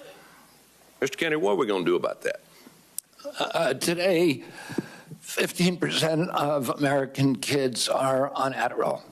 And there's clearly a major problem with overprescription, not just with our children, but with our entire population. Man. They wouldn't give me Ritalin or nothing when I was younger. What the fuck? How are these kids? I don't think they all need it, dude. There can't be. They must be talking to each other on social media like, hey, just fucking start throwing shit all the time and acting like a crazy asshole. 4.2% I'll give it to you eventually, man. And we That's how you take do 50% of the pharmaceutical drugs. And there's a recent study by Peter Ghosh, who is one of the founders of the Cochrane collaboration, that showed that prescription drugs are now the third largest cause of death in our country after cardiac arrest and cancer. We're not getting healthier. Americans are getting less and less healthy. 70% of pharmaceutical profits globally come from our country, which has 4.2% of the world's population. We're the only country that allows full-scale pharmaceutical ads on TV. And we're all being told you can make yourself, you can eat anything you want, you can smoke anything you want, you can do anything you want, and there'll be a drug to fix you in the end. And it is not a good formula. And our kids are getting sicker and sicker. They're not getting better. Nobody here, all the people here who are defending this current system and defending these pharmaceutical industry profits, many of whom are taking huge amounts of money from the pharmaceutical industry, millions of dollars for many of these senators. And none of that, this is not making our country healthier.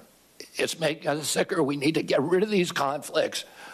We need good science and we need good leadership that is able to stand up to these big industries and not bend over for them. Thank you. And you brought to light the vaccines over the last couple of years. I've had my first granddaughter here in a couple of weeks, and my son and his wife have done their research about vaccines, and she's not going to be a pincushion. We're not going to allow that to happen. But you brought that up, but as you and I talked about vaccines, Coach, let's empower scientists to do their job. You know, let's go by what they do.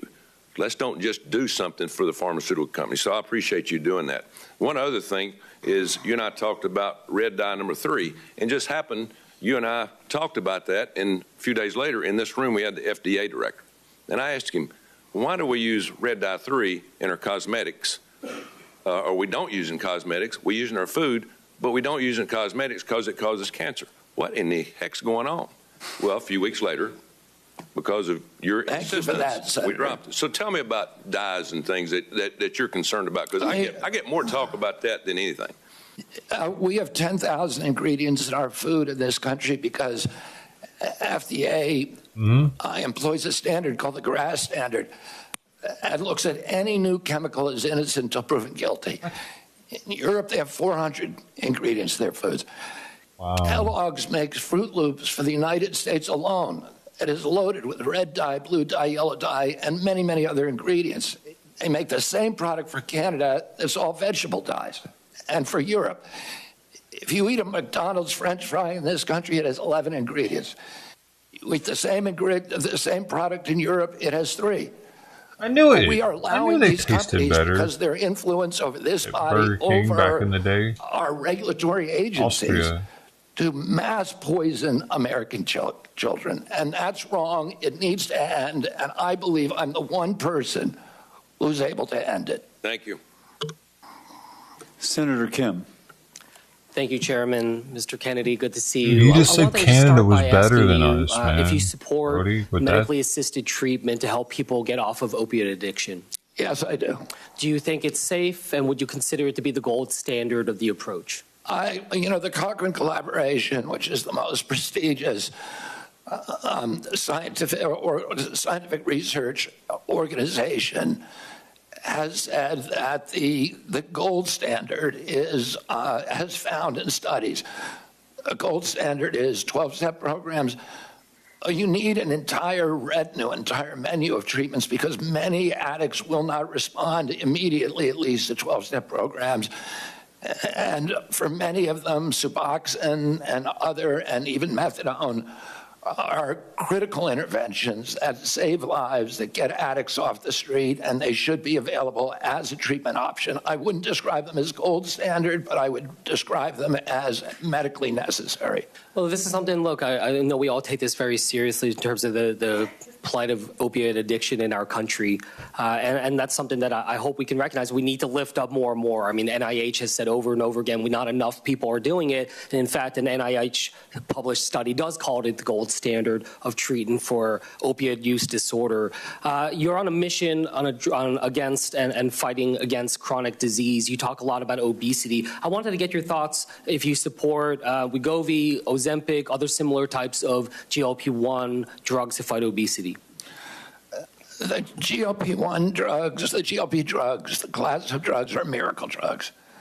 But I do not think they should be the first frontline intervention for 6-year-old kids for whom they are currently. That is the standard of practice now.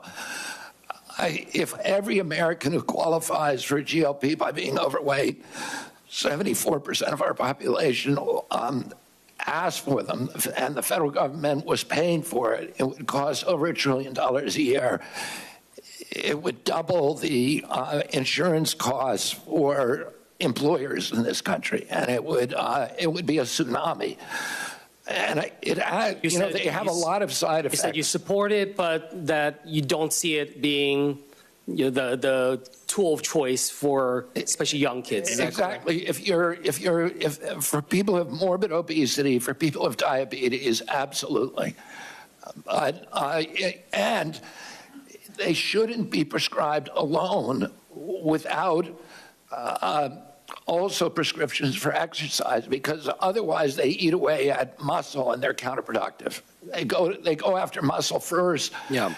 They have all kinds of bad side effects. About half the people on GLPs get off of them after 2 years, and then there's problems when you get off them. So it is a miracle. Okay, go ahead. Yeah, I wanted to move on to just clarify some statements you made in the past. In the past, you said, quote, Wi-Fi radiation does all kinds of bad things, including causing cancer. Do you still stand by that statement? Yes, sir. I won a case in front of the Court of Appeals against the FCC on that very issue. And 5G, do you feel the same way about 5G? Well, I'm just saying electromagnetic radiation does. And RF, you think, causes. Another issue that comes before your work, if you were to be confirmed. And let me just clarify that. It changes DNA, and there are scientific studies that have linked it to cancer, many of them. But it does other things that are, including neurological injury, that are kind of the other frontline injuries that we're most concerned about and that are best documented. One other issue that comes before your work, if you're confirmed, I wanted to ask if you would support and continue and expand CDC's role in collecting and disseminating data on firearm mortality in the United States, something that... I believe that we need to study the causes of mass shootings. We need to study all the causes. When it came to, you said earlier in response on avian flu, you would continue the investments, that you would support vaccine development. I just want to clarify, does that mean you support investments in mRNA vaccine research and development? I'm not going to pick a vaccine right now. I need to look at all the data. I need to look at the safety data and efficacy data, but I'm going to continue research on every kind of vaccine. Mr. Chair, I yield back. Thank you, Senator Kim. And now Senator Banks. Thank you, Mr. Chairman. Mr. Kennedy, President Trump just won a historic election victory, and you were a big part of it. At the outset of the hearing, you talked about those Maha Moms, that coalition that you led, that movement that was behind you that supported President Trump on Election Day, giving him one of the biggest electoral college votes in my lifetime. You were a part of that. The voters voted for President Trump. And President Trump, by the way, is a man of his word. He always follows through on what he says he's going to do. And one of the things that he said he was going to do was put you front and center in this administration to make America healthy again. And that's why, at the end of the day, a lot of those moms have been here yesterday and today from Indiana to support you in this movement. And that's why you have my full support. And anything other than voting for you to confirm you would be thumbing my nose at that movement, the millions of people in this country who want us to focus on making America healthy again. One of the things I've thought a lot about, I serve on the Armed Services Committee as well. I just left another hearing with the nominee to be our new Secretary of the Army, is the national security risk of an obese nation. 70% of our kids are not eligible today to serve in the United States military. And the Army 2 years ago was 25% off of its recruitment goals, and obesity among our kids is one of the reasons why. And I think you would agree, my first question for you, this epidemic in this country is as much of a public health risk as it is a national security risk. Would you agree? Absolutely, Senator. And like I said, well, I didn't say this. When my uncle was president, 3% of Americans were obese. And today, 74% are obese or overweight. In Japan, 3% are obese. So other nations, what we're seeing here is not happening elsewhere. And American kids did not suddenly get gluttonous and lazy. Something is poisoning them. And we need to figure that out. And then we need to end those exposures. We need to do gold standard science. And all of these moms recognize that we now have a unique opportunity in history, where history now is at an inflection point, where we have a unique opportunity to reverse this epidemic. And we know what we have to do. We have to study the additives. We have to end the conflicts of interest on the nutrition panels and on the drug panels that are loaded with people who have corrupt entanglements with the industries they're supposed to regulate, that have turned these agencies into sock puppets for the industries they're supposed to regulate. We need somebody who can come in, who can break that inertia. We are attracting the most talented group of people who work in NIH and CDC and FDA in modern history. And people who are not coming there for jobs, they're innovators, they're disruptors, they're entrepreneurs, and they're coming in not because they want position, but because they actually want to change things and give us gold standard science and make America healthy. And I know you agree that fitness is a part of that, a major part of that. Absolutely. My uncle started the Presidential Council on Physical Fitness. I won a contest when I was in school. I got an award for it, and it was a piece of pride for me. And for many people in my generation, I'm sure Coach, won his presidential.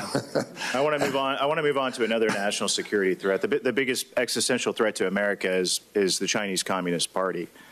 And right now we're importing 1/3 of our medicines from China. And even more of our generic drugs come from China. It's a public health risk and a national security risk. What can you do as HHS Secretary to reduce our reliance on China and help our domestic manufacturers? This is a huge priority for President Trump. He sees this as perhaps our greatest national security vulnerability. And over the past few years, so much of our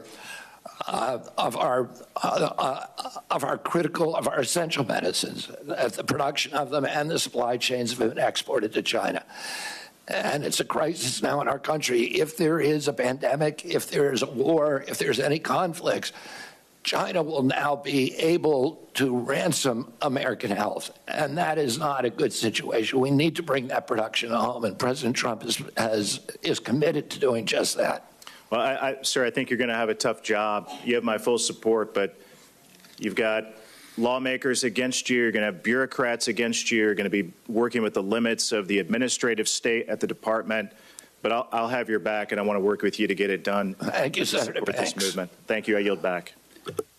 Senator Blunt, Rochester. Thank you, Chairman Cassidy and Ranking Member Sanders.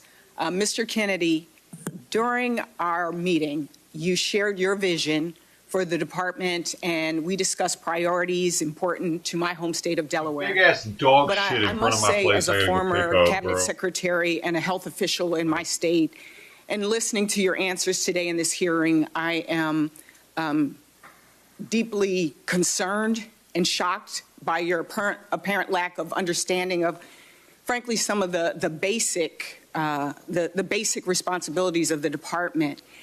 It's one of the largest, most complex, and it is vitally important. And yesterday, during your finance hearing, and today, you confused details about Medicare and Medicaid. You didn't know what authorities you have under the Emergency Medical Treatment and Labor Act, known as EMTALA, and you made false claims about the safety of mifepristone. However, what concerns me the most as a mom and a first-time grandmother is your decades-long track record of promoting vaccine misinformation and profiting from it, despite the harms that it may cause to American children. And with that, I'll turn to my questions. In yesterday's hearing, you did not seem to know anything about EMTALA, even though I raised it with you during our meeting last week. So I'll give you another opportunity. Yes or no, do you believe that a person presenting to an emergency room with a severe illness should have any type of emergency care needed to save their life? Any American who the Yes law or no? says. Yes. I'm answering the question. Any Yes or American, no was the direction.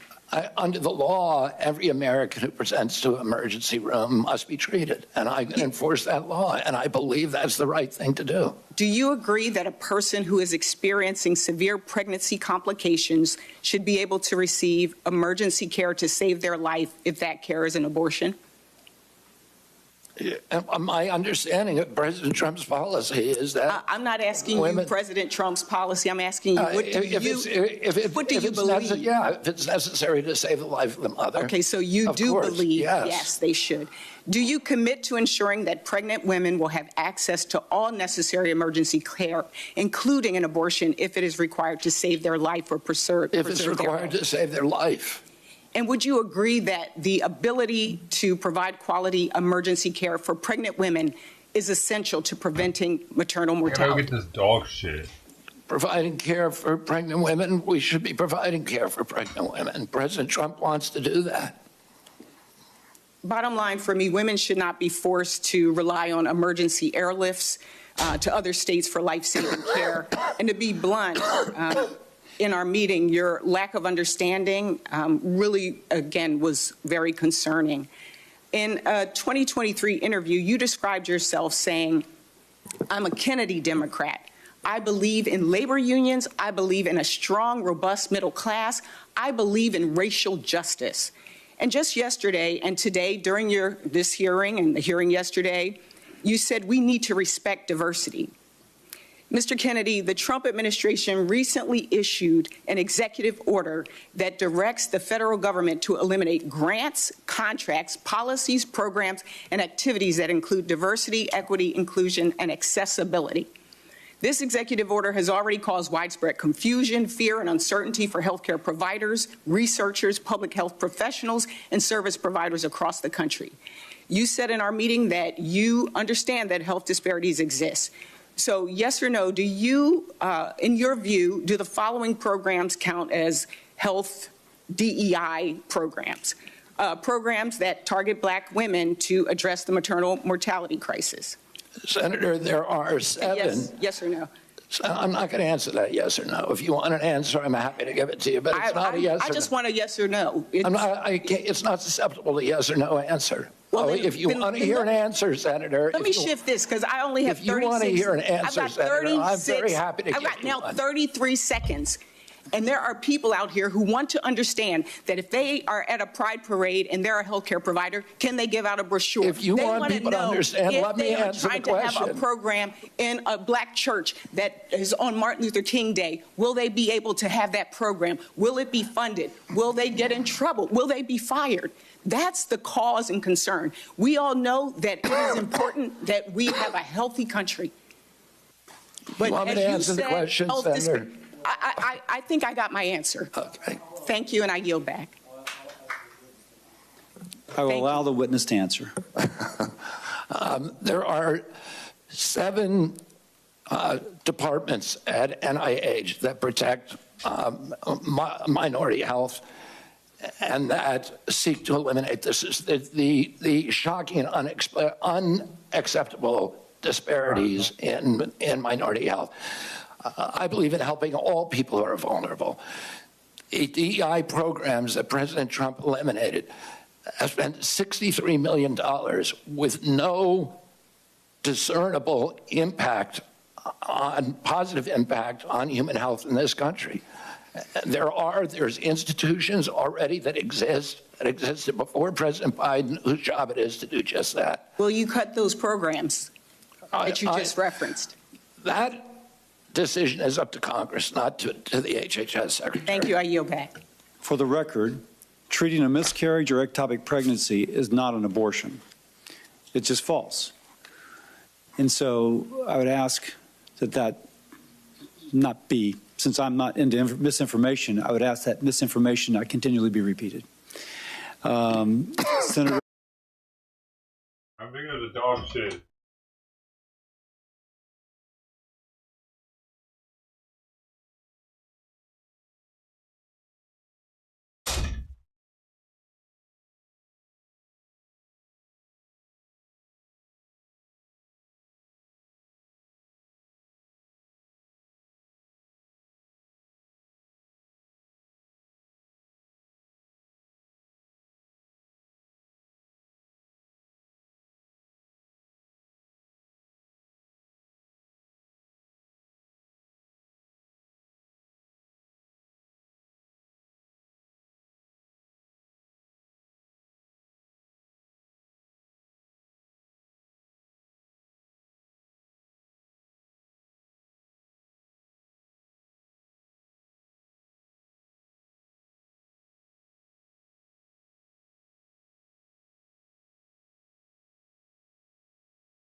The massive shit. I was going to try to take a picture of it. My phone is full. I tried deleting pictures and it's still full. I don't know what the problem is. I wanted to show you how big it was. Arrested. It was huge. It could have been the pug next door. There we go.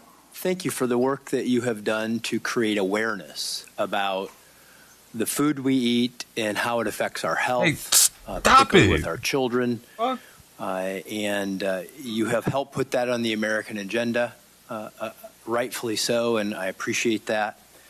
I want to share with you a few statistics. According to the CDC, obesity prevalence is around 42% among adults with lower incomes compared to 31% among higher income individuals.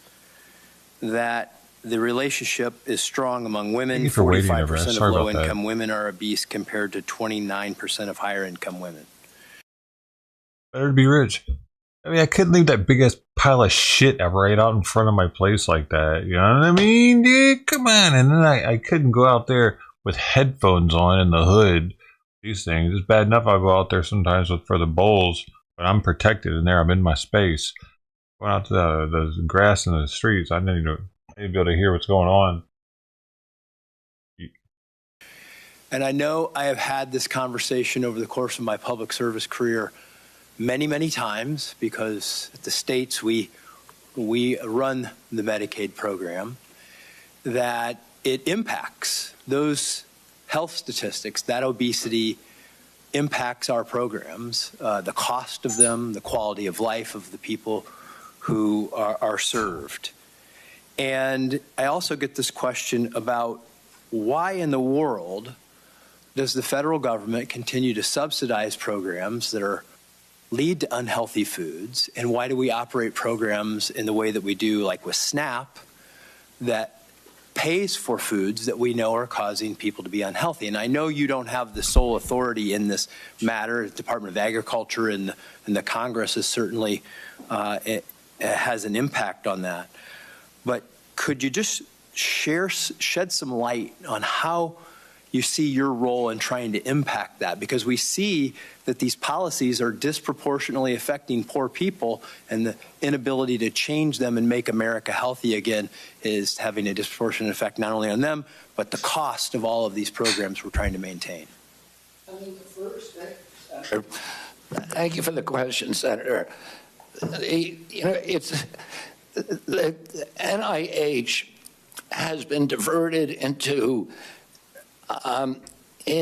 away from studying the etiology of chronic disease. So there's almost nothing at NIH, very, very little, a low percentage of its budget. We can? A $42 billion budget. I'm going to look into it. That is devoted to finding out why we're having this obesity epidemic. We know it's an environmental toxin. Epidemics are not caused by genes. That genes may provide a vulnerability. You need an environmental toxin. Why aren't we devoting science to finding out what those toxins are and then eliminating them? And, this the focus is on infectious disease, and we almost altogether ignore chronic disease, which causes 92% of the deaths in this country. And during COVID, we had the highest death rate of any country in the world. We had 16% of the COVID deaths. We only have 4.2% of the world's population. No country did as poorly as us. When you ask CDC, why is that? They say because we are the sickest people on earth. The average person who died from COVID had 3.8 chronic diseases. American blacks were dying from COVID greater than almost any population in the world, about over 3,000 deaths per million population. The only people worse are Indian reservations, which have an even higher rate. And the only person who did worse globally were Samoans. We had the American blacks were disproportionately impacted because they disproportionately have diabetes, obesity, cardiac illnesses, and other chronic disease. We need to start studying those, and we need to get rid of the conflicts in the agency that obstructs those studies, and that that are focused on advancing the mercantile interests of the food industry and the pharmaceutical industry rather than the health of the American people.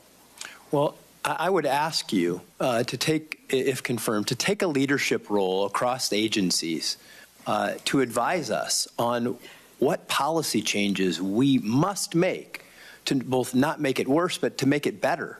Because we subsidize, literally, we have policies as a government that encourages the production of foods and the sale of foods, particularly our poorest Americans, that lead to these problems. We are literally creating the problem that we're trying to solve, and your recommendations would be very much appreciated. We already have liaisons with the USDA, with Brooke Rollins, so that we can, with whom I have a very good relationship, so that we can work collaboratively to reduce the chronic disease and the exposures that are causing them.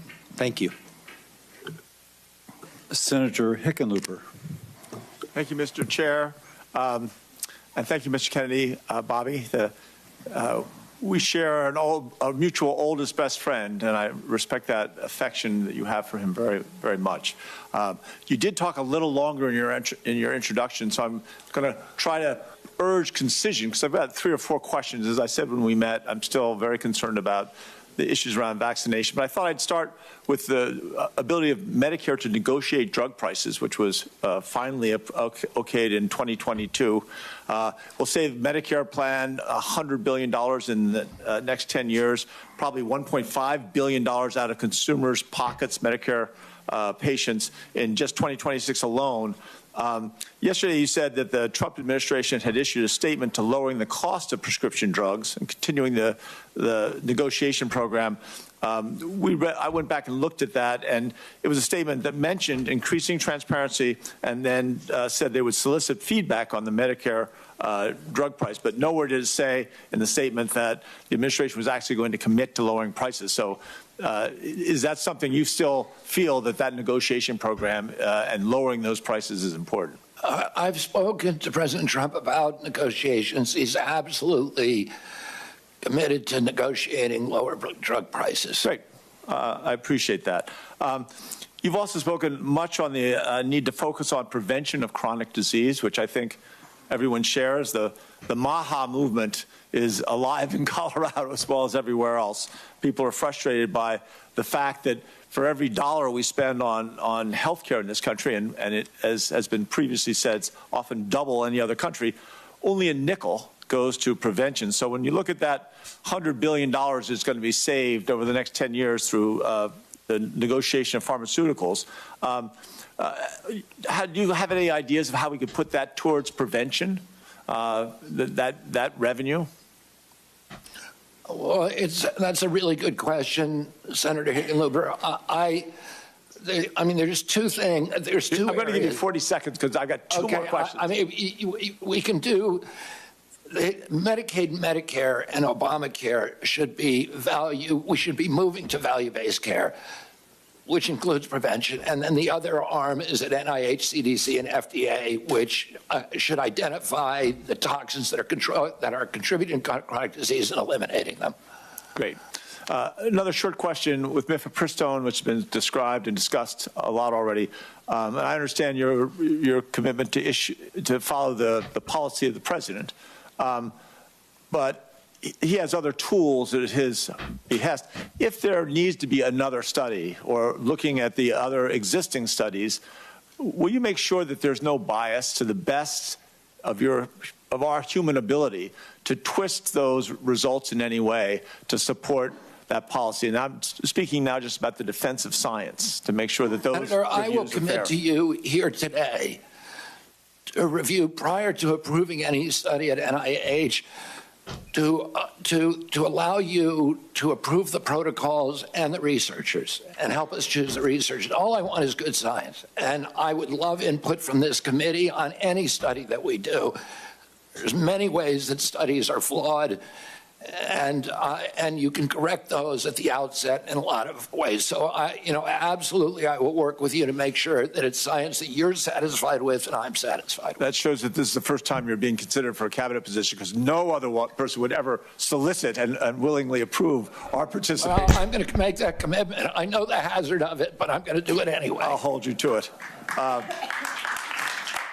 Now, let me get to the vaccines, and I think this is crucial because I think there is widespread distrust and increasing distrust in the scientific community. I am a scientist. Some have argued that I'm the only scientist in the Senate left that is actually, I've written research papers in peer-reviewed journals. I think I understand how it works, and that is a healthy skepticism is useful.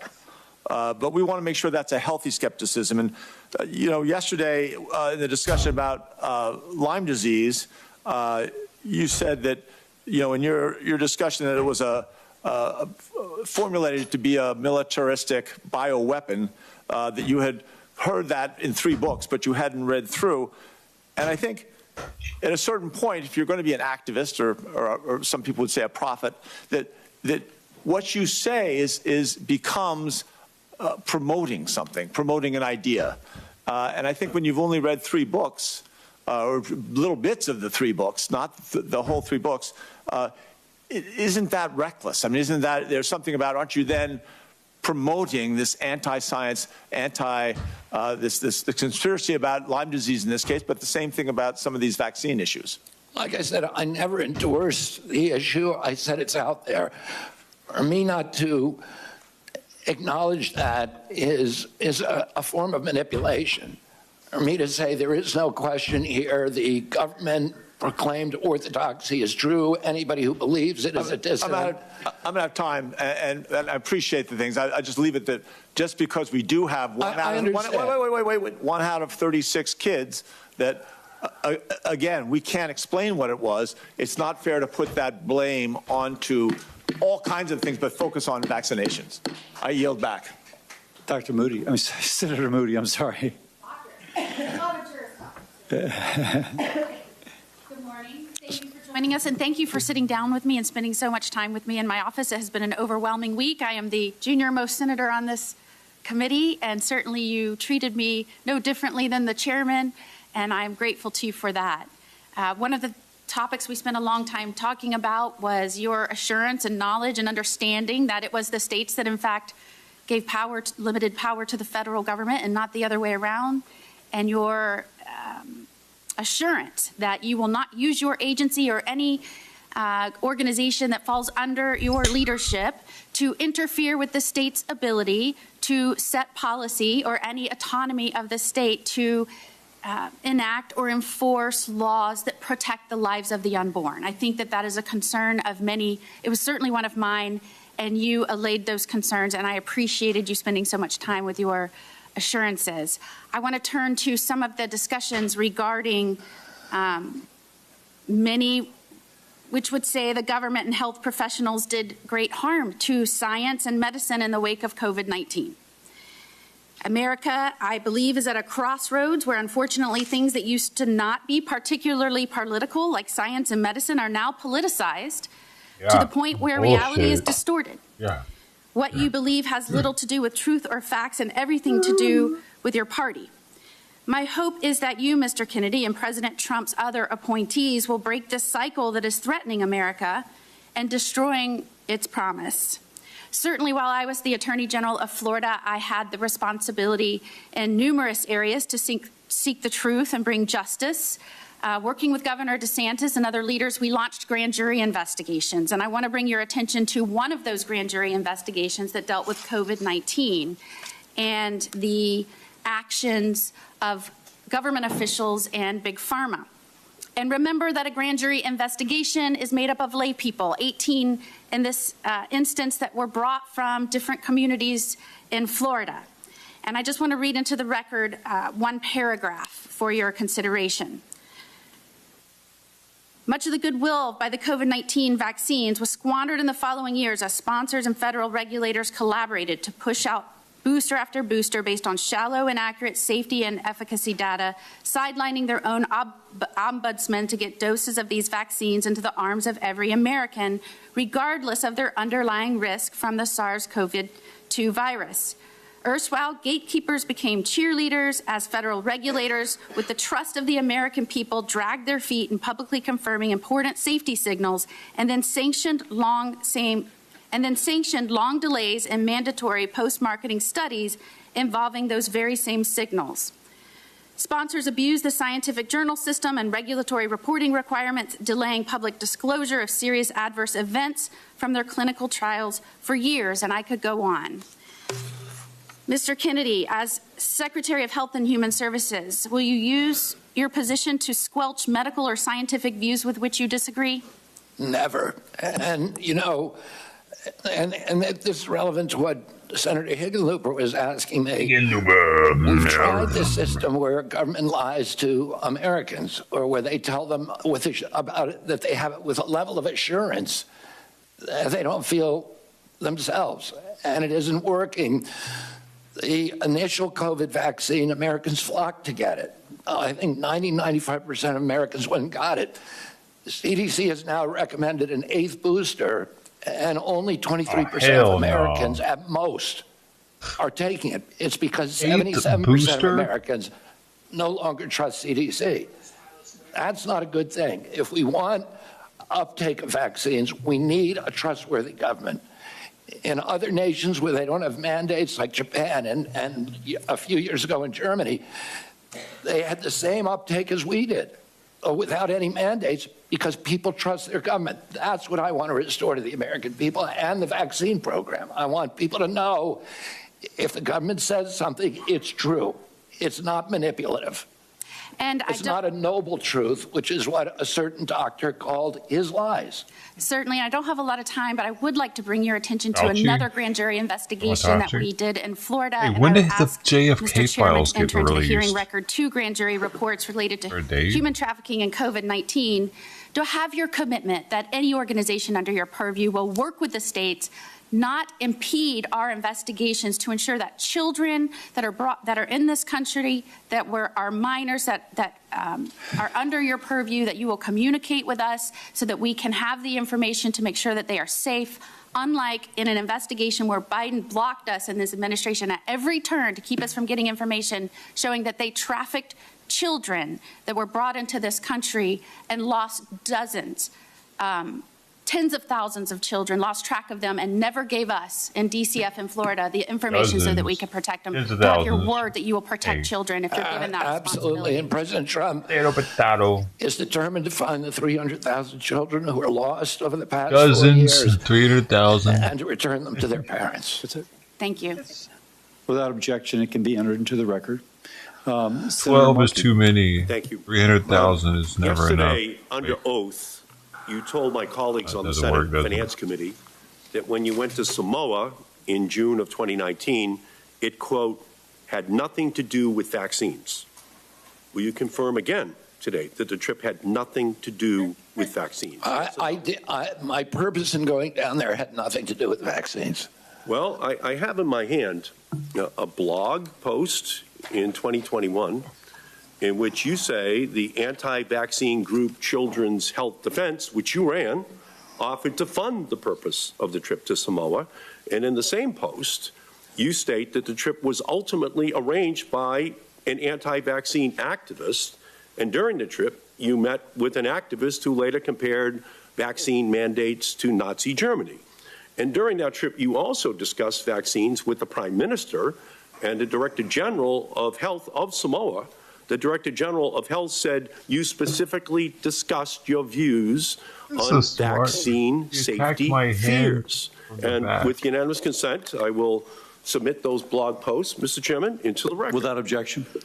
Can I reply to that, Senator? I'm going to ask you, I'll ask you again. Did the trip have nothing to do with vaccines, as you told my colleagues in Senate Nothing to do Finance with Justice? vaccines. And if you want me to explain, I will. Did it have anything to do with vaccines? No, it did not. It did not. Well, my purpose in the trip was not to. I ended up having conversations with people, some of whom I never intended to meet. Well, again, an anti-vaxxer helped finance your trip. Well, you call them an anti-vaxxer. That's not what they would call themselves.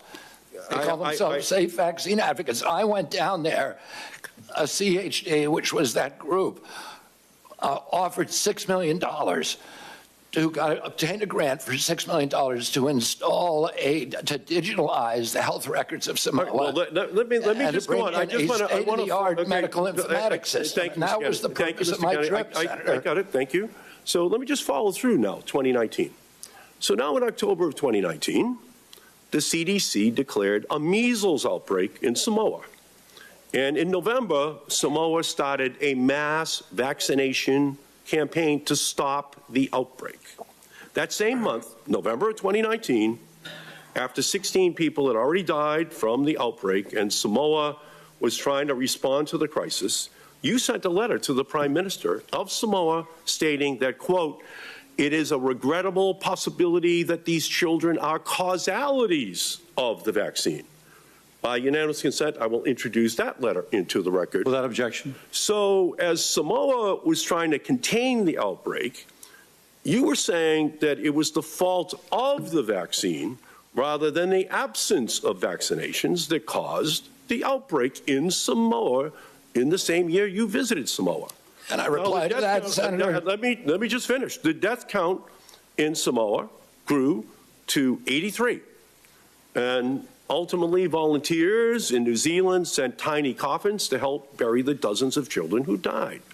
And the Samoan Director General of Health later said, with his last name and the status attached to it, people will believe him. People will believe Robert Kennedy. And a New Zealand vaccinologist later said the impact of your role was devastating. So your name and your profile helped fuel a measles outbreak. You scared people from taking a vaccine. It slowed the public health response, and children died. You've taken no responsibility thus far. And if an outbreak occurs in the United States, I have no evidence that you would not use your role as secretary to spread dangerous misinformation. So that one incident, from my perspective, disqualifies you from holding any position in healthcare, much less the #1 health official in the United States. And 75 Nobel Prize winners in science have said very clearly that you should not be confirmed, that it would be dangerous for you to have. And you should look at their conflicts, Senator. You should look at their conflicts of those individuals. Well, 75 and Nobel. You should look at who financed that letter. 75 Nobel Prize winners, and by the way, of a high percentage of the medical community in Boston, the health capital of the United States and the world, have said the same thing about your qualifications. They're saying to me they don't want tiny coffins as well. Neither do I. So that's the basis of my reservations about you, and the reason why I'm going to vote no on your candidacy, because I just think it's too dangerous to run the threat that that misinformation is spread in our country in the same way it was in Samoa. Senator Murkowski, and let me compliment Mullen and Murkowski. They've stayed here the entire conference, and they're not obligated to like the two of us. Not that we wouldn't have otherwise. But Senator Murkowski, you please. Thank you, Mr. Chairman. And I think these are exactly the types of forums that we all need to be engaged in from start to finish. Because can you speak up, Senator Murkowski? There's been considerable discussion here about many issues. Certainly a lot about vaccines. I care deeply about making sure that our vaccines are safe, the efficacy of them, the availability of them, how we disseminate them is particularly important in a very, very rural state like mine. You have experience there. You understand that. I am particularly attracted by the focus on chronic diseases. We know that if we can do a better job with chronic diseases, maybe some of the other things that we are susceptible to in the infectious diseases area, we're able to perhaps pull back a little bit on that. But our reality is, in order to make this country healthy again, it is a focus on everything. It is the prevention. It is the necessity of coming up with these life-saving vaccines that are going to be so critically important. It is personal care. It is food. It is exercise. It is all of the above. And we got to figure it out together. We do need to shake some things up, but we also need to give a level of confidence. And this is what I'm hearing from so many of my colleagues who have raised the issue of vaccines. We have made some considerable gains in my state of Alaska with vaccinating the many people in very rural areas where one disease outbreak can wipe out an entire village. We saw this in 1918 with the Spanish flu, and that's why everyone was rattled to the core. Villages were shut down entirely during COVID because of the fear of transmission. And so they're looking for these life-saving ways and means. And so when there is a lack of confidence, when there is a doubt, it's like, well, what do I do? And so we're pulling back then on, again, these areas where we can work to prevent some of these deadly diseases that we thought we had wiped out years ago. We have dramatically reduced diseases in my state like Hep A and B and meningitis. We're just now getting through a tough bout of whooping cough that came around to the state. Now there's a scare in the peninsula in Alaska about a measles outbreak. So we can't be going backwards with our vaccinations that will allow for this level of prevention and protection. So I'm asking you, you are clearly an influencer. You are clearly an influencer. You would not be in this position today. But you can see how your podium, your platform, your voice can influence so many. So I am asking you on the issue of vaccines specifically to please convey with a level of authority and science, but also with a level of conviction and free of conflict and free of political bias, that these are measures that we should be proud of as a country. Proud of as a country. Look to what President Trump was able to do with the COVID vaccine. It was extraordinary, and it did save lives. I need time for a question, so I'm asking you to focus on how you can use your position to provide for greater levels of confidence to the public when it comes to these life-saving areas. So I'm going to pivot to a question that you can answer. This relates... I can answer that one, too. No, I know, but I have 43 seconds, and no one has talked about our native populations. When you look at our health statistics, whether it's Alaska Natives or whether it is American Indians, our health statistics in this country, you know very well, because we talked about them, are not where they need to be. And it's in all categories. It's infectious disease, it's tuberculosis, it's Hep C, it's mental health, it's depression, it's substance use, it's sexually transmitted diseases, it's hypertension, stroke. It is so deep, and it is so challenging, and it is so hard. You have received support from Native American tribes. You have been in these areas. You have been quoted, and I'd like for your comment on this, as quoted saying, as far as budgeting for Indian country, you said you would immediately triple the budget to support tribes. Country. Can you expand on this pledge and the commitment? Because this is an area where we have truly left our Native people behind when it comes to their health and their health outcomes. Yeah, thank you, Senator. And, you know, this is an issue, as you and I talked about, that is very important. It's always been a priority for me. I spent 20% of my career working on Native issues. I was one of the founding editors of Indian Country Today, which is the biggest Indian newspaper.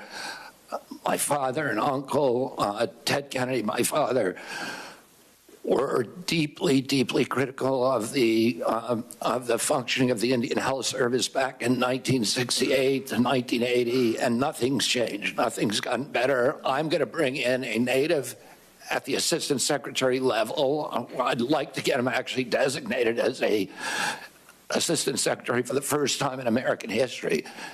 Make sure that all the decisions that we make in our agency are conscious of the impacts on the First Nations.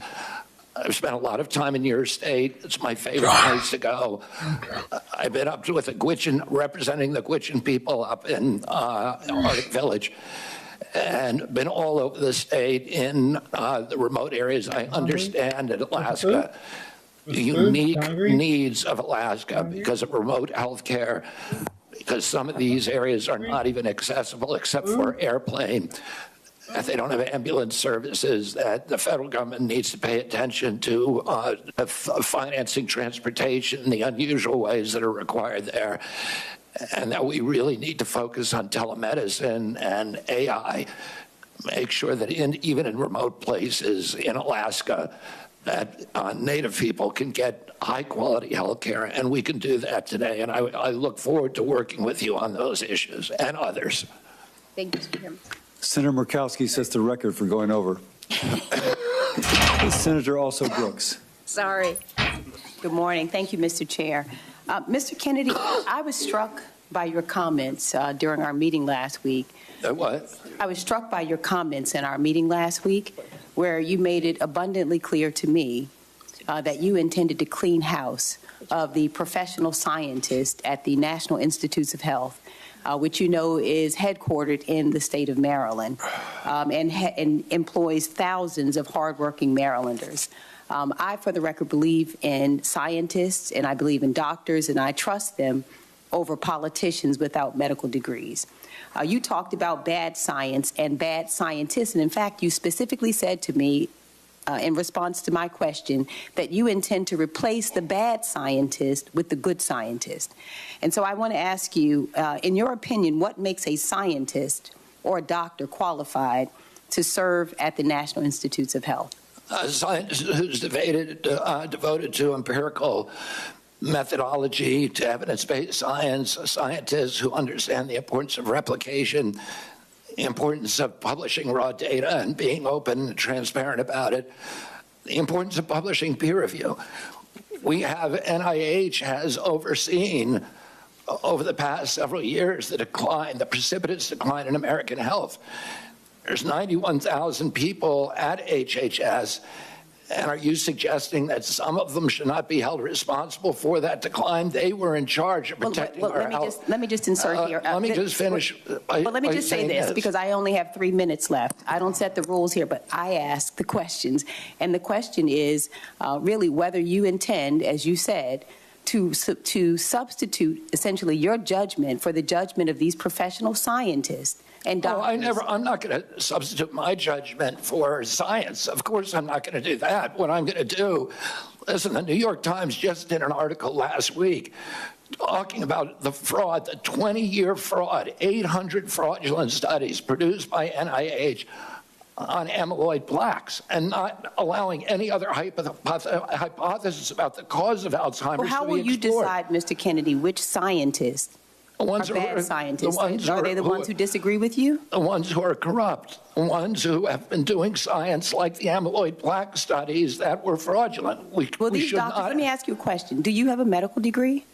Do I know? Okay, let me go to the next question. The Heritage Fund has compiled a watch list of federal employees to go after federal staff. Is there a watch list for federal staff at HHS? Not that I know of.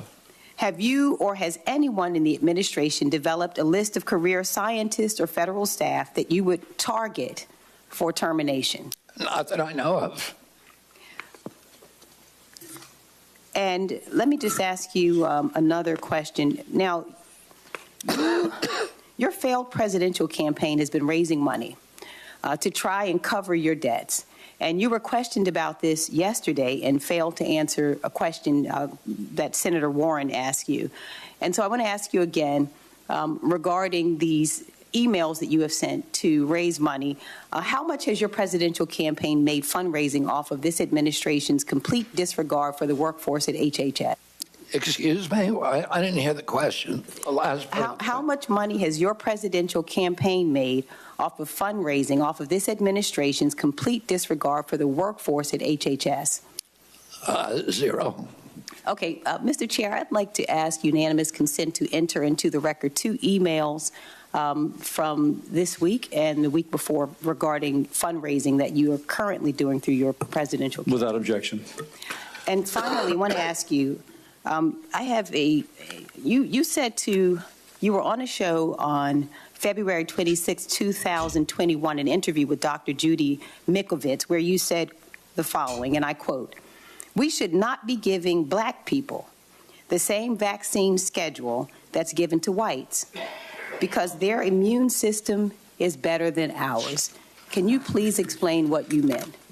There's a series of studies, I think most of them by Poland, that show that to particular antigens that blacks have a much stronger reaction. There's differences in reaction to different products by different races. So I have 17 seconds left. Let me just ask you then, so what different vaccine schedule would you say I should have received? What different vaccine schedule should I have received? I mean, the Poland article suggests that blacks need fewer antigens than. This is so dangerous. So you get the same measles vaccine. Mr. Kennedy, with all due respect, that is so dangerous. Your voice would be a voice that parents would listen to. That is so dangerous. I will be voting against your nomination because your views are dangerous to our state and to our country. I mean, do you think science is dangerous, Senator? This is published, peer-reviewed studies. I yield. Senator Collins, who would have been here the whole time, but she was in an Intel committee. So, Senator Collins. Thank you, Mr. Chairman. Mr. Kennedy, welcome, first of all. I agree with you that there needs to be more focus on chronic diseases like diabetes, like Alzheimer's. But it concerns me when I read a quote from you that says, I'm going to say to NIH scientists, God bless you all. Thank you for your public service. We're going to give infectious diseases a break for about 8 years. Don't we need to do both? Yes, absolutely, Senator. The problem is there's been an imbalance. We've devoted all of these dollars to infectious disease and to drug development to make NIH an incubator for the pharmaceutical industry and very little to chronic disease. But chronic disease is 92% of deaths in our country. It's 9 out of every $10 we spend on our budget. Why aren't we devoting at least equivalent studies to determining the etiology of our chronic disease? It just seems like common sense to me. I would point out that in many cases it's Congress rather than HHS who sets the funding levels for various diseases. But NIH decides, has panels that decide who gets funding, not Congress, Senator. I want to share with you a discussion that I had with a Maine pediatric nurse practitioner. She raised the concern that if people are discouraged from getting their children vaccinated, we will lose the herd immunity in a classroom. And that means that a child who may be immunosuppressed and cannot get a vaccine are at risk of being in a classroom with an unvaccinated child and thus at risk of getting the infectious disease because we've lost the herd immunity. What would be your response to that? My response is that vaccine uptake for the COVID vaccine, for example, is down to 23%. And all vaccines are dropping, and they're doing that because people don't believe the government anymore. We need good science, and I'm going to bring that in. I'm going to restore trust, and that will restore vaccine uptake. Well, you're certainly correct about what happened with the COVID vaccine, but let me switch to the polio vaccine. Do you think that the polio vaccine is safe and effective? Yes, I do. And so would you seek to reduce its availability in any way? No, not at all.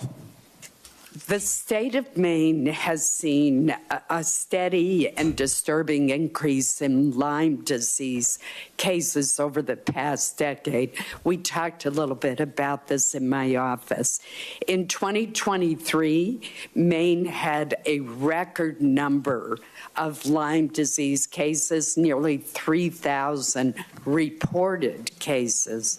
Fortunately, there is a promising vaccine trial migrants. for Lyme disease that is underway at Maine Health in Portland. Access to a Lyme disease would be a monumental step forward in reducing the burden of this disease, which can have lifelong effects. I've seen it in members of my own family. As HHS Secretary have confirmed, what influence would you exercise over new vaccine approvals, such as one for Lyme disease? Senator, you and I have talked about this issue.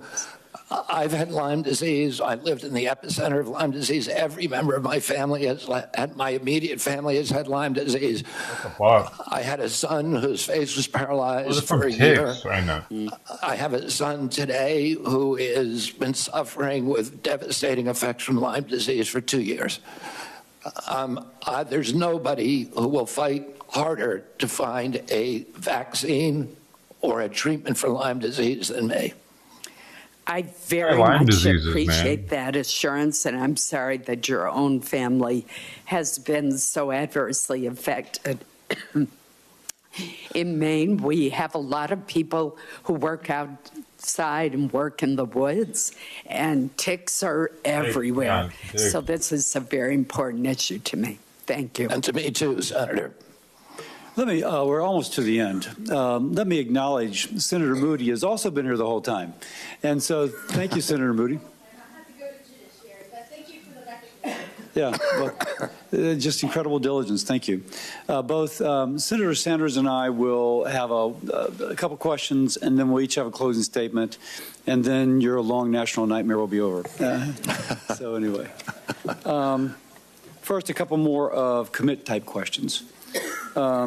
If you are confirmed, do you commit that you will not work to impound, divert, or otherwise reduce any funding appropriated by Congress for the purpose of vaccination programs? Yes. And do you commit that you will not impose new grant conditions outside of congressional direction for state, local, or global entities that in any way limits, restricts, or rescinds access to vaccines or vaccine promotion programs? Yes.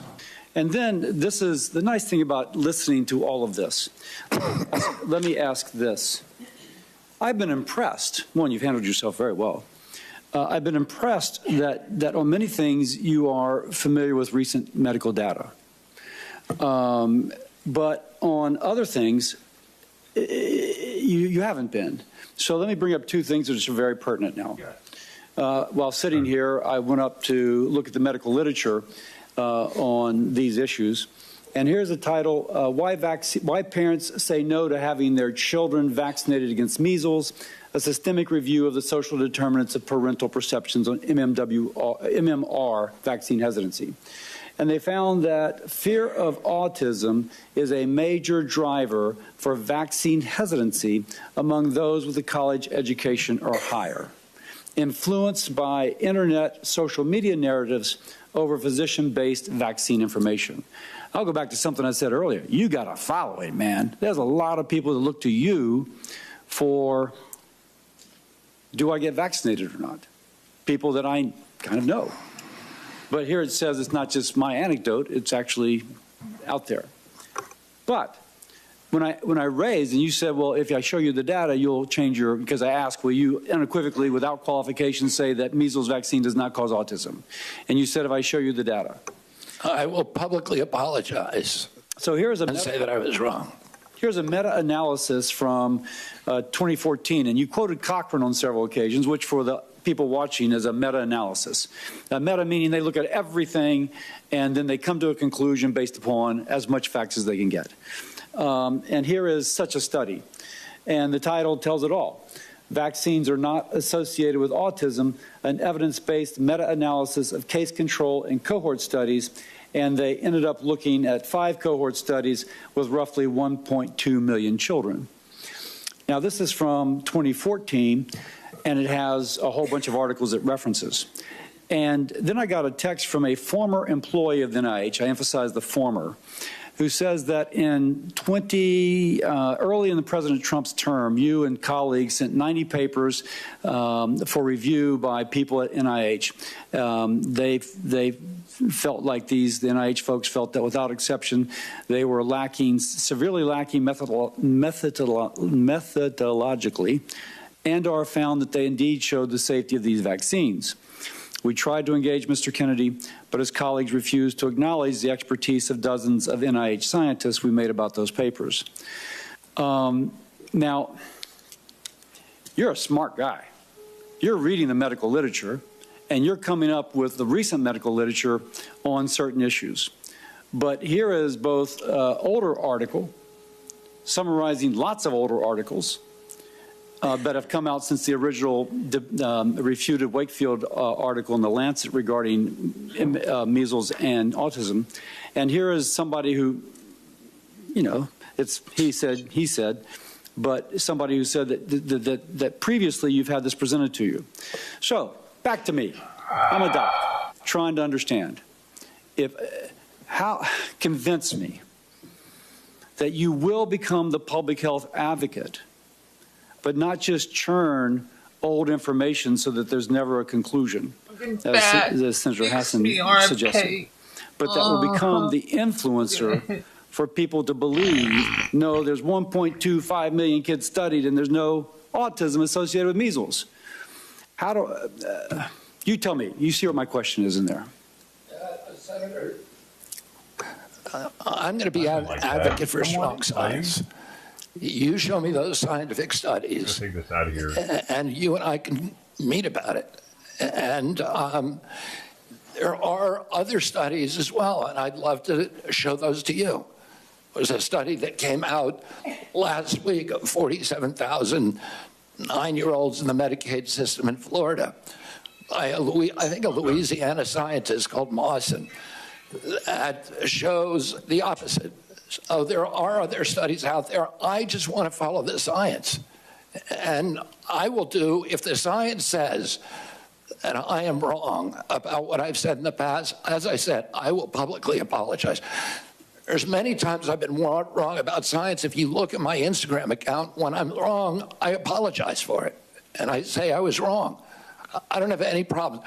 Science is a process of challenging hypotheses with new evidence. And scientists have to be able to admit when they're wrong. Epidemiological studies, the Institute of Medicine has said repeatedly in 2013, 2017, when they investigated this, has asked CDC to do certain studies, animal studies, bench studies, observational studies, studies of the vaccine safety data link. CDC has not done that.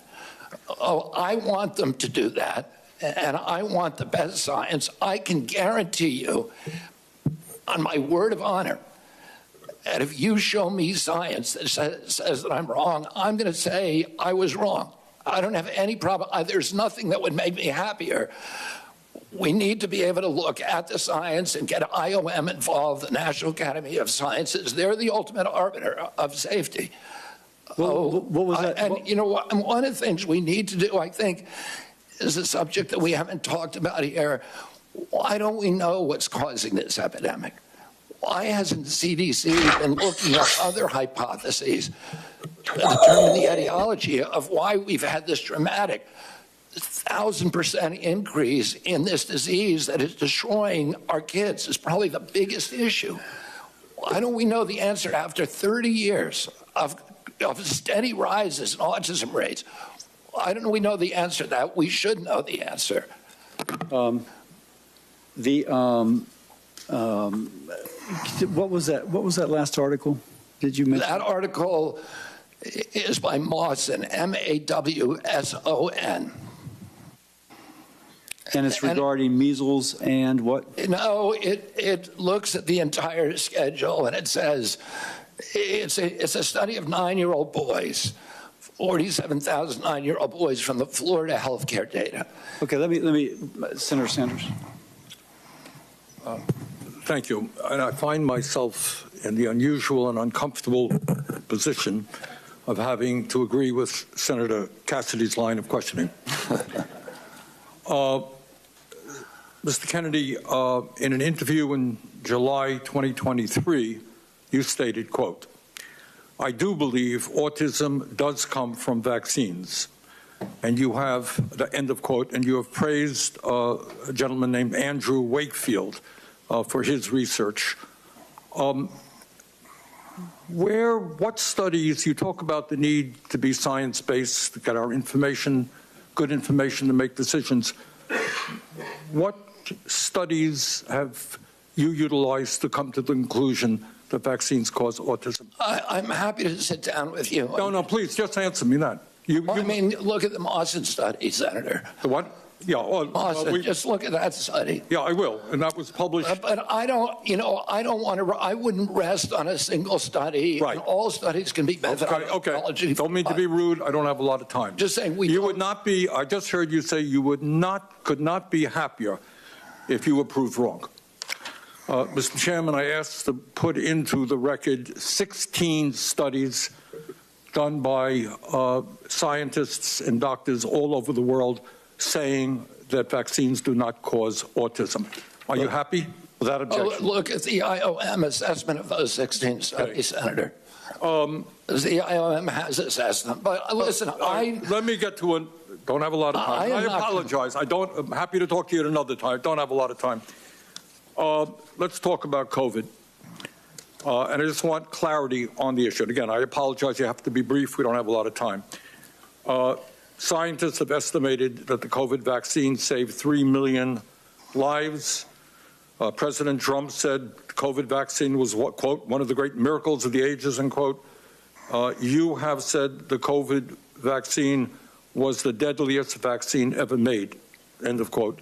Was the COVID vaccine the deadliest vaccine ever made? The reason I said that, Senator Sanders, is because there were more reports on the VAERS system, on the Vaccine Adverse Event Reporting System, which is the only surveillance system, that and VSafe. And there were more reports of injuries and deaths than any other vaccines combined. But was it the scientists said it saved 3 million According to VAERS. I don't know, because we don't have a good surveillance system.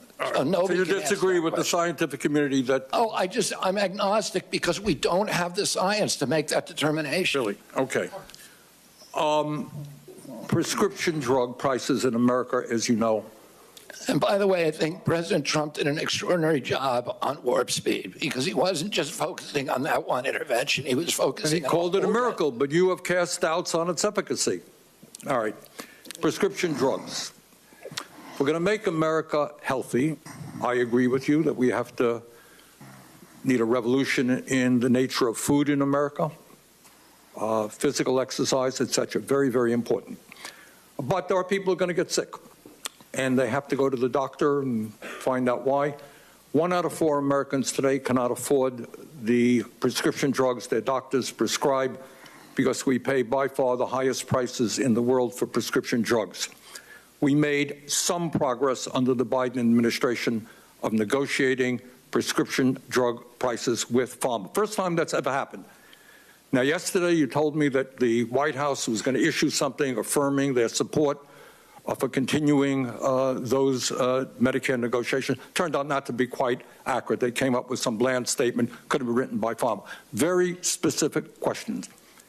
Do you believe and will you insist that Medicare continue to negotiate prices with the pharmaceutical industry so we can substantially lower prescription drug costs in America? President Trump has made it very clear to me that he wants to negotiate. Negotiate is a big word, Bobby. It's a big word. It's the word you just used, Senator. Yeah, but no, I use defend a particular law. Will you defend the law in the Inflation Reduction Act, which already is negotiating prescription drug prices? President Trump wants us to negotiate drug prices. He wants to lower drug prices. So you're not telling me that you will defend the law that we passed, which has already had significant success? Well, Congress, look, I'm going to comply with the law, Senator. Congress passed the law. I'm swearing an oath to the Constitution. I'm going to comply with the laws. You're going to have a significant influence on health care policy if you are. And I'm going to comply with the laws.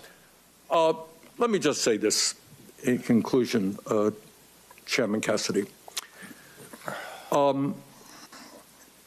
President Trump and Mr. Kennedy are quite right when they say that our system is broken. They're right. Our economic system today is broken. 3 people own more wealth than the bottom half of American society. Wages have been stagnant for American workers for 50 years. The economy is broken. You know what? Our political system is broken and corrupt. You have a handful of billionaires in both political parties who contribute huge amounts of money to elect candidates in this room throughout the United States Congress. That is a broken political system and a real threat to democracy. Our health care system is broken.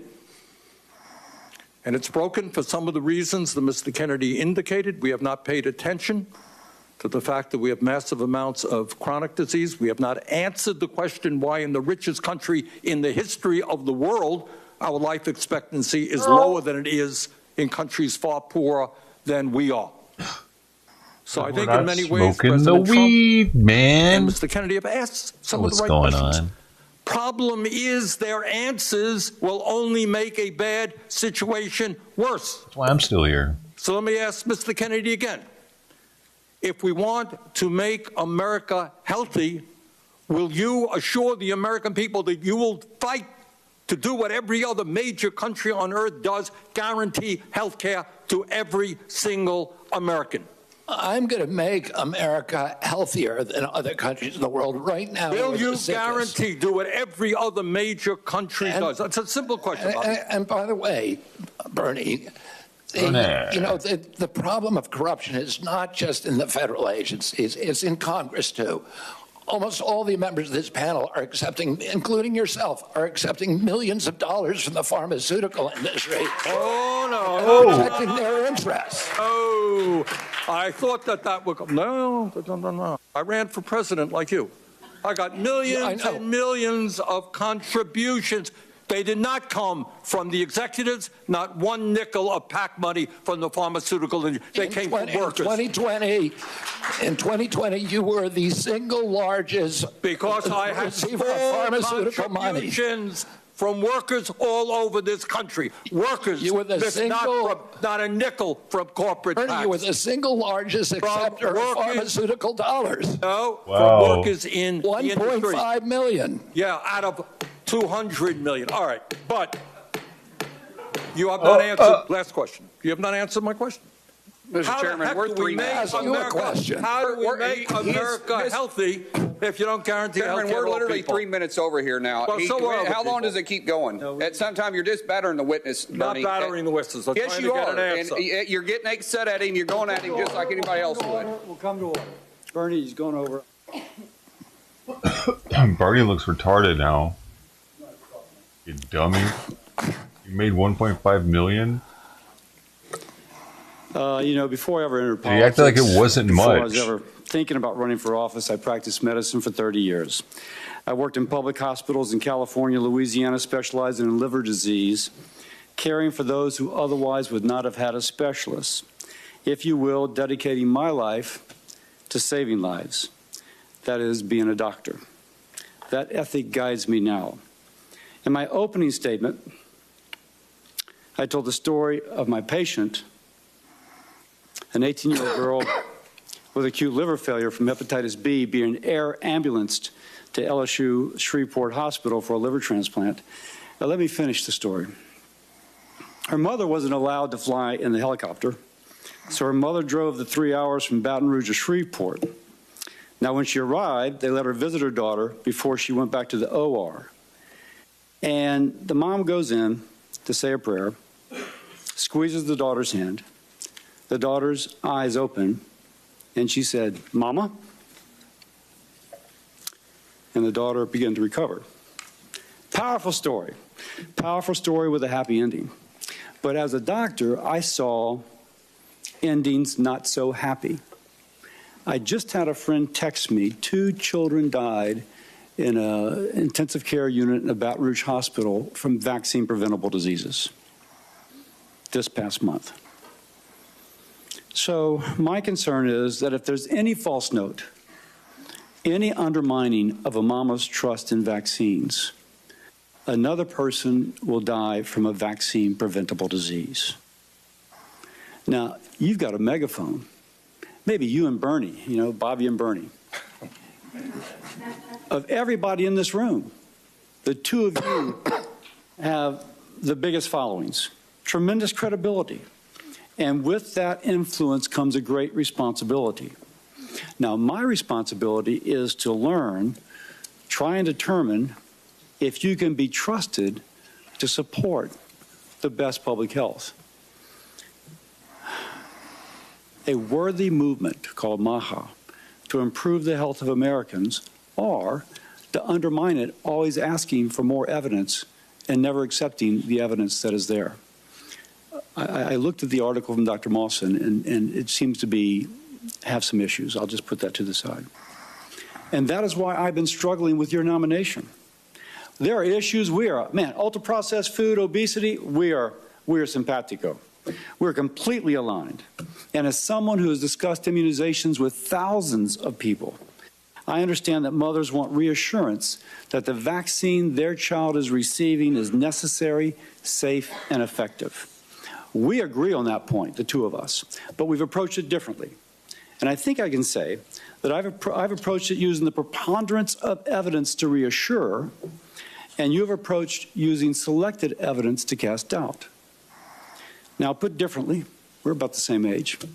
Does a 70-year-old man, 71-year-old man who has spent decades criticizing vaccines and who's financially vested in finding fault with vaccines, can he change his attitudes and approach now that he'll have the most important position influencing vaccine policy in the United States? Will you continue what you have been, or will you overturn a new leaf at age 70? I recognize, man, if you come out unequivocally, vaccines are safe, it does not cause autism, that would have an incredible impact. That's your power. So what's it going to be? Will it be using the credibility to support lots of articles, or will it be using credibility to undermine? And I got to figure that out for my vote. You have the power to help rebuild, to help public health institutions re-earn the trust of the American people. Now, let's be political. I'm a Republican. I represent the amazing state of Louisiana. And as a patriotic American, I want President Trump's policies to succeed in making America and Americans more secure, more prosperous, healthier. But if there's someone that is not vaccinated because of policies or attitudes you bring to the department, and there's another 18-year-old who dies of a vaccine-preventable disease, helicoptered away, God forbid dies, it'll be blown up in the press. The greatest tragedy will be her death, but I can also tell you an associated tragedy that will cast a shadow over President Trump's legacy, which I want to be the absolute best legacy it can be. So that's my dilemma, man. And you may be hearing from me over the weekend. You may be hearing from me over the weekend. I once again thank you for your time, and I yield to my ranking member. Thank you, Mr. Chairman, and thank you very much for your job today in conducting this very, very important hearing. Let me reiterate my concerns. Every person on this panel, and I would hope everybody in America, wants to make us the healthiest country on earth. And I applaud Mr. Kennedy for raising the issues and talking about some very important truths. But what I am not hearing from him are some very specific policy issues that we absolutely need if we're going to make America healthy. It is unquestionable that when 68,000 Americans die because they can't afford to go to a doctor, you got to deal with that. And I have not heard one word about the need for universal health care that exists in every country on earth. When 1 out of 4 people can't afford prescription drugs because the pharmaceutical industry is ripping us off, and charging us 10 times more in some cases than the people in other countries. I have not heard the definitive answer I need that we're not going to pay the highest prices in the world for prescription drugs. And one of the points I think that Mr. Kennedy made, which is right, healthcare is not just medical care. It's a lot more.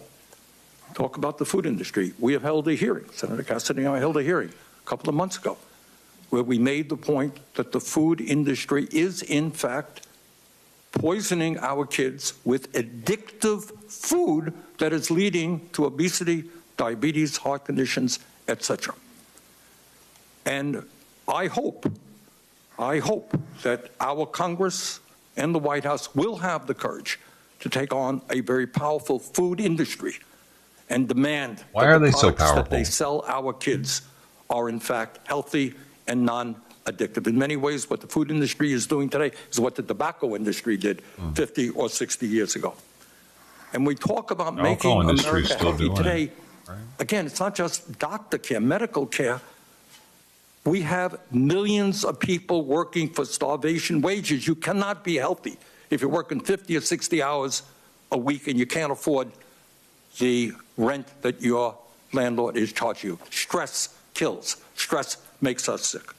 So, Mr. Chairman, let me just say this. I think the issues that have been raised in this hearing today are of enormous importance. I look forward to working with you and other members of this committee to make sure that we develop the policies that have the courage to take on very powerful and wealthy special interests, so in fact that we can make America healthy. Thank you. This concludes our hearing. For any senators who wish to ask additional questions, questions for the record will be due tomorrow on Friday, January 31st at 5 p.m.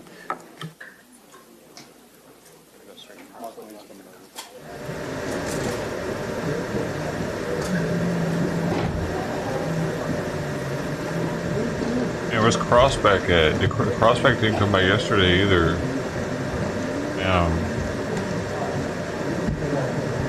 Crossback might not be around anymore.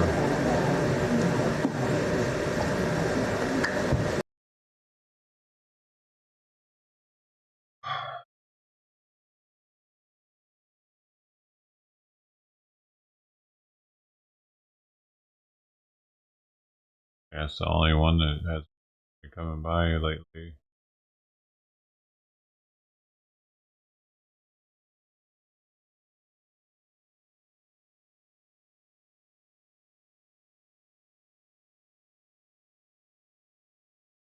Will you guarantee do what every other major country does? That's a simple question.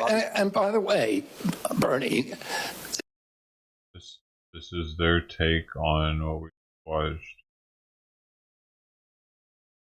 Why is it so long though? Oh, they actually just upload the whole thing. They title it RFK Jr. embarrasses Bernie Sanders over his $1 million payout from pharmaceutical contributions.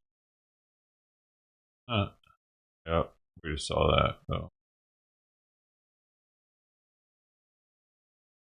What is this? And Trump's doing something. See, let's pilot air traffic. Military, get your dick chopped off. Gonna be a tranny tonight. Join the Navy.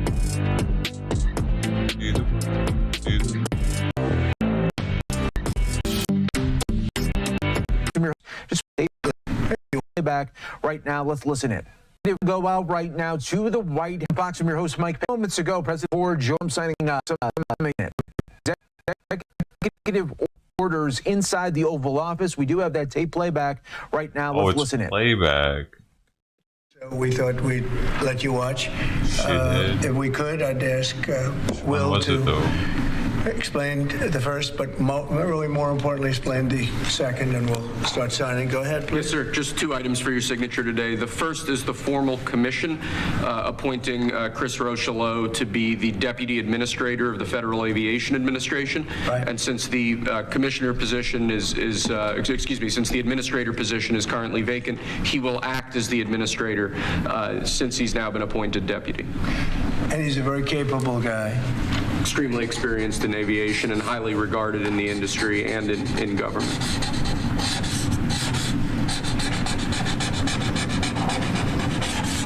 Okay. Thank you, sir. Thank you. Second, for your signature, we have a presidential memorandum titled Immediate Assessment of Aviation Safety. In light of the damage done to aviation safety by the Biden administration's DEI and woke policies, what this presidential memorandum orders is for your Secretary of Transportation and FAA Administrator, in this case acting FAA Administrator, to basically ensure that we are actively undoing all of that damage, that we are assessing how much damage was done, and that we're ensuring that people hired within the FAA, in keeping with your memorandum of January 21st, are only the most outstanding, capable people for the jobs that they're being hired into. In other words, competence. Yes, sir. Elevating competence over everything else instead of the DEI policies that were pursued by the Biden administration. I think everyone understands that. And Obama. Yes. Both of them. Okay, but Biden much worse. Not even a contest. What they've done is just crazy in so many other ways. Okay? Mr. President, to be clear, are you saying race or gender played a role in this tragedy? It may have. I don't know. Or gender. Or gender. We'll let you know that. But we want the most competent people. We don't care what race they are. We want the most competent people, especially in those positions. Fucking everything is coming. You're talking about extremely down complex DEI all things. at once. It's crazy. And if they don't have a great brain, a great power sucks of the for brain, they're not going loss to be of very good life, at what man, they but do, and bad things will happen. that's what it's taking for people to realize that DEI is stupid as shit. Out of DC Airport, do you think The that there's too many fires, flights coming out like No, of I Orleans. think we need very smart people running the flights and doing it. You know, the ones that aren't good, when they'll either do one of two things. They'll have too many coming in and they can't handle it, or they'll have the people waiting up in the air, which everyone's been caught in that situation, and circling the airports for an hour. And that's no good either. Mr. President, are you aware? Military helicopter training flights that are flying around National Airport all the time. What's your view? Should they be rolled back? It was fine if they're in the right locations and if they're not at the same levels. I mean, if a plane coming in is at 300 feet or 400 feet and a helicopter's training at 300 or 400 feet, why wouldn't they be up 500 feet higher? So I certainly want, and that to a certain extent is the air traffic controller. Wait, please, wait just a second. You feel like what happened last night was preventable? I do, yeah. Oh, absolutely. And obviously, that was something that should not have happened.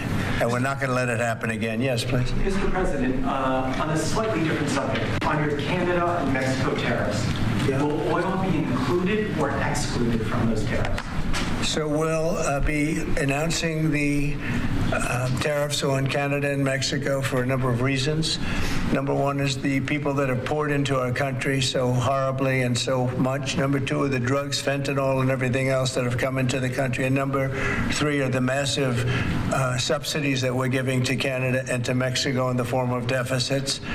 And I'll be putting the tariff of 25% on Canada and separately 25% on Mexico. And we will really have to do that because we have very big deficits with those countries. Those tariffs may or may not rise with time. And will oil be part of that, though? Because we get oil from Canada. Oil is going to have nothing to do with it as far as I'm concerned. Oil has nothing to do with it. Mr. President, you said Regarding Guantanamo Bay, you want 30,000 new beds there. Is there a possibility that will increase, or is 30,000? It could increase, yes. What would be the maximum? It depends, but countries that won't take back their criminals that they sent into us, you know, they sent them to us. They put them into the caravans, and they came in. As sure as you're standing there, they were sent by those countries. Then then they're going to be met very harshly with sanctions, etc. And when are you hoping to have Guantanamo Bay, this new facility, up and running? It'll be up pretty quickly. How much do you think it's going to cost? Not very much. It's, a lot of the structure is already there, as you know. Mr. President, you said that incompetence may have played a role. Are you aware of any performance issues or disciplinary actions that were taken against anyone who was working the tower last night or flying the plane? No, and I hope that's not the case in this case, but certainly over the years has been the case. And it's the case with respect to close calls, and it's the case with respect to circling for hours on end. You know, planes circle a lot, and they circle because the people bringing them down, these people that have to be very, very smart, and it's not based on anything other than the brain. We need the smartest people. We need both psychologically smart and just brilliant, period. And we are going to have them in our control towers. We are going to have the most competent people in the country in our control towers, not people that are there for any other reason. Sir, you said that you envision sending the 80-something thousand IRS agents hired under Biden to the border. What role do you see them playing? Well, we'll see. I mean, I may do that, or I may use different people, but we're going to send more. We're going to give the Border Patrol some help. Although now, if you look, they've taken in the lowest numbers since my administration. The numbers are very low. Stand there like this. And at that level, we don't need so much help. People know not to come, because if they come, they're not going to make it in, and they're going to be shipped out. Egypt's president and the King of Jordan have both said that they won't take in displaced people from Gaza like you suggested. Is there anything you can do to make them do that? I mean, tariffs against those countries, for example? They will do it. They will do it. What makes you say that? They're going to do it. Okay? We do a lot for them, and they're going to do it. Mr. President, you've offered over 2 million federal workers the option to resign immediately. There are 50,000 FAA employees. Does this tragedy give you reason to reconsider that option of resignations because of concerns about staffing and airline safety? If people aren't coming to work, if they're not going to come into the office and report as per the date that you know what it is, everybody knows what the date is, it's been very well documented, then they're going to be terminated. You're not concerned, though, that if many people take that offer, there could be shortages that could lead to safety Then they'll be issues. replaced with very competent people. We have a lot of competent people in this country. Have you spoken to any of the families of the victims of the plane crash? I don't want to comment on that. Do you have a plan to go visit the site or meet with any of the I have first a plan to visit, not the site, because you tell me, what's the site? The water? Or to meet with the Want me to go first swimming? responders down there? I don't have a plan to do that, but I will be meeting with some people that were very badly hurt with their family member, obviously, but I'll be meeting with some of the families, yeah. On birthright citizenship, sir, do you believe that there are 5 votes on the Supreme Court that would uphold your position? On what? 5 votes on the Supreme Court. What position? Birthright citizenship. I think so, yeah. Look, birthright citizenship was, if you look back when this was passed and made, that was meant for the children of slaves. This was not meant for the whole world to come in and pile into the United States of America, everybody coming in and totally unqualified people with perhaps unqualified children. This wasn't meant for that. This was meant, when it was originally done, for the children of slaves. And that was a very good and noble thing to do, and I'm in favor of that 100%. But it wasn't meant for the entire world to occupy the United States. So you don't see it requiring a constitutional amendment that would be... I just think that we'll end up winning that court in the Supreme Court. I think we're going to win that case, and I look forward to winning it. This has been going on. We're at that level. We're the only country in the world that does this. There's no other country at this level. There's no other country in the world that does it. It's crazy. Mr. President, if 64 people lost their lives last night, if you aren't confident that DEI had any role, why bring it up? Well, all I'm talking about is competence, and we want in that particular position, we have to have the most competent people in our country, because we're talking about lives. Now, it may or may not have had to do, but I don't like the fact that the helicopter was at the exact same level as the airplane. The helicopter should have been 1,000 feet or 500 feet above it, or something below it. The plane was at 300 to 400 feet, or the plane should have been stopped because the helicopter could have stopped. The plane can't be stopped, but the plane was on a schedule that was, it was along a track. They call it a track. And it's the same track that every other plane's used for many years. It was going down and landing. And the helicopter got in its way. And if the helicopter was higher or lower or stopped, or turning left or turning right at a quicker time. I mean, it turned, but it turned when it was too late. A tragic story.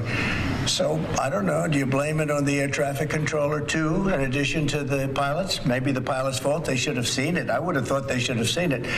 Because it was a plane that was loaded up with lights and everybody, you can see it from Kennedy Center, you can see it very easily. So all I want is the most competent people in our country to be air traffic controllers. It's a very important position, and other positions too, by the way. We're not only talking about that, but air traffic controllers maybe in particular. They have to be brilliant with computers, brilliant with graphics. They have to be psychologically really, really smart. And, there are a lot of people that wouldn't be able to do that. We talked about tariffs on Canada and Mexico, 25%. That's coming on Saturday? That's coming on the 1st, Saturday. But no oil tariffs. No, I don't. Well, I didn't say that. You said that. No. Well, I don't want to misinterpret. No, we may or may not. We're going to make that determination probably tonight on oil. Okay. Yeah, because they send us oil. We'll see. It depends on what the price is. If the oil is properly priced, if they treat us properly, which they don't. Look, Mexico and Canada have never been good to us on trade. They've treated us very unfairly on trade. And we will be able to make that up very quickly. Starting to feel a certain way, Brody. The products that they have. We have all the oil you need. We have all the trees you need, meaning the lumber. We have more than almost anybody in those two categories. In oil, we have more than anybody, and we don't need anybody's trees. We have to free up some of the tree areas that we have. We have great lumber in this country. We have to free them up environmentally, which I can do very quickly. But we don't need what they have. And for us to be subsidizing Canada to the tune of $175 billion a year and subsidizing Mexico to the tune of $250 billion, $300 billion a year, and Mexico is a method of China sending in its product. And with China, I'm also thinking about something because they're sending fentanyl into our country. And because of that, they're causing us hundreds of thousands of deaths. So China is going to end up paying a tariff also for that. And we're in the process of doing that. We'll make that determination what it's going to be. But China has to stop sending fentanyl into our country and killing our people. Mr. President, Israeli media has reported that conversations between Netanyahu's government and the White House have signaled that the U.S. may be about to pull its troops out of Syria. Have you made a decision to pull I don't know who said that. I don't know who said that, but we'll make a determination on that. We're not involved in Syria. Syria's its own mess. They got enough messes over there. They don't need us involved in every one. Mr. President, was there a shortage of staff at the control tower at DCA last night? You're aware of? Well, that's part of competence right there. They shouldn't have that happen. Right there is what I'm talking about. Competence would be you're not going to have a shortage, but if you had the right people, you wouldn't need as many people either. Do you know if there was a shortage last night or not? I don't know. No, I don't know. You're telling me something. Mr. President, you said earlier today that you had not spoken to Putin about this. When was the last time that you spoke with him, and has President Xi responded to your ask to help put pressure to end the war in Ukraine? I won't comment on either of them, but we're doing very well with regard to both. There are some reports that Xi might ask of you, in order to give that help, pressure to disavow potential Taiwan independence. Is that something that you would ever do? We never discussed it. You had said earlier that we would get more details about the victims on the plane. Can you give more on that now? Yeah, I have a lot of details, but it's something that will be released to you also at the appropriate time. No, I have the full details. There were a lot of young people potentially? Young people, great athletes, great skaters. Very sad situation from numerous countries. Okay. Thank you very much, everybody. Thank you. All right, President Trump signing that presidential memo inside of the Oval Office there on aviation safety, coming from this tragedy that we all saw play out last night in Washington, D.C. We need to also know doubling down who was in charge, how rain that's even heavy at times. So as far as the forecast for Friday, day 2 out there on the water. DEI? Halfway DEI?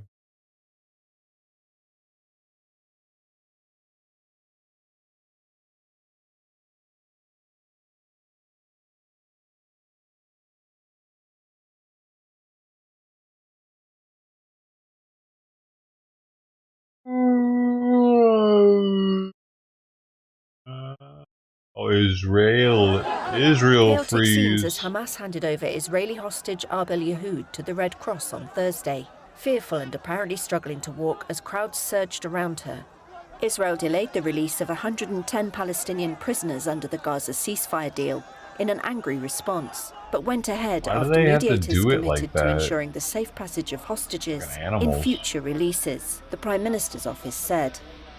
An Israeli hostage abducted by Hamas from the same kibbutz as Yehud, 80-year-old Gadi Moses, was also released, along with 5 Thai nationals who'd been working on Israeli believe they're farms all when still armed militants alive. burst through the border fence on October 7, 2023. And Israeli soldier Agam Berger, who was first led between ruined buildings and over piles of rubble in Jabalia in northern Gaza. Thursday's releases saw another show of force for Hamas, a reminder that it still has a strong presence in Gaza after more than 15 months of heavy bombardment from the Middle East's most advanced military. Yehud was handed over on the site of the bombed house of Hamas leader Yahya Sinwar, who was killed by Israel. Israeli Prime Minister Benjamin Netanyahu threatened death to anyone hurting hostages and urged mediators to ensure the jostling crowd scenes wouldn't be repeated. Later on Thursday, buses arrived in the West Bank city of Ramallah carrying some of the Palestinian prisoners, expected to be freed as part of the phased agreement. Palestinian health officials said at least 14 Palestinians were hurt by Israeli fire, some with live and rubber bullets, others from gas inhalation, as they gathered at the entrance to Ramallah in the Israeli-occupied West Bank to welcome the freed detainees. There was no immediate comment from Israel. In Israel, it was a day of celebration in what has become known as Hostages Square in Tel Aviv, where people were watching on giant screens. Some cheered when US Middle East envoy Steve Witkoff joined them, in apparent gratitude for his role in securing the ceasefire deal. More than 250 hostages were why you abducted in the rubbing on her Hamas leg attack like in that? Israel, and more than 1,200 people were killed, according to Weird, Israeli bro. tallies. Israel's She assault has old killed more to be than sitting on a lap, 47,000 ain't she? Palestinians in Gaza and laid waste to the enclave, where people face severe shortages of medicine, fuel, and food. And look at that shit, it's a party down there. Ain't nothing but a pally party. Bump, bump, bump, bump, bump. Ain't nothing but a pally party.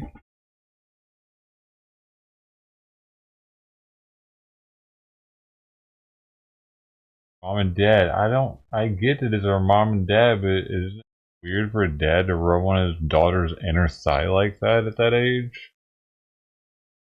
The enclave. A little old to be rubbing His role in on the daughter's thigh 50 like hostages were that. abducted in the Hamas attack in Israel, and more than A 1,200 people were killed. A little high according up to the Israeli thigh there, tallies. Pops. Israel's assault has killed 1,250 hostages. now. Gratitude for his role in securing like- the ceasefire deal. Right. More than 250 Hey now. hostages were abducted. Whoa, in it's the it's Hamas going attack up in there. She even put her hand in the way, dude. I didn't even notice it the first time. Ceasefire deal. More than She 250 puts her hostages were hand abducted down in the and Hamas was like, attack in Israel, and more than 1,200 people were killed, according to Israeli. Bro. Alright, was that over? tallies. Israel's assault has killed more than Yeah, that 47,000. was over.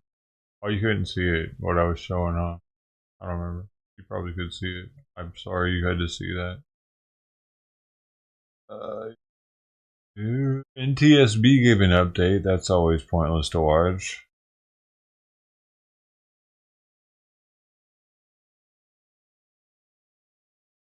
Going straight for the fancy feast. And every time I see one of them show up after the food's been sitting there for a while, I always get worried that, like, me feeding them, like, multiple cats eating off the same plate, they're more likely to pass stuff to each other. But I don't know, it would just be such a pain in the ass to always go out there every time there's a new cat that eats from the plate. Hope they're not sick. They can get the cat cancer. They'll be eating after each other.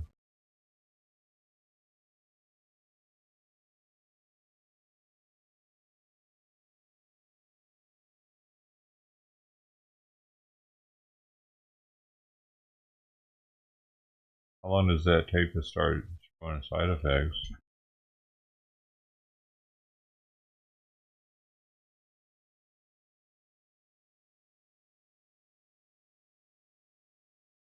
Symptoms.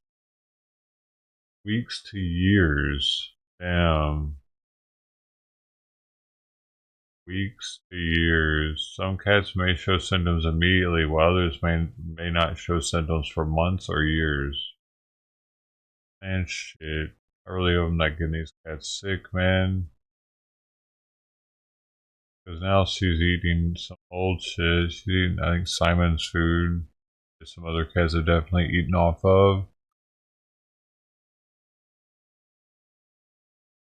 I have to think about it. Just think I'm helping because they're getting some food, but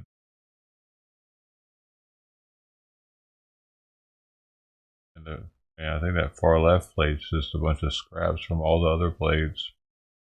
It's definitely gonna have germs from the other cats. And there it is. It's a done deal now. She's already eaten after them already, I guess.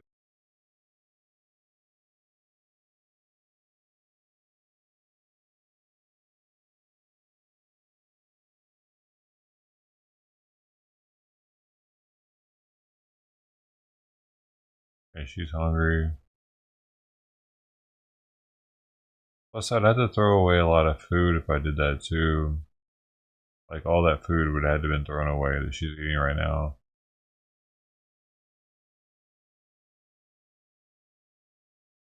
Oh no, she didn't eat much.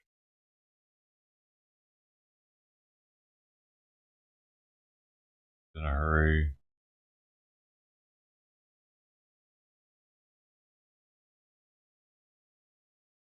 I mean, she ate a lot, but she didn't eat much of that last plate though. Definitely had them kittens somewhere.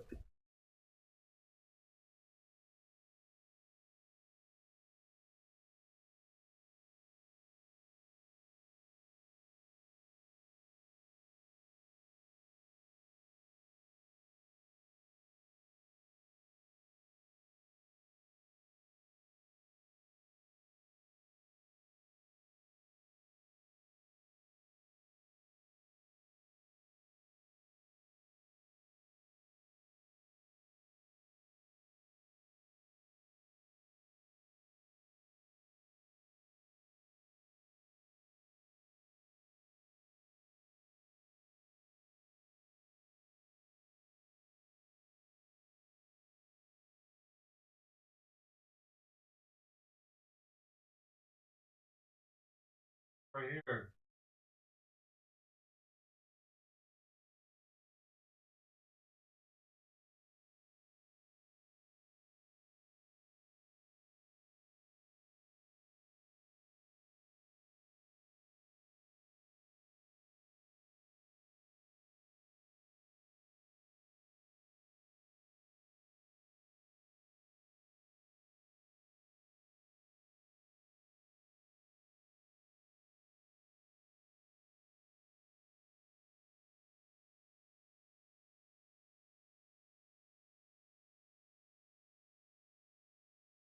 Or to the right.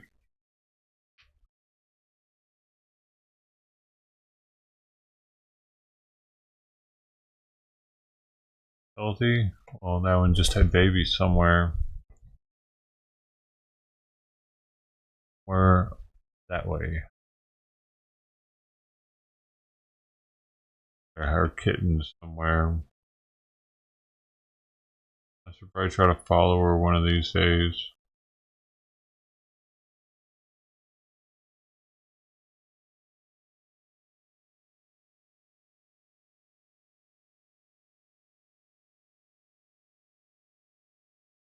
Nobody wants Simon's leftover food. What the hell's up with that? Simon has the weirdest taste, I guess.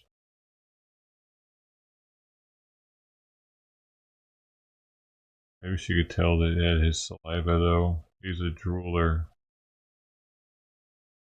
She ate a whole can of Fancy Feast though. Did she eat a whole can this morning too?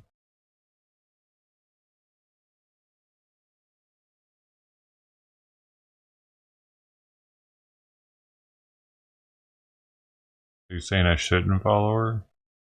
Where they are?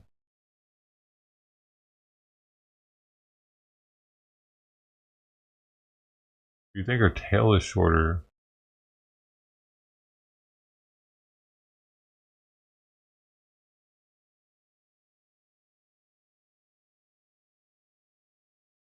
That's still not enough food for her though. Hopefully she's getting more somewhere else.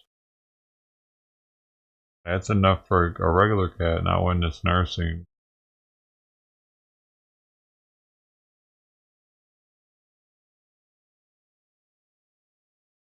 Oh, here's some both updates. Up and down, enabling them to hover in the air. More often, that's the right stroke. In the air 6. Answer. Daily double, Mayho. What's happening? You've worked your way back to no money at all, but you can wager.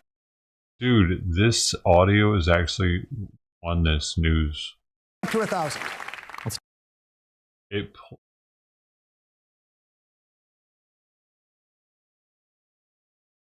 I'm just gonna play this whole thing out. Seattle, Washington, Mayho Shaw.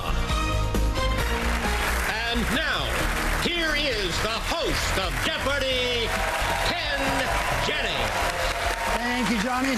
Welcome back to the Tournament of Champions. In yesterday's quarterfinal, Nilesh Vinjamori pulled off the dominant runaway victory with 33 correct responses. That's the most we've seen all season. Today, Mayho, Ryan, and Will are back on the Alex Trebek stage, each dreaming of a big win like that one. Good luck to all three of you. Let's see what happens. It all starts with the Jeopardy round and these categories.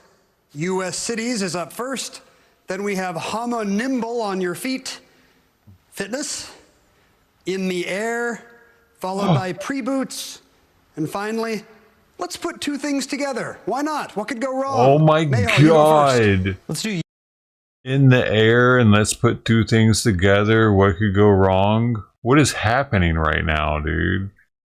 What? What? First, then we have homo nimble on your feet, fitness, in the air, followed by pre-boots, and finally, let's put two things together. Why not? What could go wrong? Mayho, you go first. Let's do U.S. cities for 800. Named for a city in France, this state capital lies along the Winooski River. That's Montpelier, Vermont. Back to you, Mayho. City 6. Incorporated in 1961, this Florida city lives up to its name today around 7 a.m. Ryan. What, Sunrise? Yes.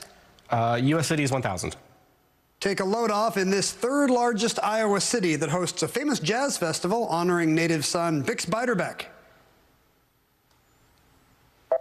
Take a load off like you're sitting in a Davenport. Back to you, Ryan. Homo nimble on your feet 1,000. Prey, or an excavation to remove stone. Will. What is quarry? You are correct. In the air for 1,000. Look out, we're surrounded by this, the lowest layer of Earth's atmosphere. Ryan. What's the troposphere? Good for 1,000. In the air 800. These delicate high-level clouds are made entirely of ice crystals. Mayho. What are stratus? No. Ryan? What are cirrus? Cirrus is the right cloud. Fitness for 1,000. Man. As a model of the universe opposed to the Big Bang, it's in trouble. As a low-intensity type of cardio training, it's still popular. Not Big Bang, but steady state. Ryan? Fitness 800. We just sit there and Seen lose more often weight. at senior swim than a Katie Ledecky workout, it does help work your obliques. Mayhall. What's side stroke? That's the right stroke. In the air 6. Answer. Daily double. Ooh, daily double right at the explosion You've worked picture. your way back to no money at all, but you can wager up to 1,000. Let's do 1,000. All right, here's your clue. In the air. These avians can rotate their wings to generate lift while flapping both up and down, Hummingbird. enabling them to hover in the air. What are hummingbirds? Good for 1,000, yes. You're tied for second. Let's do 2 things for 2. First name of Koufax or Duncan, plus a frozen waffle brand once owned by Kellogg's, equals this not quite a Southern California city. Ryan. What's San Diego? San Diego, yes. 2 things together, 1,000. 5-letter synonym for terrible that also describes the truth in a film title, plus the Willis one in Illinois, equals this European eyesore. This is a new landmark, the Awful Tower. Ryan, back to you. 2 things, 800. A word preceding punishment when that's applied to a body, plus married name of Arkansas Governor Sarah, equals this demoted fried chicken magnate. Mayhall. What is Corporal Sanders? Corporal Sanders, right. 2 things, 6. The state where you'll find Sleepy Hollow and New Paltz, plus shortened plural for a cloth used to blow the nose. Seems like you are not fans of the New York Hankies. Back to you, Mayhall. 2 things, 4. But you still stayed with it, huh? First name of the guy who lives in a pineapple under the sea, plus activity with Star Promenade and arm turns equals this dude with new moves. Again, first and last time he'll be a Jeopardy response. SpongeBob Square Dance. No more of those. I'm sorry, Mayhall. Just what I was getting at. Cities 4. There's no place like this Alaskan gold rush town located on the southern coast of the Seward Peninsula. Mayhall.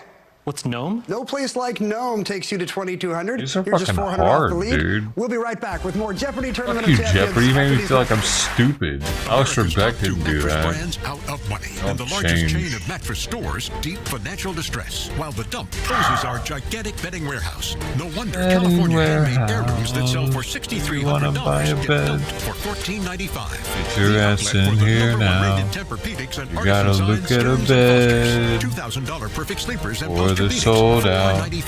Financial distress and warehouse Put it on your head. luxurious beds, 10 cents on the dollar.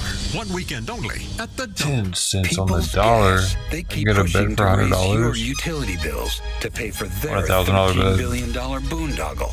And if they win, it'll be like giving them a blank check. Good Your deal. heating bills could double. That's a good Customers deal. could face yearly price hikes through the year 2040, all while they keep making record profits.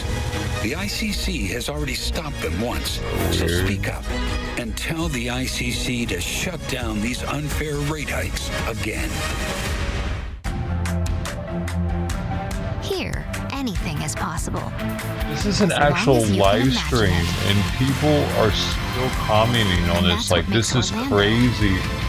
Reported Unbelievably real. so disrespectful. Frustrated and confused The when it comes news, to your not child's Jeopardy. education? I needed that burden lifted from me. I needed a lifeline. Huntington was that lifeline. I know my child's future is bright. Huntington gets results. 1-800-CAN-LEARN. Get beautiful new floors right now with Luna's incredible 70% off sale. That's carpet, People are laminate, looking and at it even on regular hardwood, TV. 70% off. You'll get professional installation and can be confident with They're Luna's listening to this exclusive while Love Your watching Floors it. promise. They get to see Transform your this, home dude. with an amazing Of my face. We happened to. Mayhall. Who's Tomlinson? Taylor Tomlinson is They're right. doing the whole freaking Jeopardy. Getting the full Jeopardy treatment today.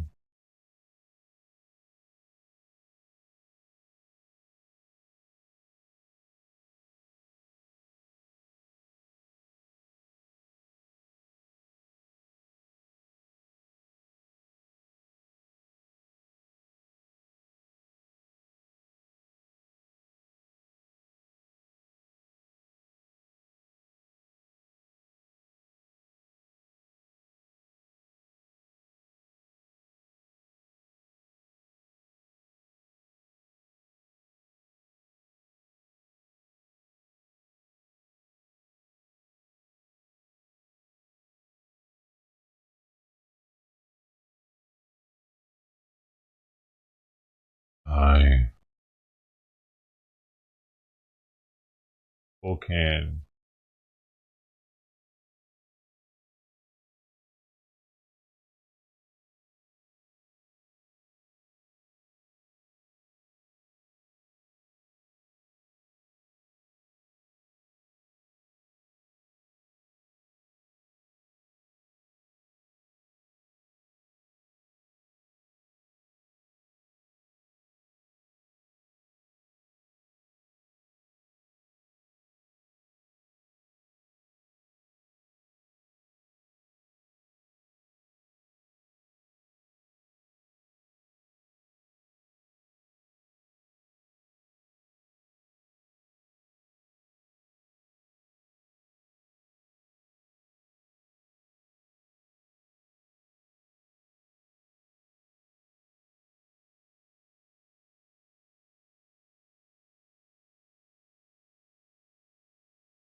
Is this happening on New York sewer for real? Hello everyone, this is your daily dose of internet.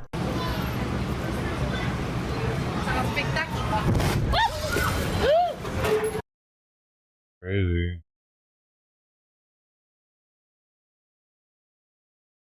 A cigarette or something. Hey, thanks. Conan. 233. I mean. 3.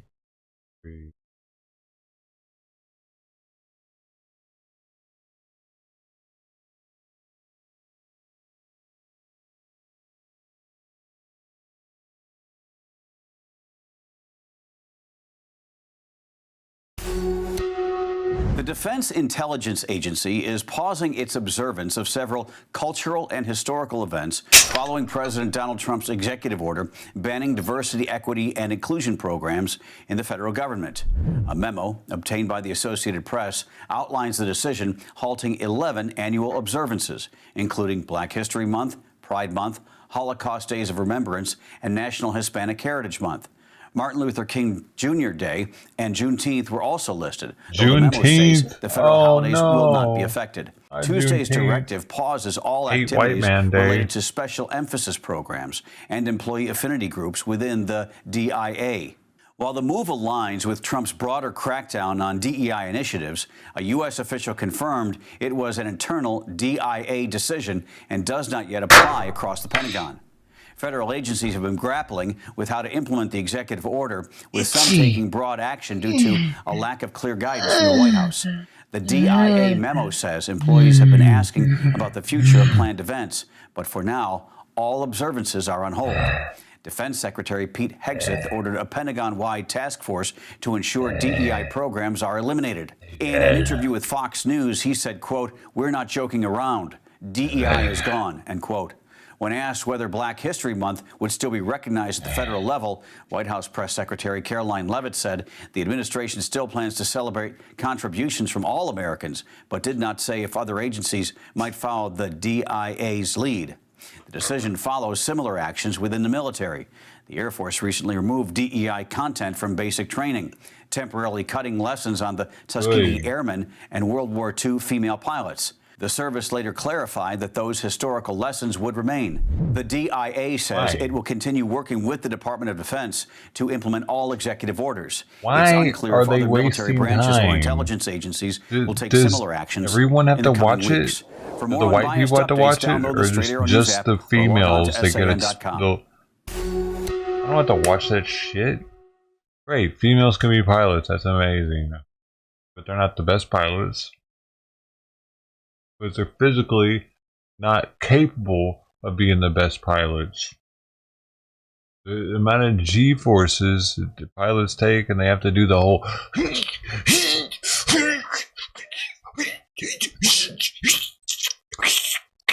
so they don't pass out. That shit, people can't do it.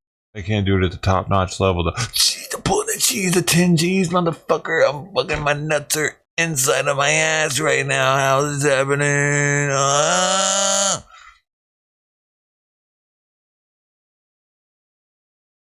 Yeah, no. Men are better pilots. They have the capability of being better pilots. And they have bigger brains. So, therefore, they have the ability to have higher IQ than a woman's able to have. And on average, men have higher IQs than women.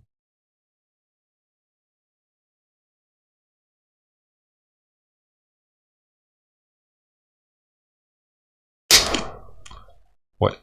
That's fact, dude. Look into it. Men are smarter. Men are more athletic. If there are any women here, the women are like an offshoot of the man. You know what I mean? You take the rib, bada bing, bada boom. So it's like anytime you clone something, it's not going to be quite as good as the original.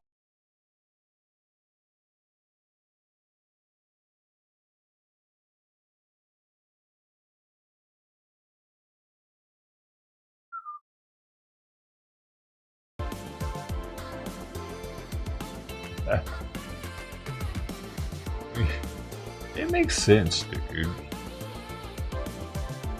And plus, all the data shows it as far as,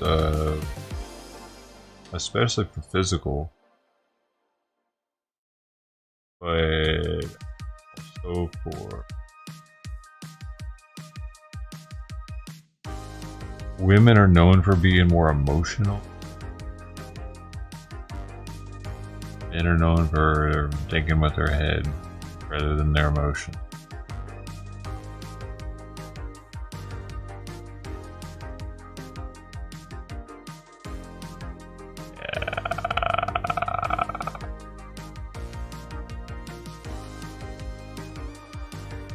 And that can be dangerous in times of war when shit's hitting the fan.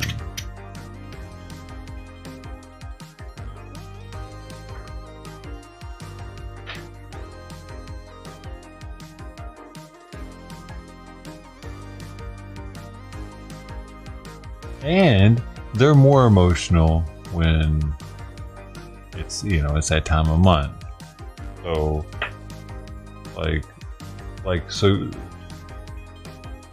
so a female pilot going into combat, if it is that time of month, all of a sudden is more of a liability than her male counterpart, because she's not completely thinking straight.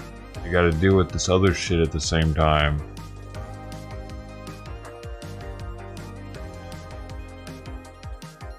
It complicates. She's not 100%. She can't be 100% at that point. You can't have it both ways. Women can't say it sucks so much and then also be like, no, I'm perfectly fine. I'm exactly what I was yesterday. It's not a big deal. It is a big deal. The cramping and shit and dealing with the mess.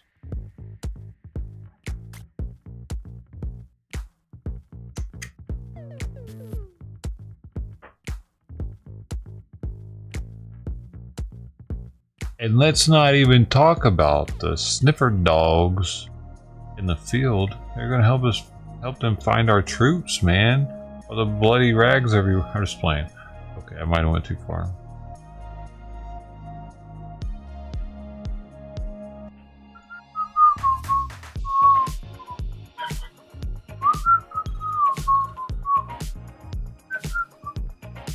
You gotta bury those things though. Put them in the burn pit.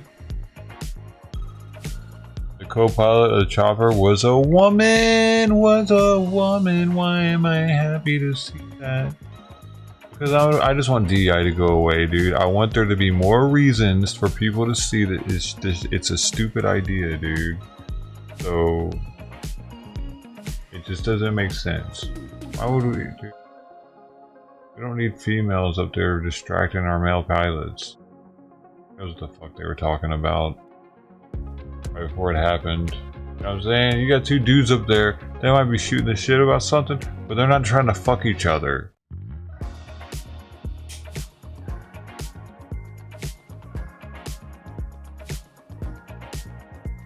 That's a different kind of distraction. Especially if you've already fucked.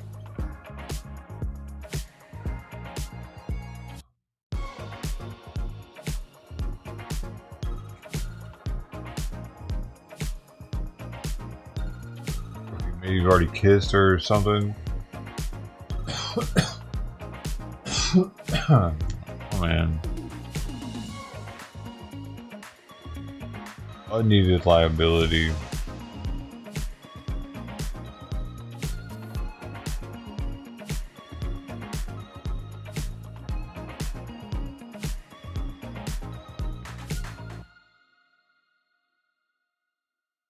Where'd you hear that anyway?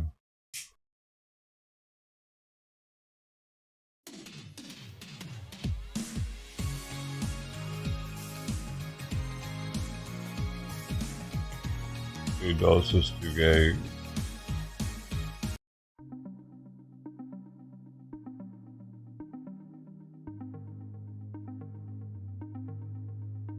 Sometimes they get too gay for me, and I gotta change you.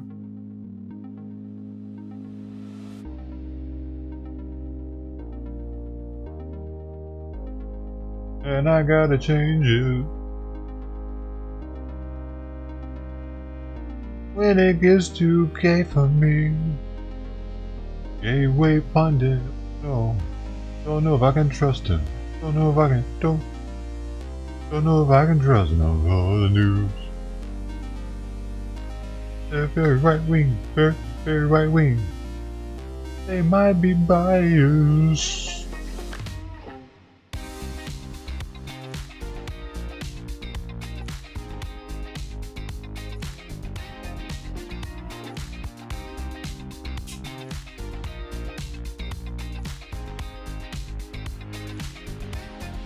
Dude, Crossback.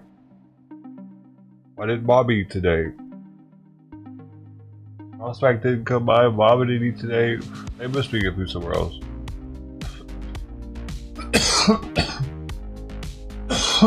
That dude's probably feeding them. He said he was feeding 8 cats. Precious is owner. Precious and Tigger. Tigger kind of looks like Sleepy a little bit. Sleepy, looks like her. Oh. The V3 Nazi super gun. V3 super gun.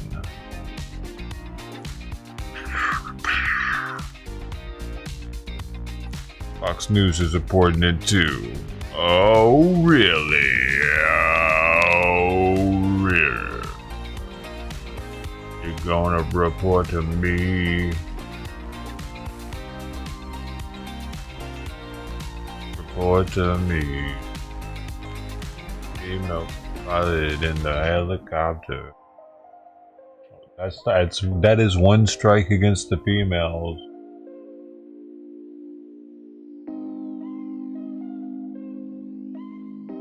Oh my goodness.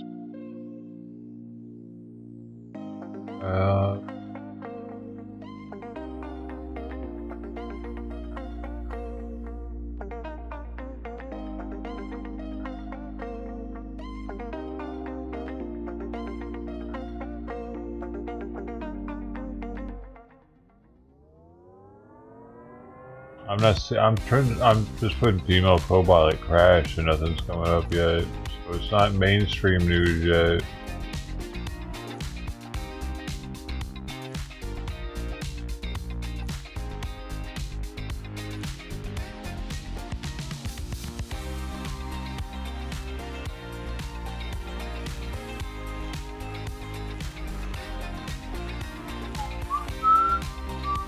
I want to know about those growlers that went down. Remember the growler crew? Navy went off on their Mount Rainier. 2-man crew of Navy EA-18G Growler. That was in October. We want to know about them. Were they DEIs? Crashes we've been having lately. 1982, a plane plunged in the Potomac River. Is that the one that's the one they made the movie out of, isn't it? That I was talking about the other day. Yesterday I was remember? Is that the one?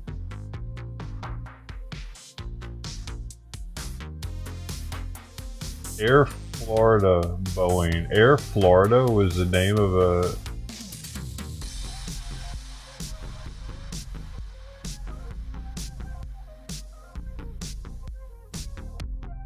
Bum, bum, bum, bum, bum, bum, 1984 TV movie Flight 90, Disaster on the Potomac. I think that's it. That must be it. The captain and first officer turned off the engine anti-ice, which made the situation worse. Ice on the wings caused the nose of the plane to lift, which lowered its speed and caused it to stall.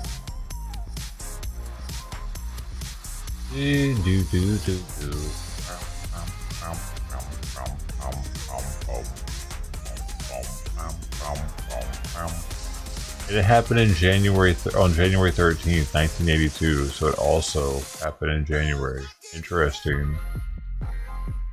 It killed 78 people, carrying 74 passengers and 5 crew members. 4 passengers and 1 crew member survived. Y'all seen that movie?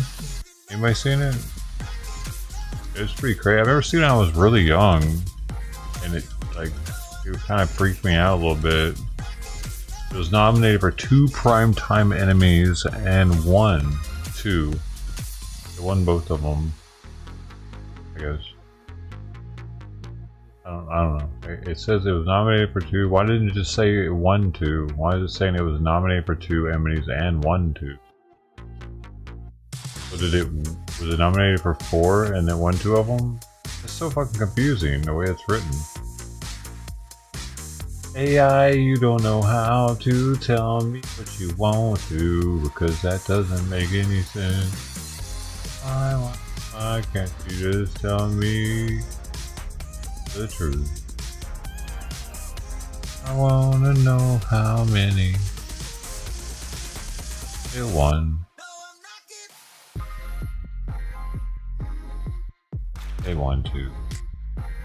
I mean, I want to know how many got nominated. That's what I want to know. Dang it. Is it 2 or 4?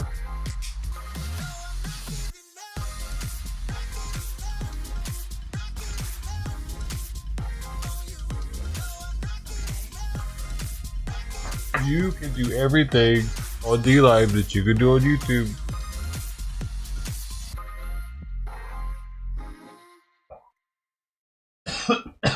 Well, you actually do more because it doesn't block anything.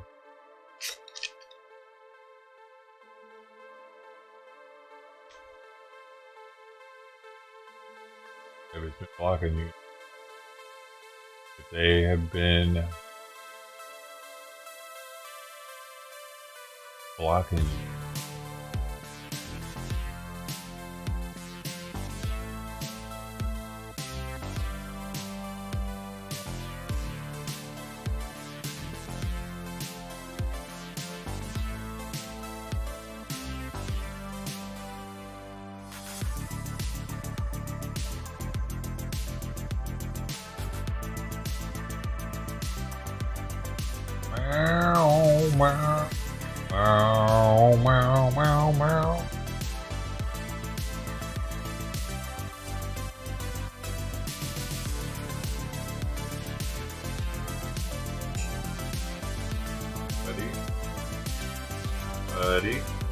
Buddy.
Oh man, there's not much food out there. I need to put another fancy feast in case Crossback comes by.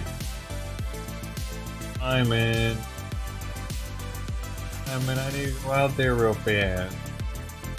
Here.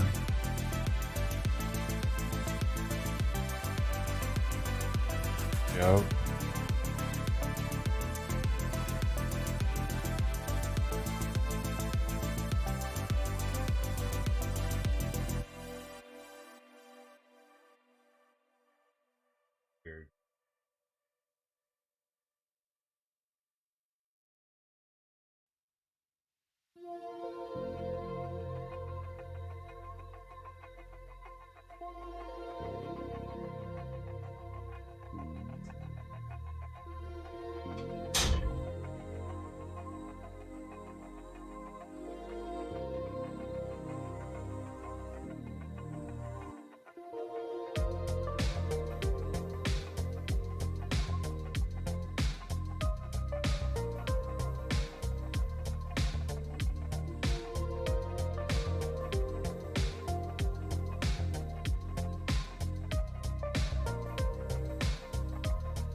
No, it's not much food, but it's something one can.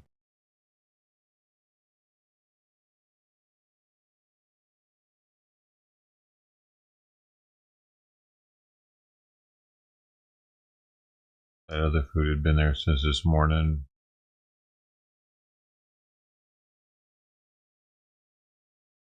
Oh, when was this? 128.25. There's a bunch of migrants in the back of this thing. ¿Cómo están, muchachos? ¿Usted quién es? No sé. ¿Celular?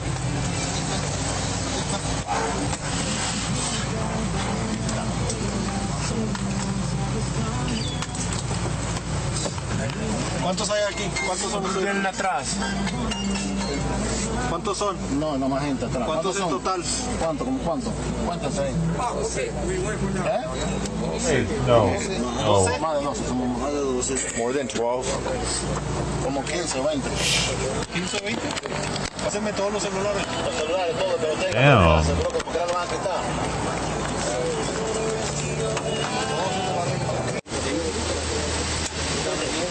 Still trying, dude. Well, now they're not just gonna get let loose into the country.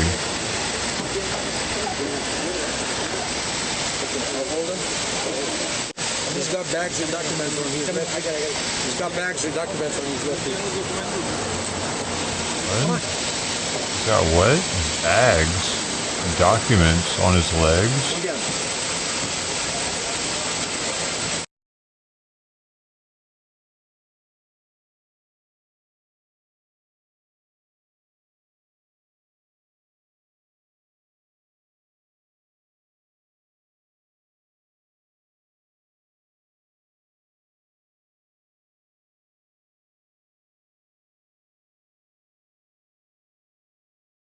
Thirteen males and 3 females from the Dominican Republic, Guatemala, and Mexico.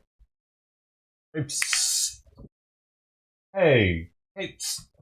Fuckhead, what's your problem? Landed on Simon again.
Man.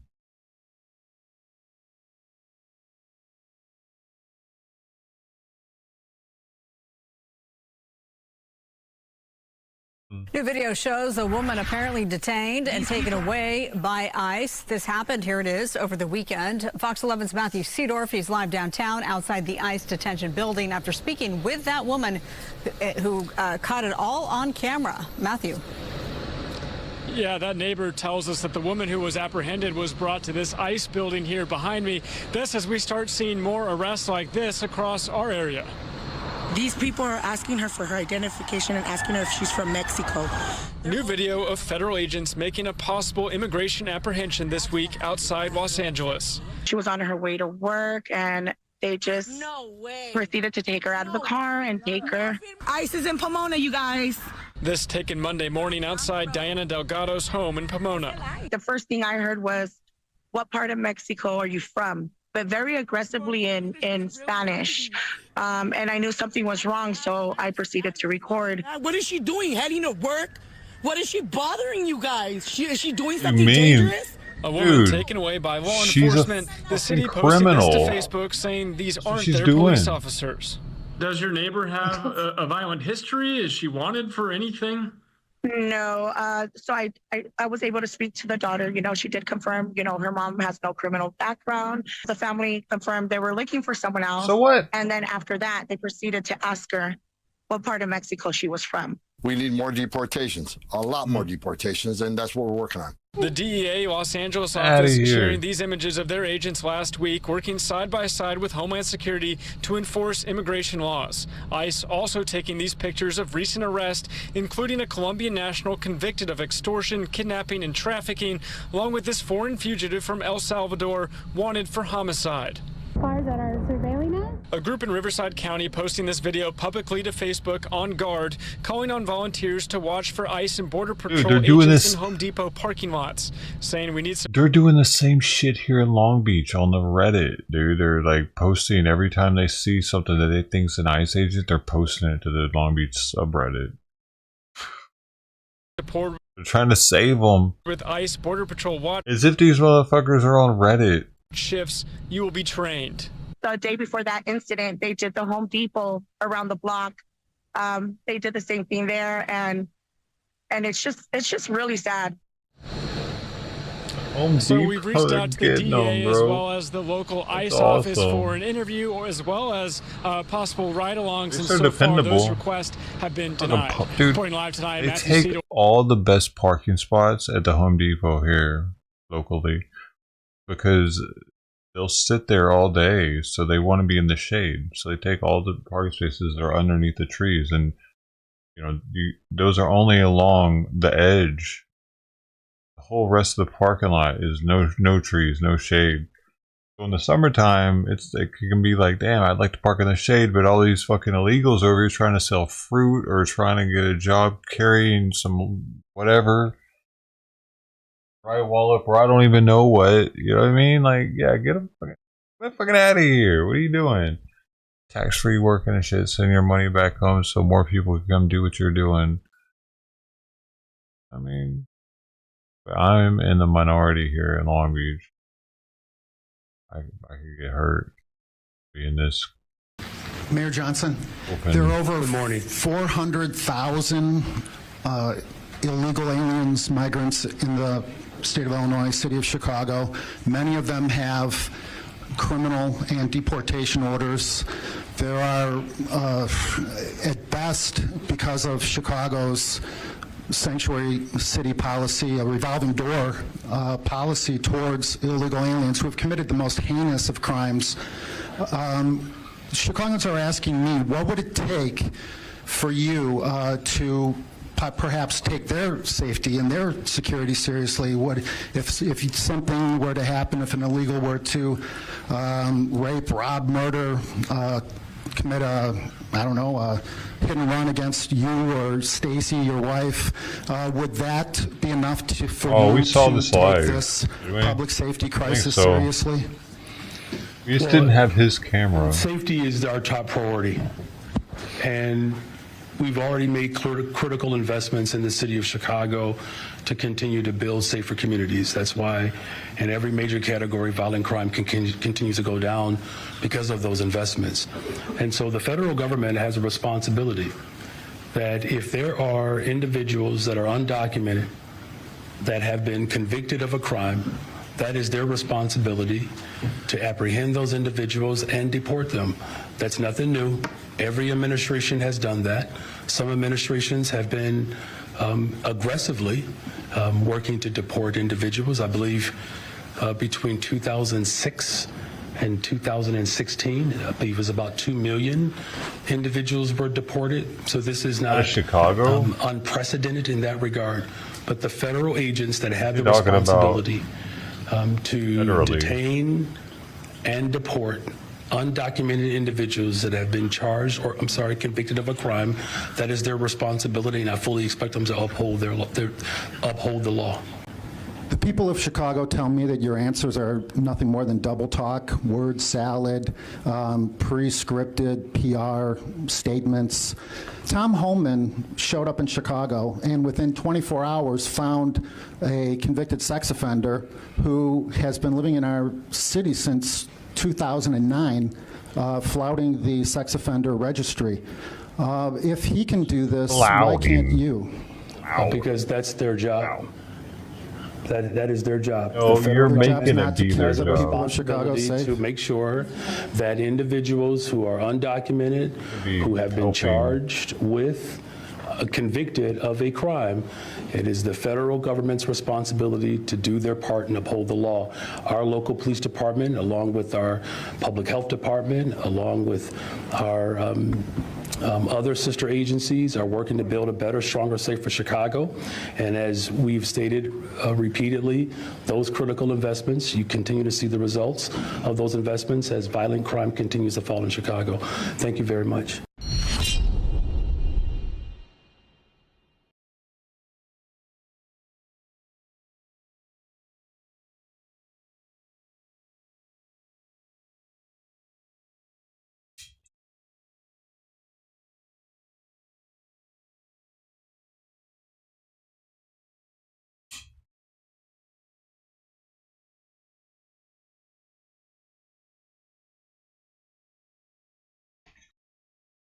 Slim, slim, slim, slim, slim, slim, slim, slim, slim, slim, slim, slim, slim. Hey.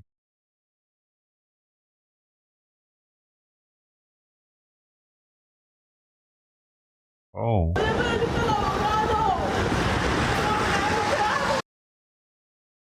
ICE detainees getting bused to unknown locations as loved ones watch. I'm calling our lawyer, and I love you so much. Those were the words Talia Gutierrez yelled to her mom as she watched her walk onto a bus in shackles, surrounded by immigration and customs enforcement officers. Just came to her house and picked her up and took her to this building right here. That building is the J.J. Pickle Federal Building in downtown Austin, where several ICE detainees have been held since operations in the city on Sunday. CBS Austin cameras captured the moment around 20 detainees were ushered out of the building by ICE officers and put onto a bus. It's not fair. She's been in the country for years already. This is the moment Gutierrez watched so the longer you're here, that means that bus, not knowing where she's going or when she will ever see her again.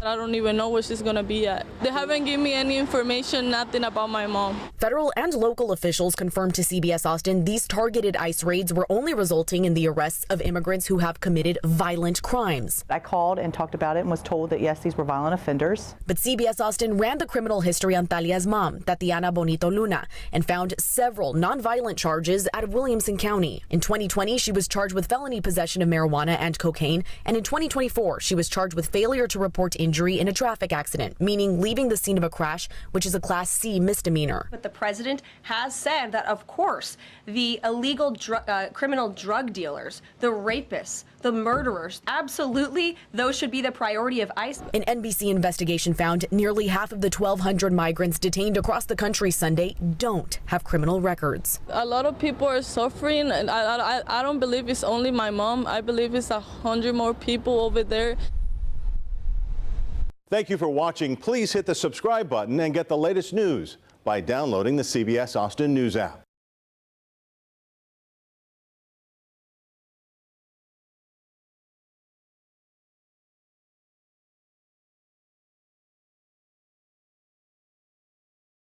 Oh.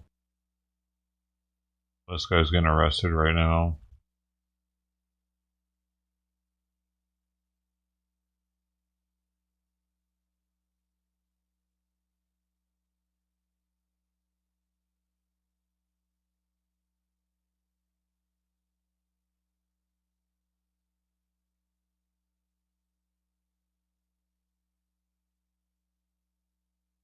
Don't stop even.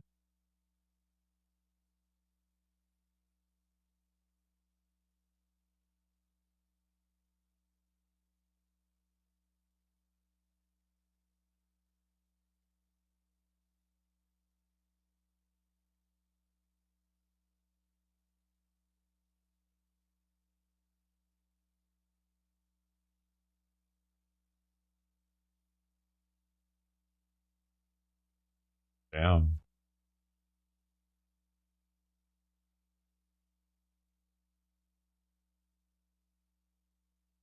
just got on this like 3 minutes ago. It ended.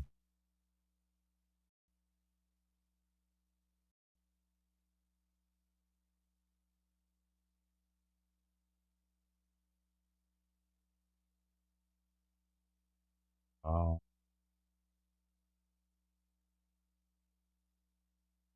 Like a tractor pull.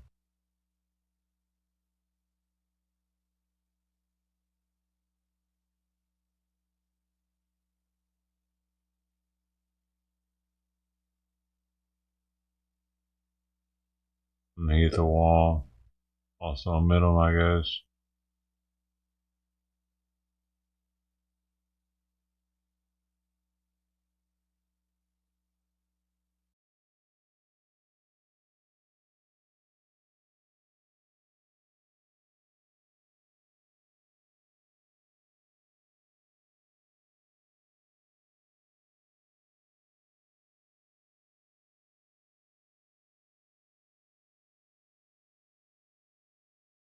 Wow.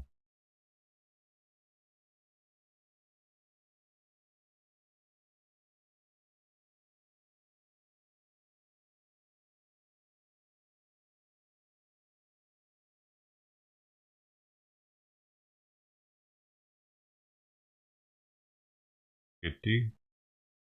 Hello, Kitty. I have that. Whatever it is you want up there.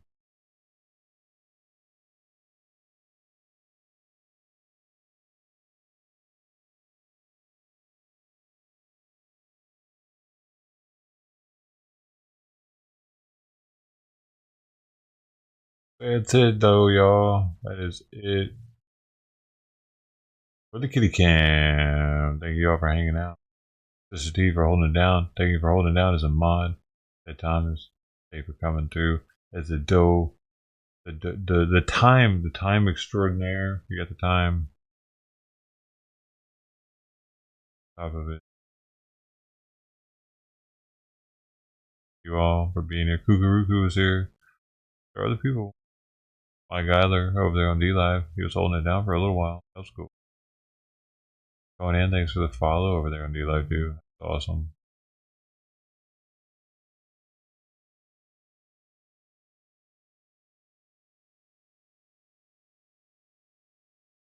Later, Golden. Have a good night or day or whatever it is there.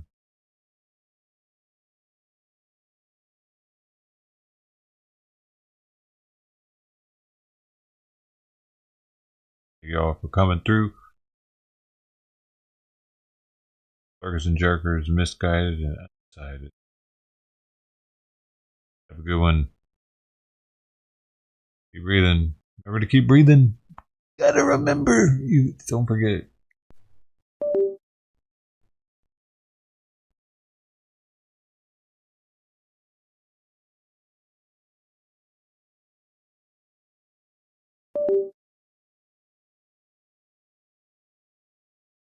Another one.